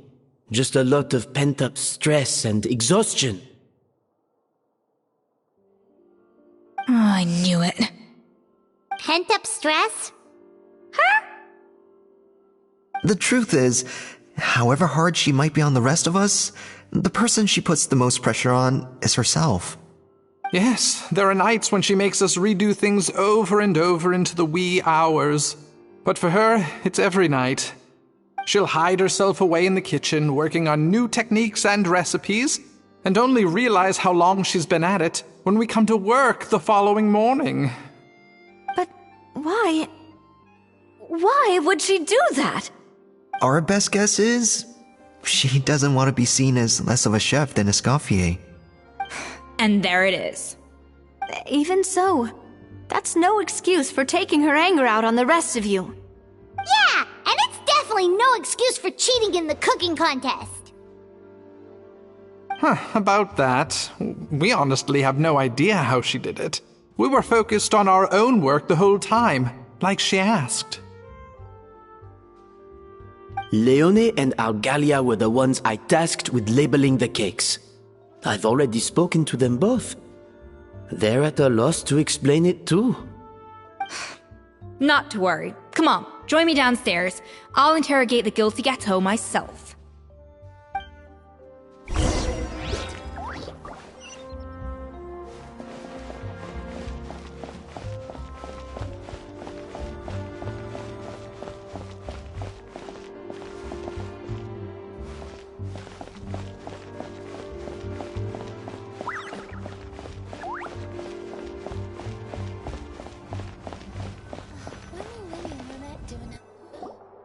Well, how is it? Have you figured out what it was? Oh, this is aggravated assault on my palate. I'd rather eat wet cement than this. Is it really that bad? I made sure to taste test it before it was served. Oh, relax. This isn't your cake. Savannah never switched the plates. The offending flavors are coming from in between the icing and the cake base, which means someone tampered with it while it was being made. Or in other words, we have a traitor in our midst.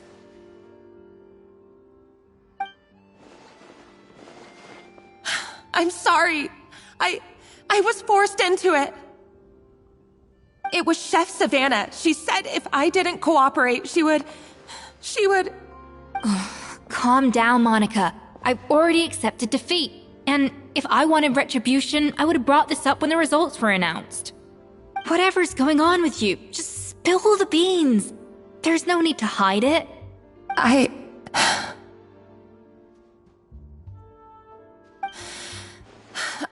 was the one who caused the food safety incident that one time. Food safety? Wait, you mean the Lumaline incident? So you procured the contaminated ingredients? I think so. Savannah and I were on procurement that day.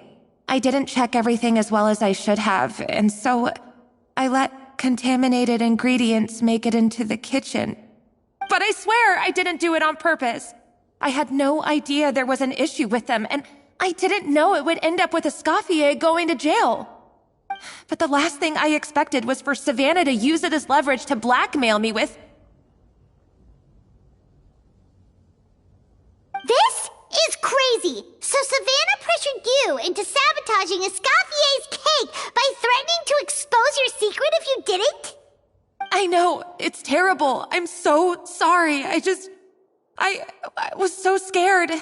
The thought of Chef Escoffier finding out that I put her in jail, it made me freeze up with fear. I thought Escoffier would hate my guts if she ever found out, and yet somehow that's ended up in me doing something even worse.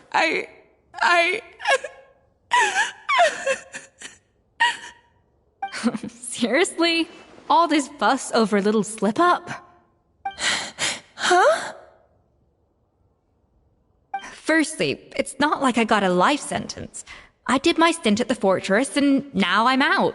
And secondly, I had my own reasons for leaving the Hotel de Boer. This wasn't the only factor.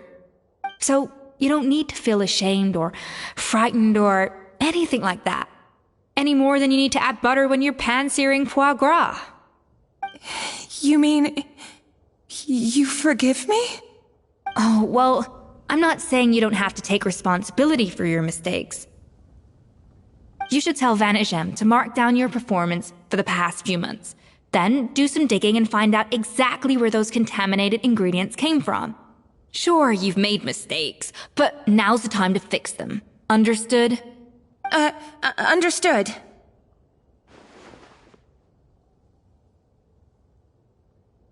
Good. Now, back to Savannah. What about the original codex would compel her to resort to blackmail? I have my suspicions. Not that I've got any proof to back them up, though. Ugh. What happened to me? I've overheard some customers murmuring about how the Hotel de Boer hasn't been the same since Escoffier left. They think our menu doesn't taste like it used to, especially our signature items. Now that you mention it, I noticed it during the contest too. I couldn't put my finger on it, but the flavor seems subtly different from how it used to be. But the difference was so small, I'm sure no one would notice it besides our most loyal customers and true dessert connoisseurs. Still, as head chef, it's easy to see why Savannah would get so hung up on it. So many times I've seen her make the cake base over and over again, late into the night, determined to match Escoffier's version. But something's always slightly off every time. Yeah, I've noticed that too. Never really gave it much thought, though.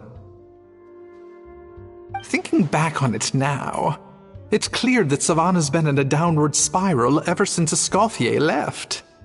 She wants to prove that she can fill Escoffier's shoes. That's gotta be the reason. But after countless setbacks, she's getting more and more unhinged.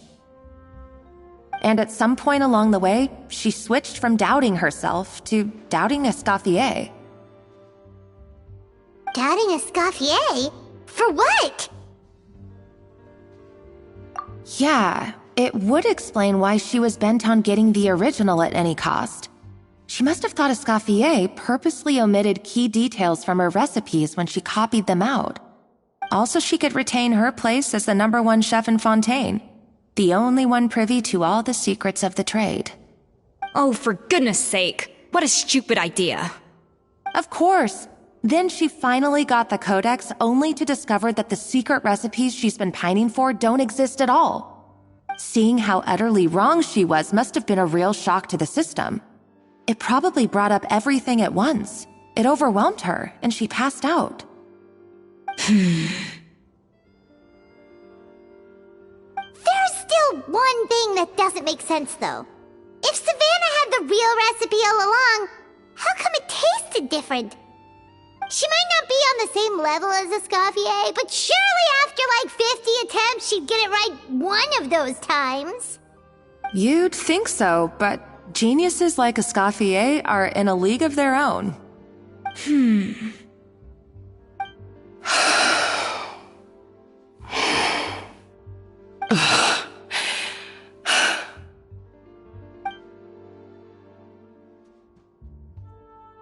New head chef, you say? What's her name? I don't think I've heard of her before. I wonder, can the Hotel de Boer keep its edge without Escoffier at the helm?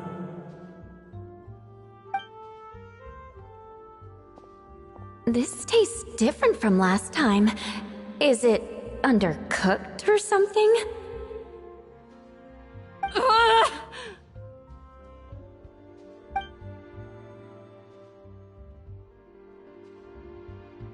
Take this. It's a copy of the Codex de Boer. From now on, you will be its keeper. Don't listen to the doubters. If I say you can do it, then you can do it. Even if you don't believe in yourself, at least believe in me. Hey, did you hear me? Once I'm gone, the restaurant is all yours.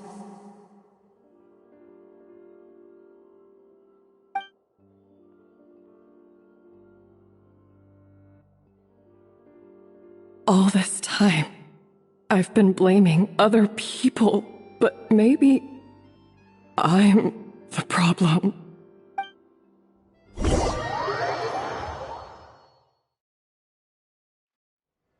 I sincerely apologize for putting everyone out.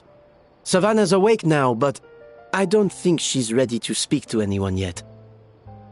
Let's give her the day to calm down. I'm sure you'll have the chance to talk everything out tomorrow. In that case, I'll go and update Vermont and his family. I wonder what he'll make of all this. So, we'll come back tomorrow then. That was a long day. I think I've earned myself a sweet treat when I get back home. Oh, nice! Macarons? Or are you gonna switch it up this time?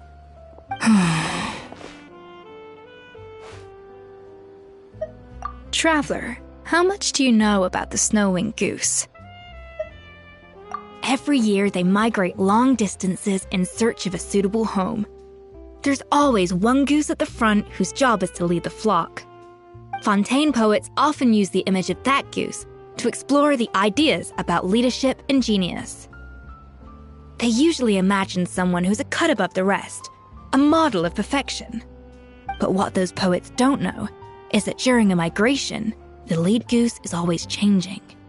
Once the lead goose shows signs of fatigue, it retreats to the back of the flock and allows another goose to take its place. So the truth is that leadership, with all the responsibilities and pressures that come with it, it's something that everyone takes turns at. But we humans completely miss that fact when we project our own ideas about social hierarchies onto them. I guess what I'm saying is, I don't buy into this notion that there's some sort of gulf between normal and genius. Cooking is a science, not magic. Given the same ingredients, same recipe, and same environment, I see no reason why two different people shouldn't be able to create the exact same dish. Of course, some people have a more sensitive palate than others, and some people are just born bolder or more conscientious. But these are all variables that can be accounted for with time and practice. I'd have no reason to expect so much from others if I believed that perfection can only come from the hands of a genius. The only reason I hold people to high standards is because, well, I believe they're capable of greatness. Okay, I've made up my mind. I'm gonna get to the bottom of why Savannah failed. And come tomorrow, I'll give her the scolding of her life, pointing out all the mistakes she's made along the way. Then she'll finally see the error of her ways.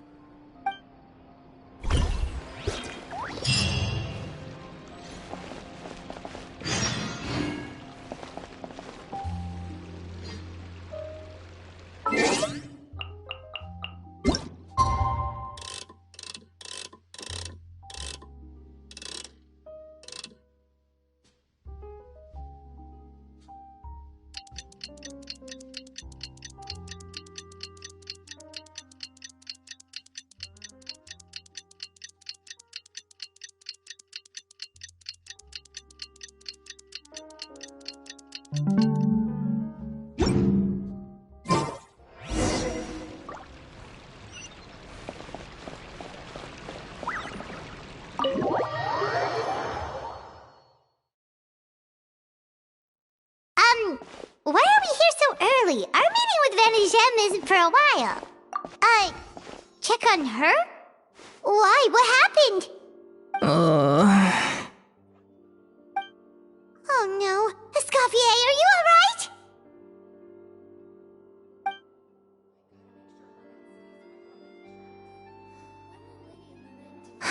I'm fine. Just need to get some more coffee in me. Huh? What happened to my coffee? Did I really drink it all? Alright. Thanks. I appreciate it. Well, there's cooking facilities here. Or we could just grab a cup of coffee from Cafe Lutece, but either way, hurry! Do another show.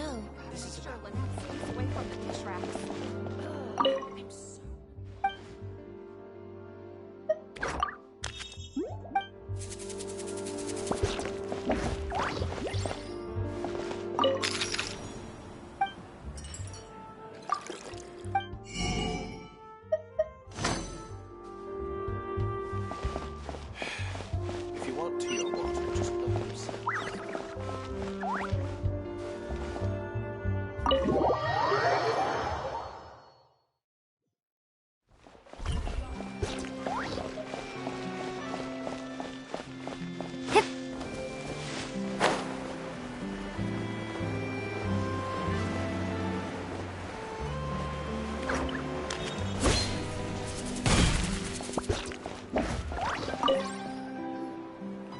Hello, what can I get for you? Sure thing, we're here to go. Huh? Oh, I see. First cup of the season. Yeah, I get it. Young people these days do love their little surprises.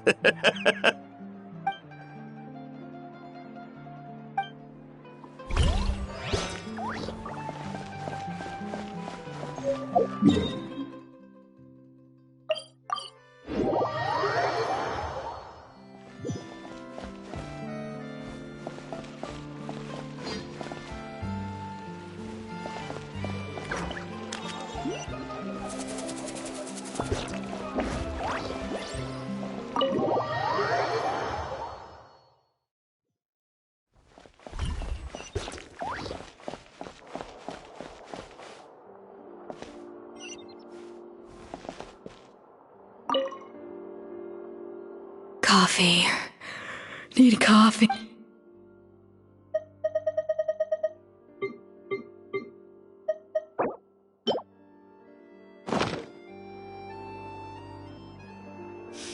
I smell coffee.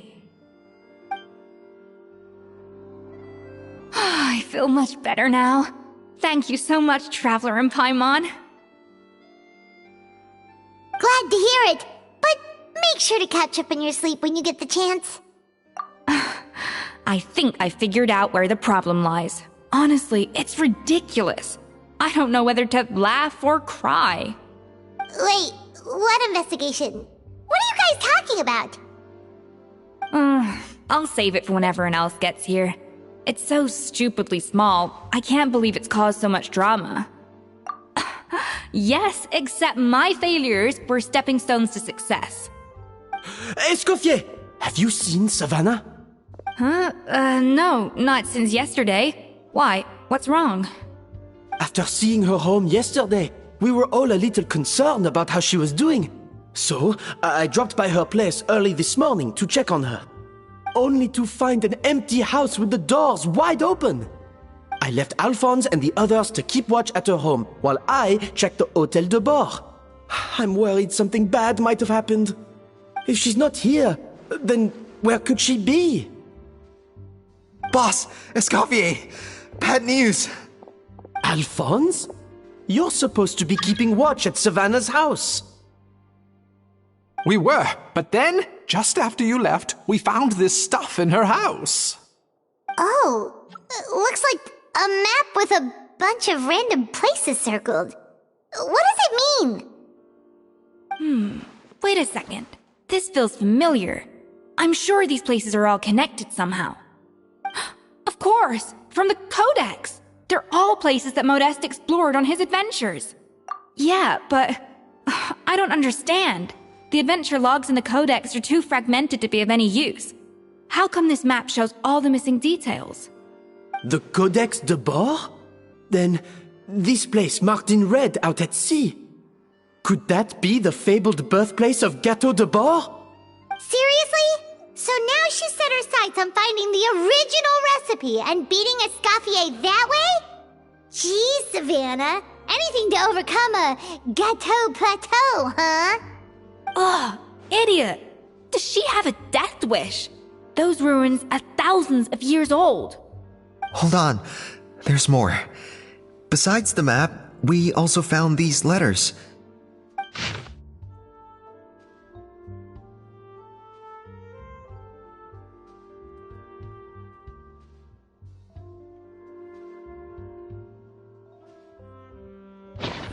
It was you. You let the Lumaline through, didn't you? It sounds like a threat letter. Does this mean that Savannah was responsible for the safety incident? And not Monica after all? Retrieve the Codex by any means necessary. So the cooking contest and the cheating. Someone else was behind her pulling the strings? She's keeping the true recipe to herself. Ugh, this is all such a mess. Paimon needs a second to process this. First, we thought that Savannah forced Monica to cheat in the cooking contest. But now, it turns out that someone else forced Savannah to force Monica to cheat?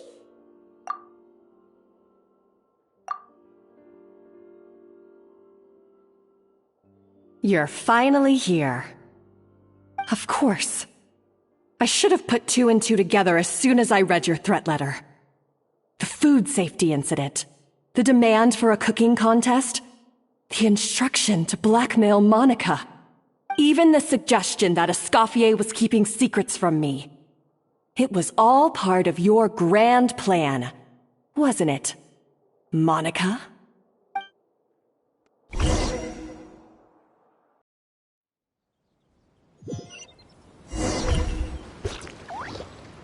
We should be getting close to the spot marked on the map. Of all the stupid things she's done, this really takes the cake. The moment we find her, I'm gonna curse the living daylights out of her.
What are my orders?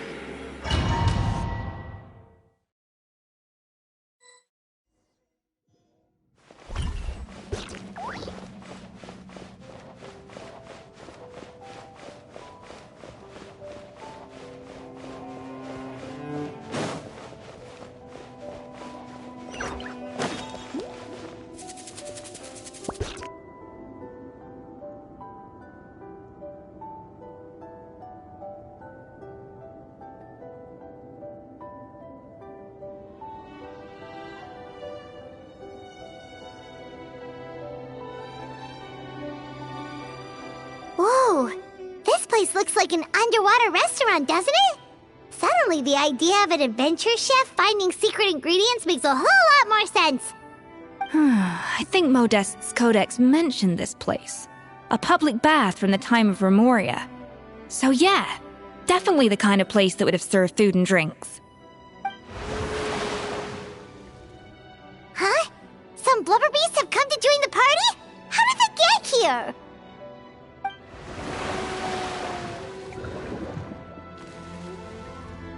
Aw, they ran off! That could be easier said than done. Something's blocking the entrance. Well, did Modeste mention it in his adventure logs by any chance? They must have gotten through somehow. Good point. Yes, that's right. It's coming back to me now.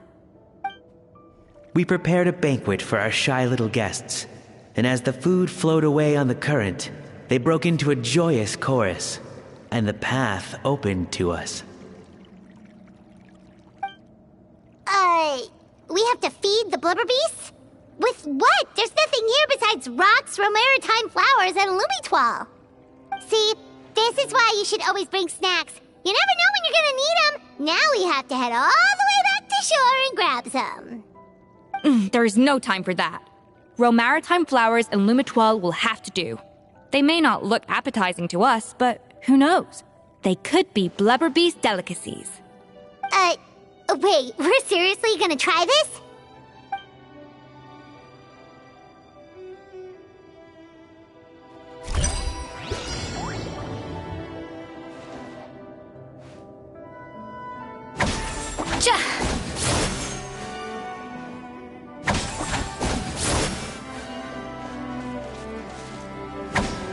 Off to the freezer!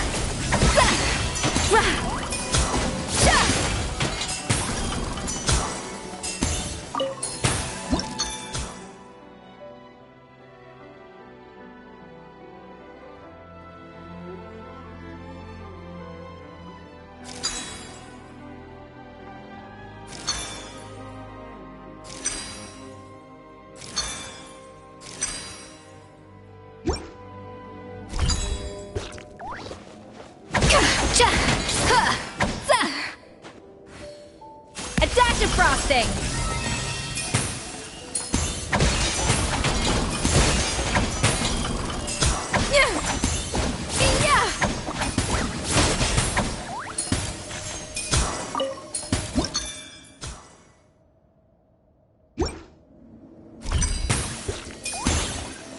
Off to the freezer!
Boosh!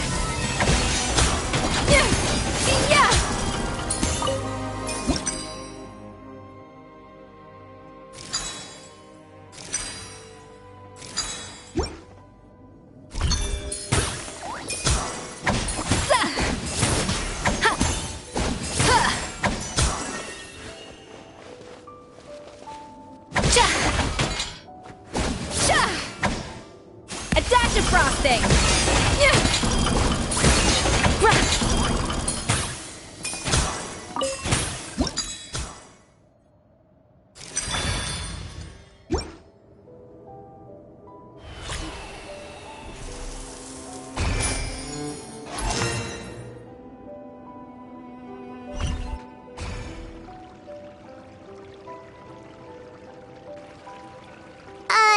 Blubber beasts or not, Are we sure this stuff is edible? Trust me, they'll love it. Oh, good question. If we try to put them in the pool, we'll probably just scare them off again, and who knows how long they'll be gone.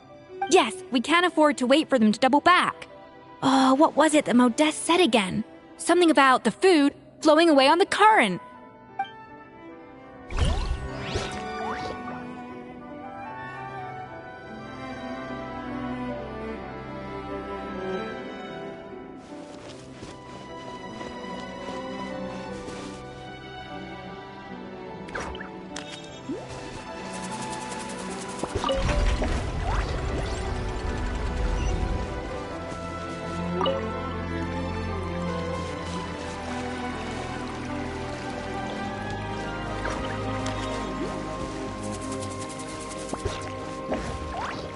Hey, be careful! Scare them off too much and they might not come back again. Wow, it's really singing! It must taste better than Paimon thought!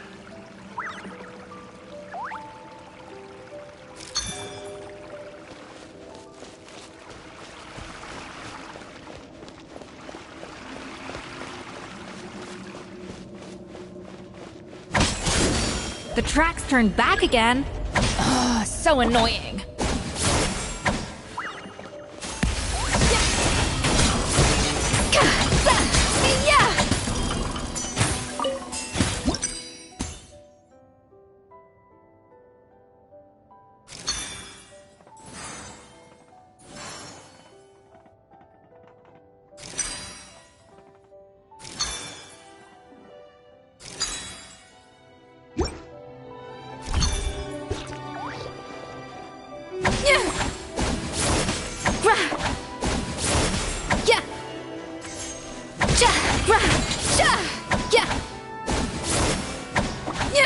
Off to the freezer!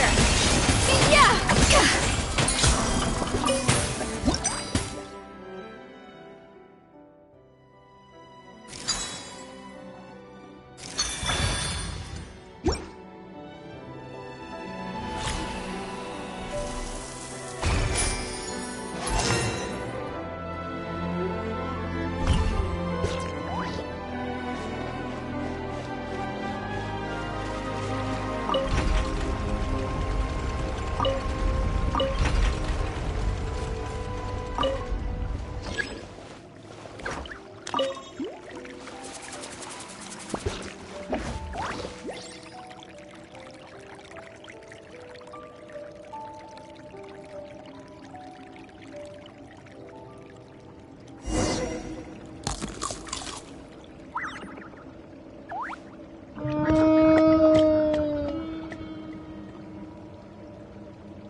Hey, it's open!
Hey, give me your water. Here. I said your water, the one you just drank out of? Sure.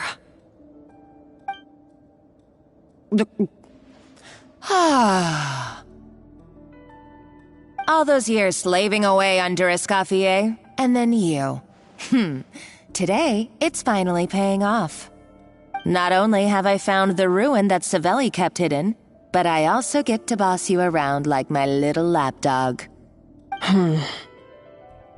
Hey, go scout ahead for me. If we need to do any more blast tunneling, I want to know where to lay the explosives. Did you not hear me? Get going. Why don't you do it yourself? Oh, when did you learn to fight back? You're always so compliant when I give you instructions by letter. That's because you threatened to expose me for the Lumiline incident. I swear, if I'd known what you were planning, I'd never have... Ha! Don't be so self-righteous. Admit it, you've always been jealous of Escoffier. That's why you lapped up everything I told you. You were terrified of her finding out about your part in the Lumiline incident, and you resented the way her reputation hung over you. So you jumped at the chance to convince yourself that she was the villain, that she deliberately hid her secret recipes from you just to hold you back. It was the only excuse you needed to justify getting back at her.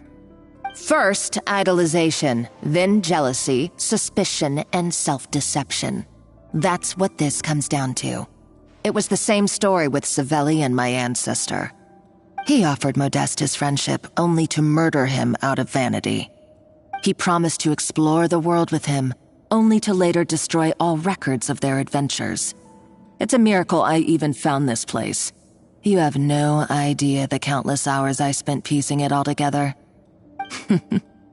So you see, you're no better than Savelli. If you can't beat him, betray him, right? I am no Savelli, nor will I ever be. Oh, put a lid on it. You really think you can absolve yourself of your vindictive and jealous behavior now? Just because you finally realized that Escoffier never kept any secrets from you?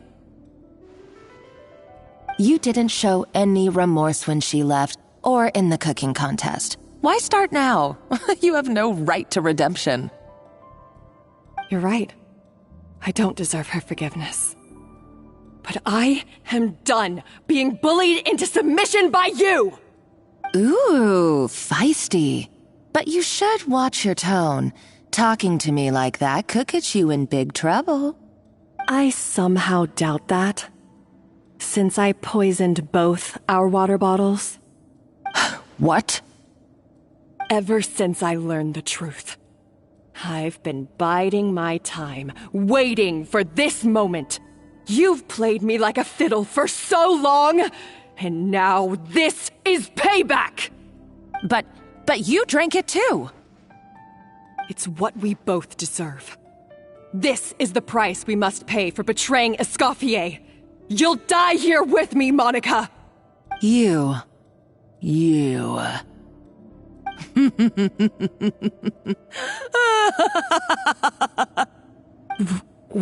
What's so funny? Oh, you're too much. I thought I'd play along for a bit just to amuse myself. You gave a very rousing performance. I saw your dumb plan a mile off. There's no poison in these bottles, just clean, fresh water. No. Revenge is a dish best served cold, you know. Did you really think your half-baked plot would fool me? You're a lousy chef, and you make a lousy villain, too. A complete waste of space. No wonder you never amounted to anything. Everything I ever did was a failure. And now, I failed again, for the last time. Hey, why don't you try your hand at being a comedian in your next life? You got a good laugh out of me. But now the show's over. You should have just done like I asked, Savannah. All I wanted you to do was scout the ruins for me. But you had your chance, and now it's time to say goodbye. Stop right there! Let her go, Monica! We've got you surrounded! Escoffier? Ugh, looks like I'll have to keep you around for a little longer. You can't! Stay back if you want her alive! Escoffier and the Traveler.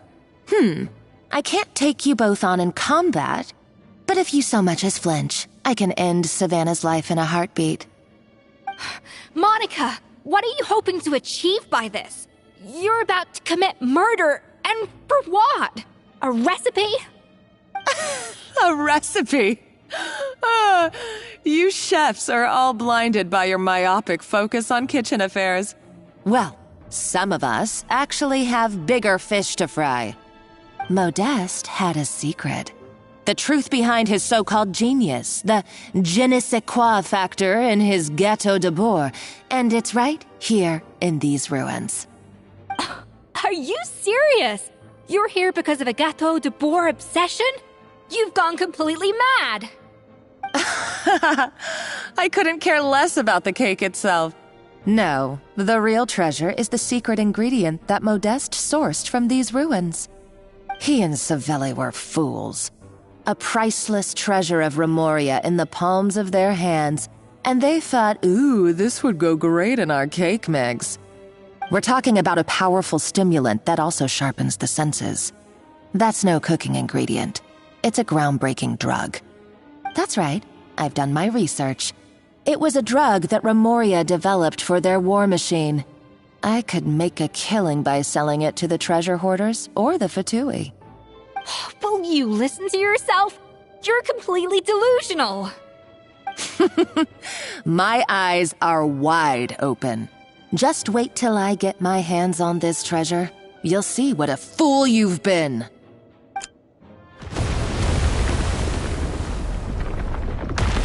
Wait, what's that sound?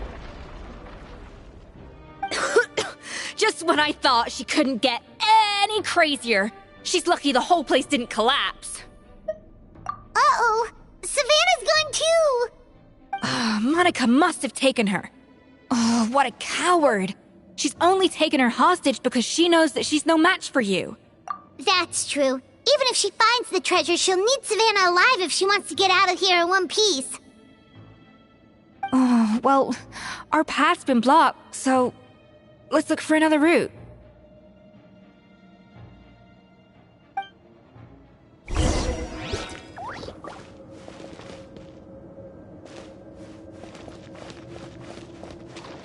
The water looks pretty deep here. Maybe it leads somewhere.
They were probably awakened by the explosion just now.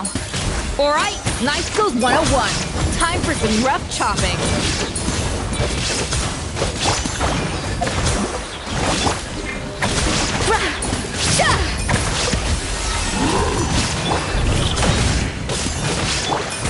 Suma shines eternal!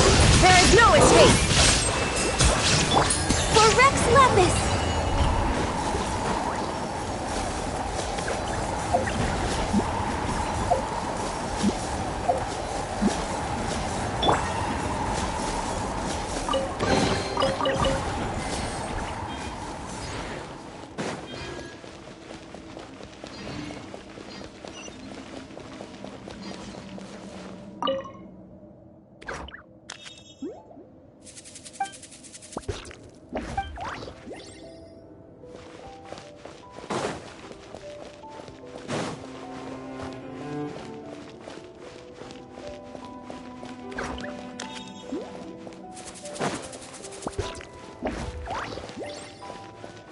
Another door? Guess we need to prepare another feast for our guests.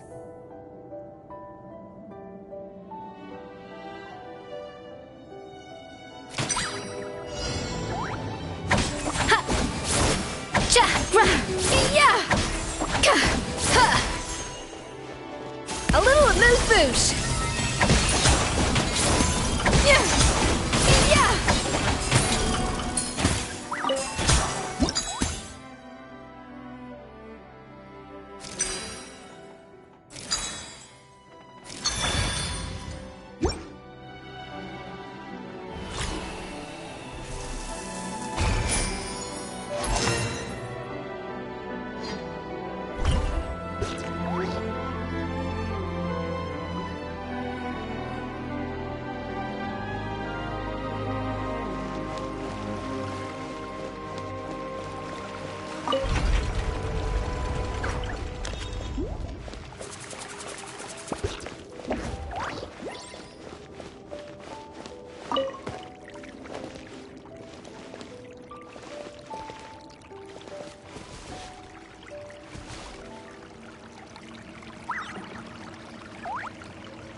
It seems to really like the texture of Rome Maritime flowers.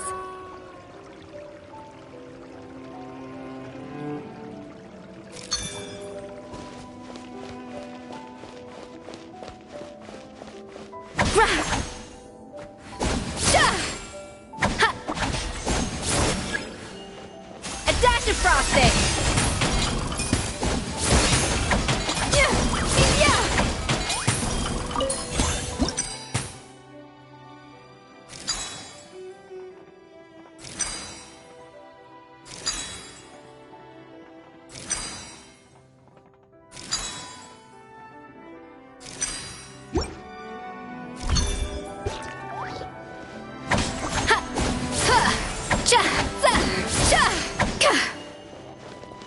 Off to the freezer!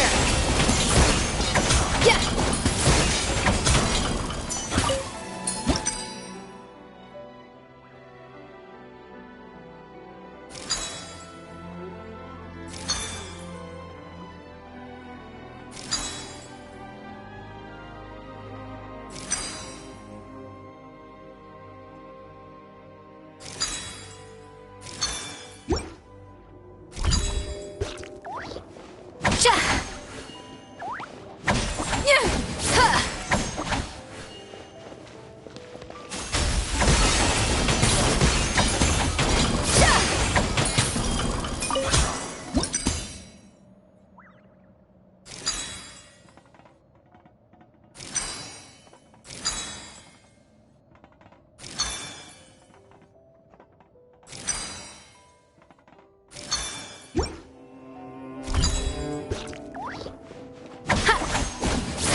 ice and frost.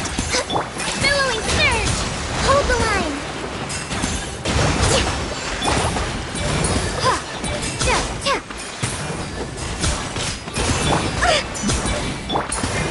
A little amuse-bouche.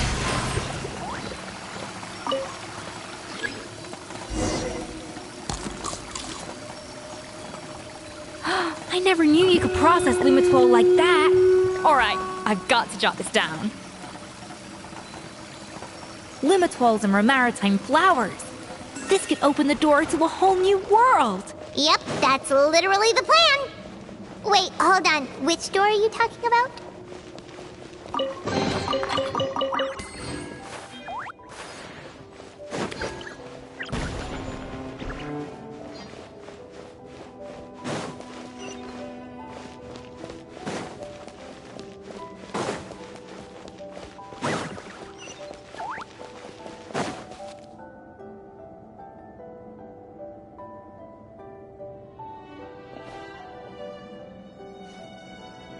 That's strange.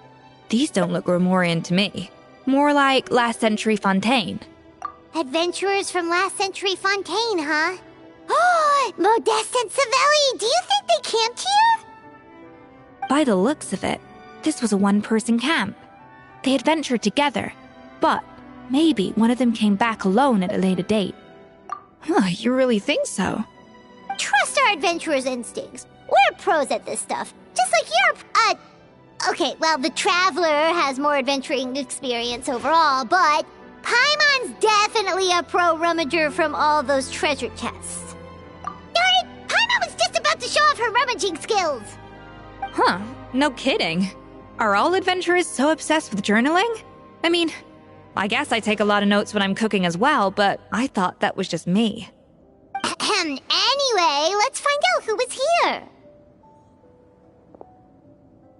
It's been years since I've last visited these ruins. It's exactly the way I remember it. This place probably hasn't changed in millennia. Sadly, up above, on dry land, everything has changed. The treasure of Remoria. That's what we used to call it. Modeste was right about its potential.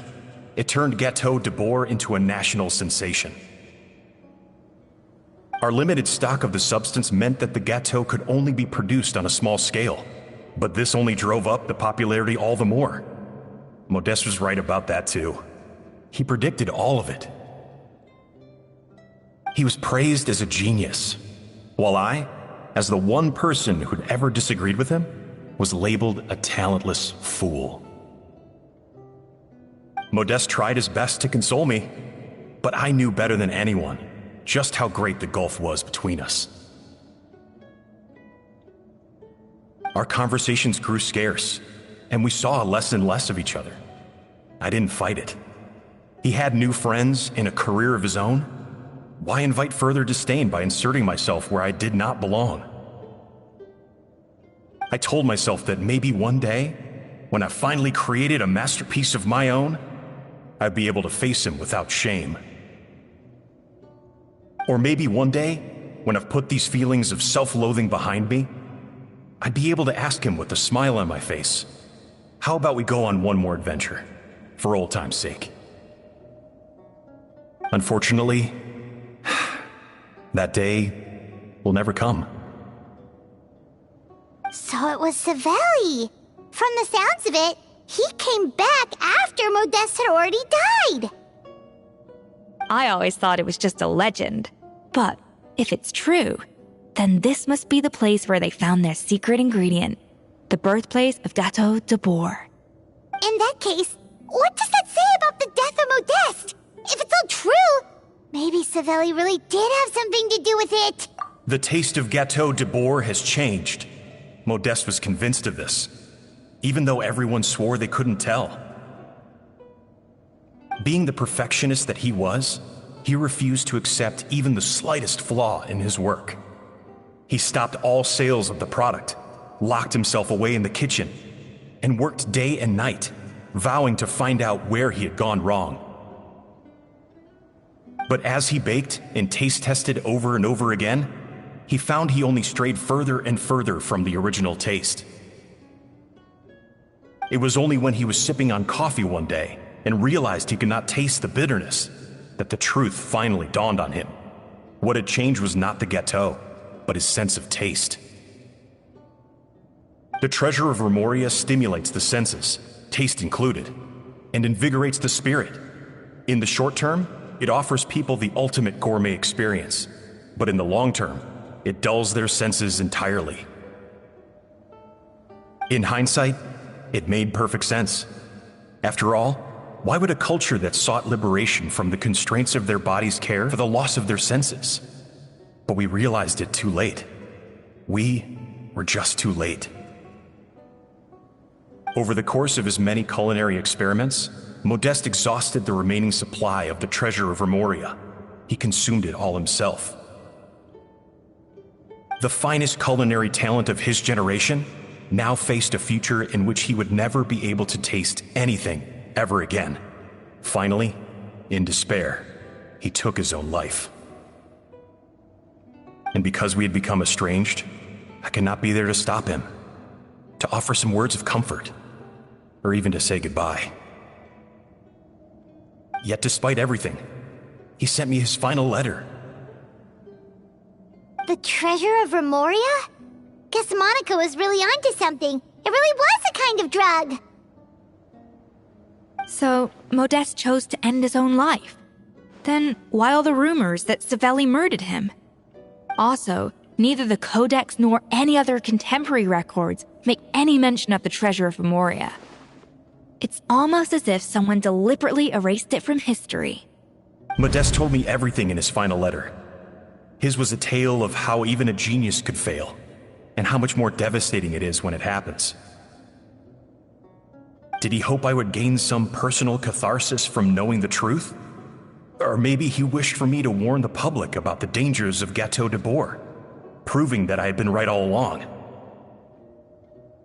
But if the public ever learned how Modeste's greatest triumph became his undoing, his fall from grace would be swift and merciless.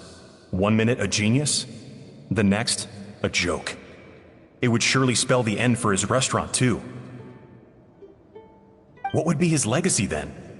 How would future generations view everything we built together? I fear the scorn I have faced these last years would pale in comparison to the scorn shown to him by the history books. I cannot let that come to pass. I will do what I must to protect his name. It will mean tampering with his notes to remove the damning details, leaving mere fragments of our story behind. It may lead his family to suspect me of having a hand in his demise. But if that's the price of destroying all evidence of my crimes, then so be it. I would rather the world believe a tale of genius and jealousy than see his reputation in tatters. The final loose end is the evidence here, at the bottom of the sea. Huh? What's wrong? Didn't we say Savannah should be safe for now? So we thought, but if Monica finds out what happened to the treasure, there's no telling what she might do.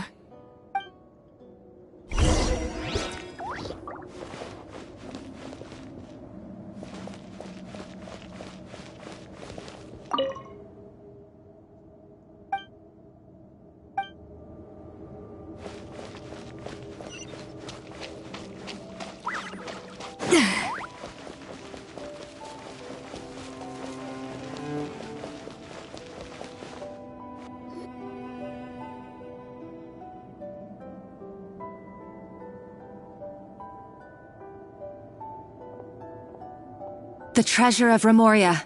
I have found you at last. Savelli, you tried your best to bury the truth, but you underestimated the children of Modeste. Some fragments of his diary escaped your clutches, and we have held on to them for generations. But I have to thank you too, Savannah. Without your help retrieving the Codex, and with it the last piece of the puzzle, I may never have found this place. But now, finally, the secret to Remoria's military might is within my grasp. The treasure of Remoria is mine!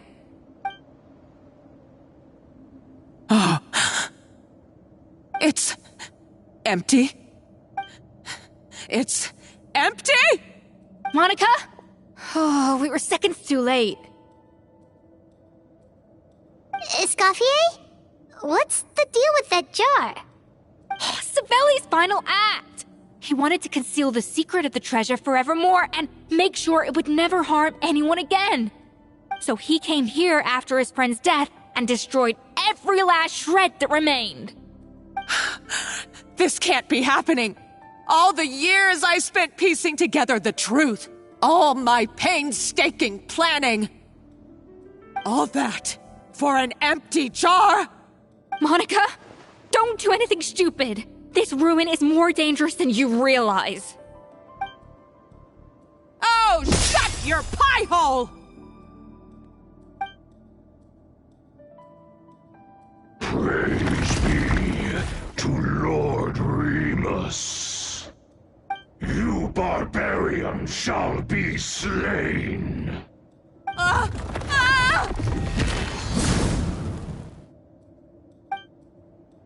She's a nutcase! A liability to herself and everyone else!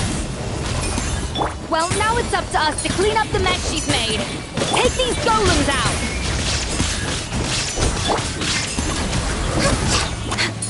You're way behind schedule.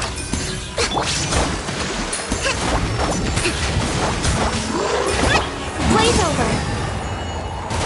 No touching. Torn to oblivion. Shine down. The pinnacle of excellence! Off to the freezer!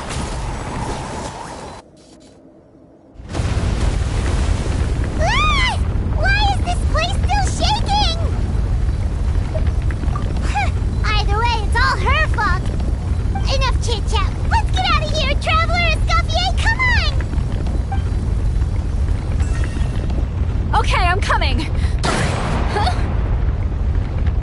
Oh, no you don't. If I can't get what I want, neither will any of you. I've got nothing to show for my life's work so far. But if I can take another so-called genius down with me in my final moment, then it was all worth it. You're a psycho!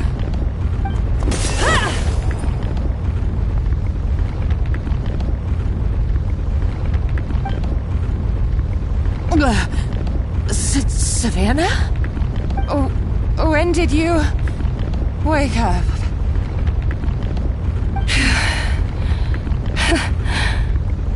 I may be a lousy chef, but it looks like I'm not a complete waste of space. Traveler? Okay, let's go!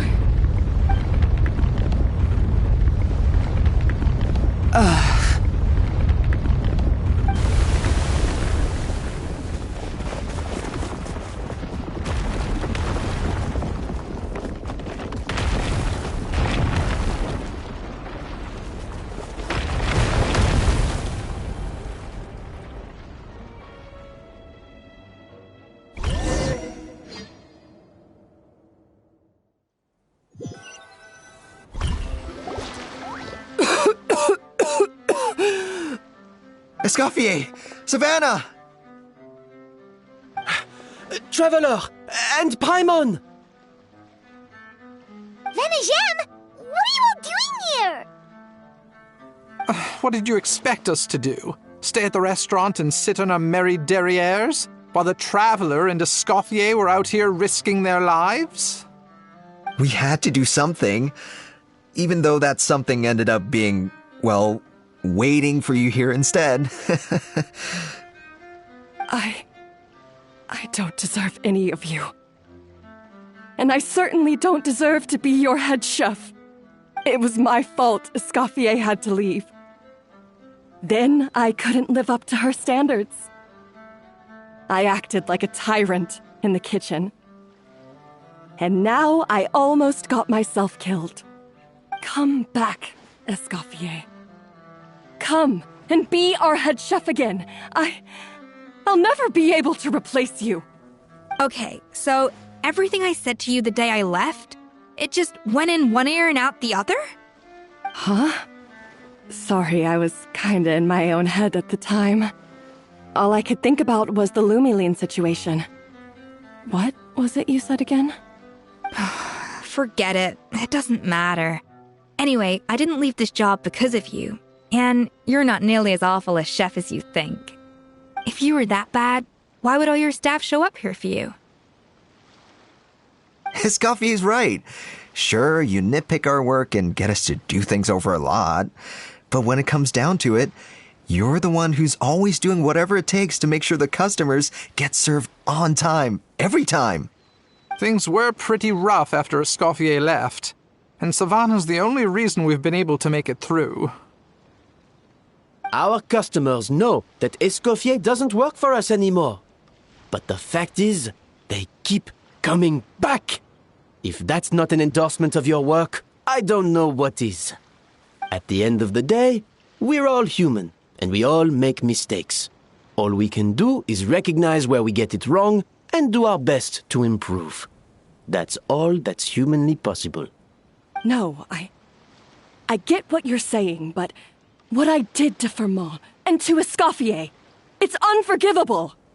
Well, about that, there's someone else here to see you, Chef. It's been a while, Chef Savannah. Firmin? I'm so sorry. I put far too much pressure on you.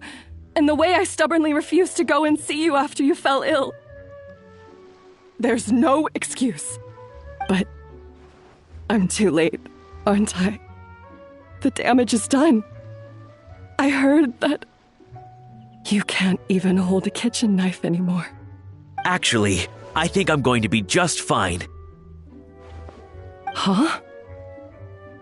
We thought Firmin's problem was purely psychological in nature. But after the threat letter came to light, it got Firmin thinking. And then he remembered the tea that Monica used to give him every night. And as it turns out, she was lacing it with Lumiline the whole time. No way! Doesn't that cause nerve damage? It can. High doses pose a risk of serious nervous and sensory complications. But if you calculate the dosage carefully, you can control the extent of its effects. A small dose might simply make a person more emotional, whether that means more fragile or more hot-tempered. No wonder it seemed like you'd lost your edge. I asked my friends at the Fontaine Research Institute about it. They said that with the low dose I was taking, the risks are pretty small. They also fixed me up with some meds and said I should recover in no time. Well, that's what happens when you give someone a little bit of hope to cling on to. There's more. We believe that Firmin was likely not Monica's only victim. You mean she poisoned me too? Oh, so that's why Savannah's been so irritable this whole time. Let's not be too quick to blame everything on the Lumiline. That stuff can only amplify what's already there. So tasty food will seem like the most delicious thing in the world, while food you don't particularly care for will become utterly revolting. So you better make sure you reflect on your behavior and apologize to every single person you've wronged. I will. I'm sorry. There's still one question that's really bugging me. Why is it that no matter what I do, my Gâteau de Bourg never tastes the same as yours? Is it just... is it because you're a genius and I'm not? It's because the heating element in your oven is broken, you silly goose. What? I felt like something was off during the cooking contest. Once I got around to checking all the equipment, I noticed it right away. There was a half-degree discrepancy between the temperature setting and the actual temperature. All the ovens in the whole kitchen had the same problem, which confused me at the time, but by this point, it's pretty obvious that Monica must have tampered with them. I would have figured it out the day of the bake-off, since the issue affected both our teams. But of course, Monica sabotaged mine so that could never happen. No. I spent so long trying to find out where I was going wrong, and then you pinpoint the problem in just one night? It all comes back to one simple, undeniable truth. You're a genius. And I'm just plain old Savannah. Oh, cut it out! Stop the woe is me act for a second and just think. I came up with this recipe. You don't think that might have something to do with it? Do you know how long I spent perfecting my Gâteau de Bourg? 3 years! 3 whole years! I know this dish inside out, back to front and upside down. And you've been head chef now for what, 6 months? If that? A couple hundred failed attempts, and you're gonna throw in the kitchen towel and declare you'll never be successful because you're not a genius. You clearly have no idea how many kitchen failures I've had under my belt, or just how long it took me to finally get my recipe to a level I was satisfied with. Genius or not, everyone makes mistakes. Modeste did, Savelli did, everyone does. You're only a lousy chef if you don't face up to your mistakes, learn from them, and then keep chipping away until you crack the problem once and for all. Surely you haven't forgotten all that. You were no lousy chef back when I handed you the reins. I haven't forgotten. And I'll make sure I never do. That's our head chef. Ha ha! Sounds like we won't need another changing of the guard in the Hôtel de Bord kitchen anytime soon. Huzzah! Aw, what a perfect ending to a crazy journey. Look how happy everyone is. So you got your mojo back now? Yeah. Thanks to you, Escoffier. In fact, no. Thanks to all of you. Aw, friends again. So nice to see them finally settle their beef. Good. So now that's out of the way. It's time for payback. You cheated in our last bake-off, and I demand a rematch right now. Huh?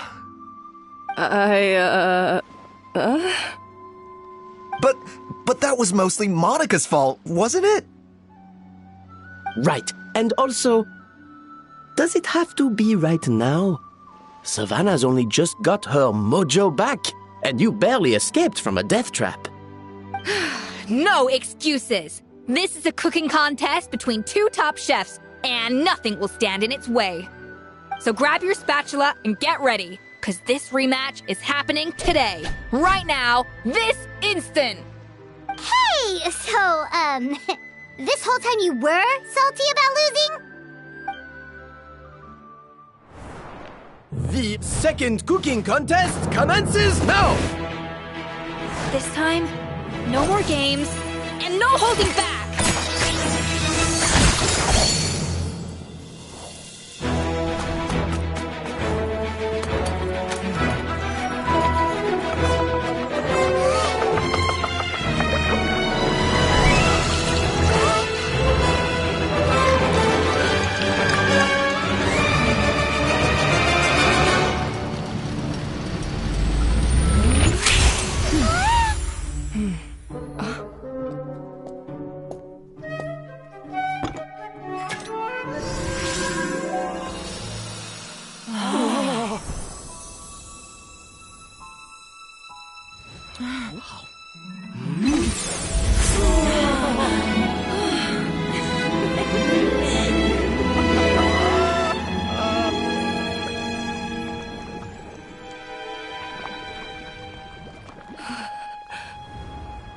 I feel like I don't have the right to be here.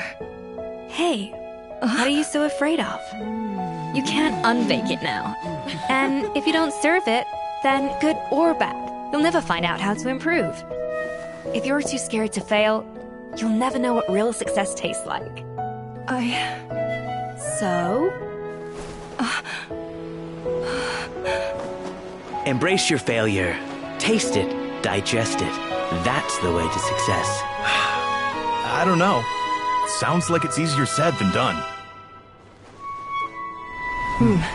I'll do it.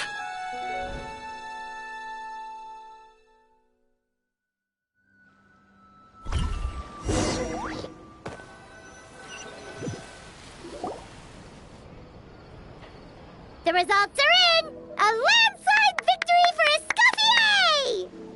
Escoffier! Quite rightly, too. Piece of cake.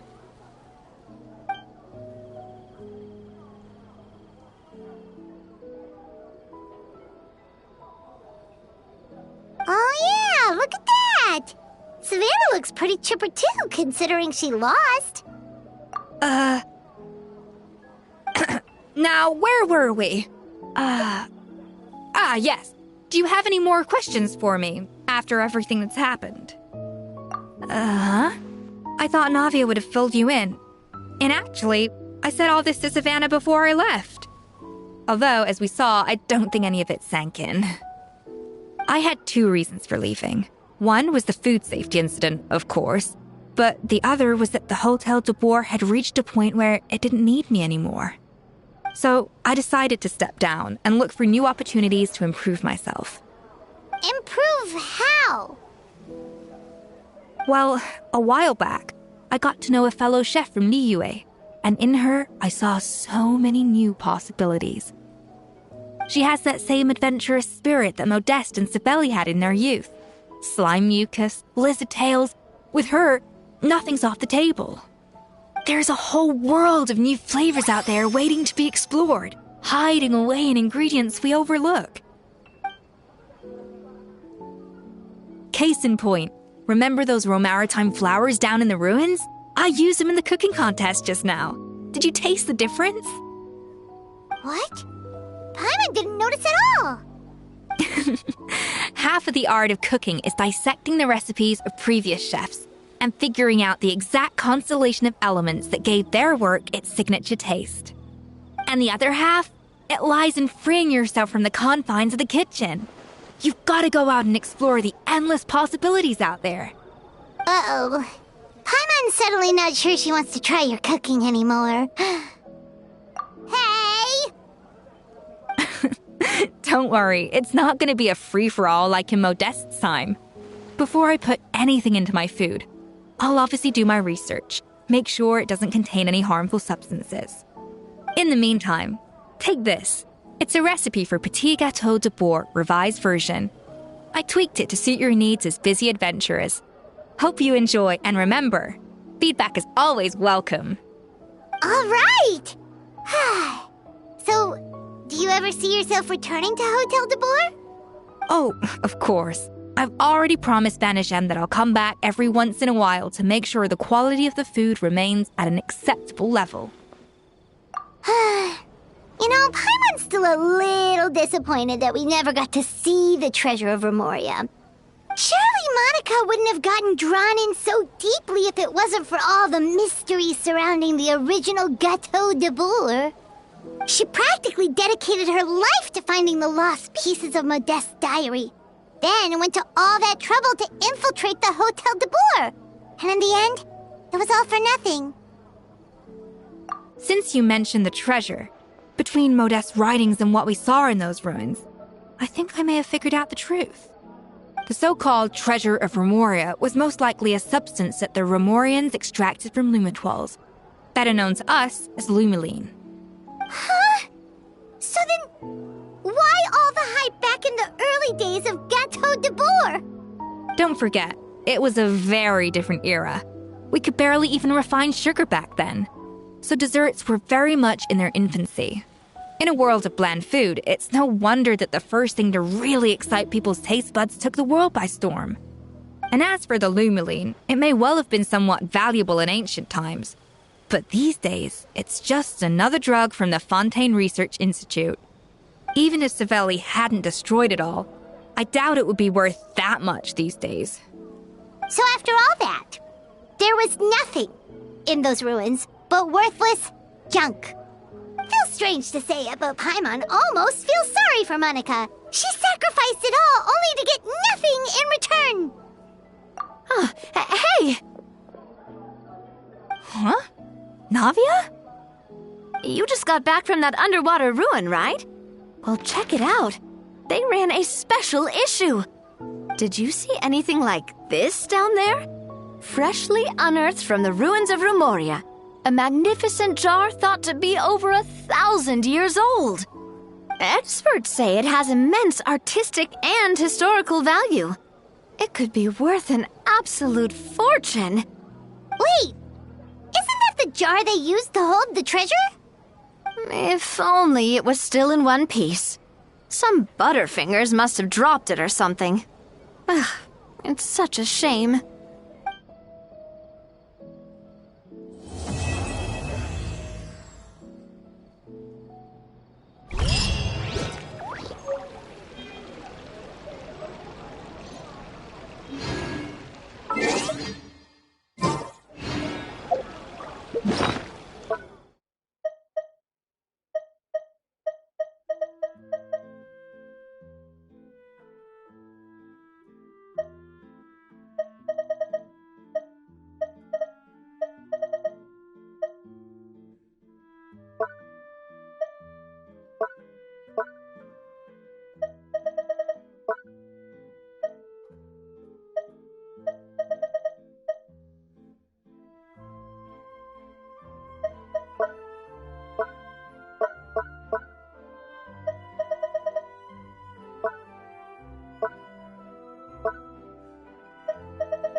It's all your fault! All your fault! Your fault, your fault, your fault!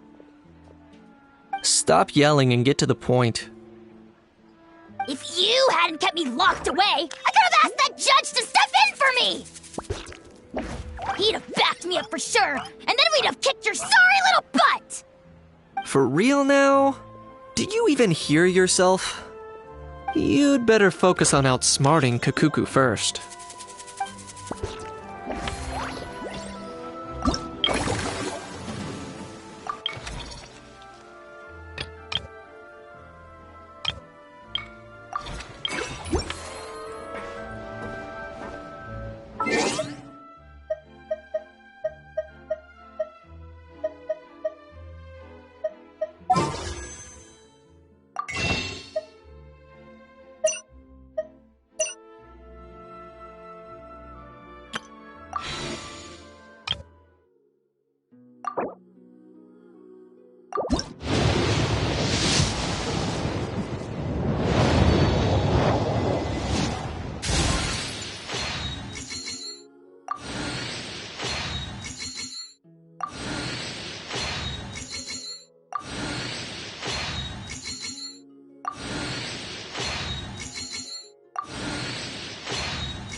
Bye.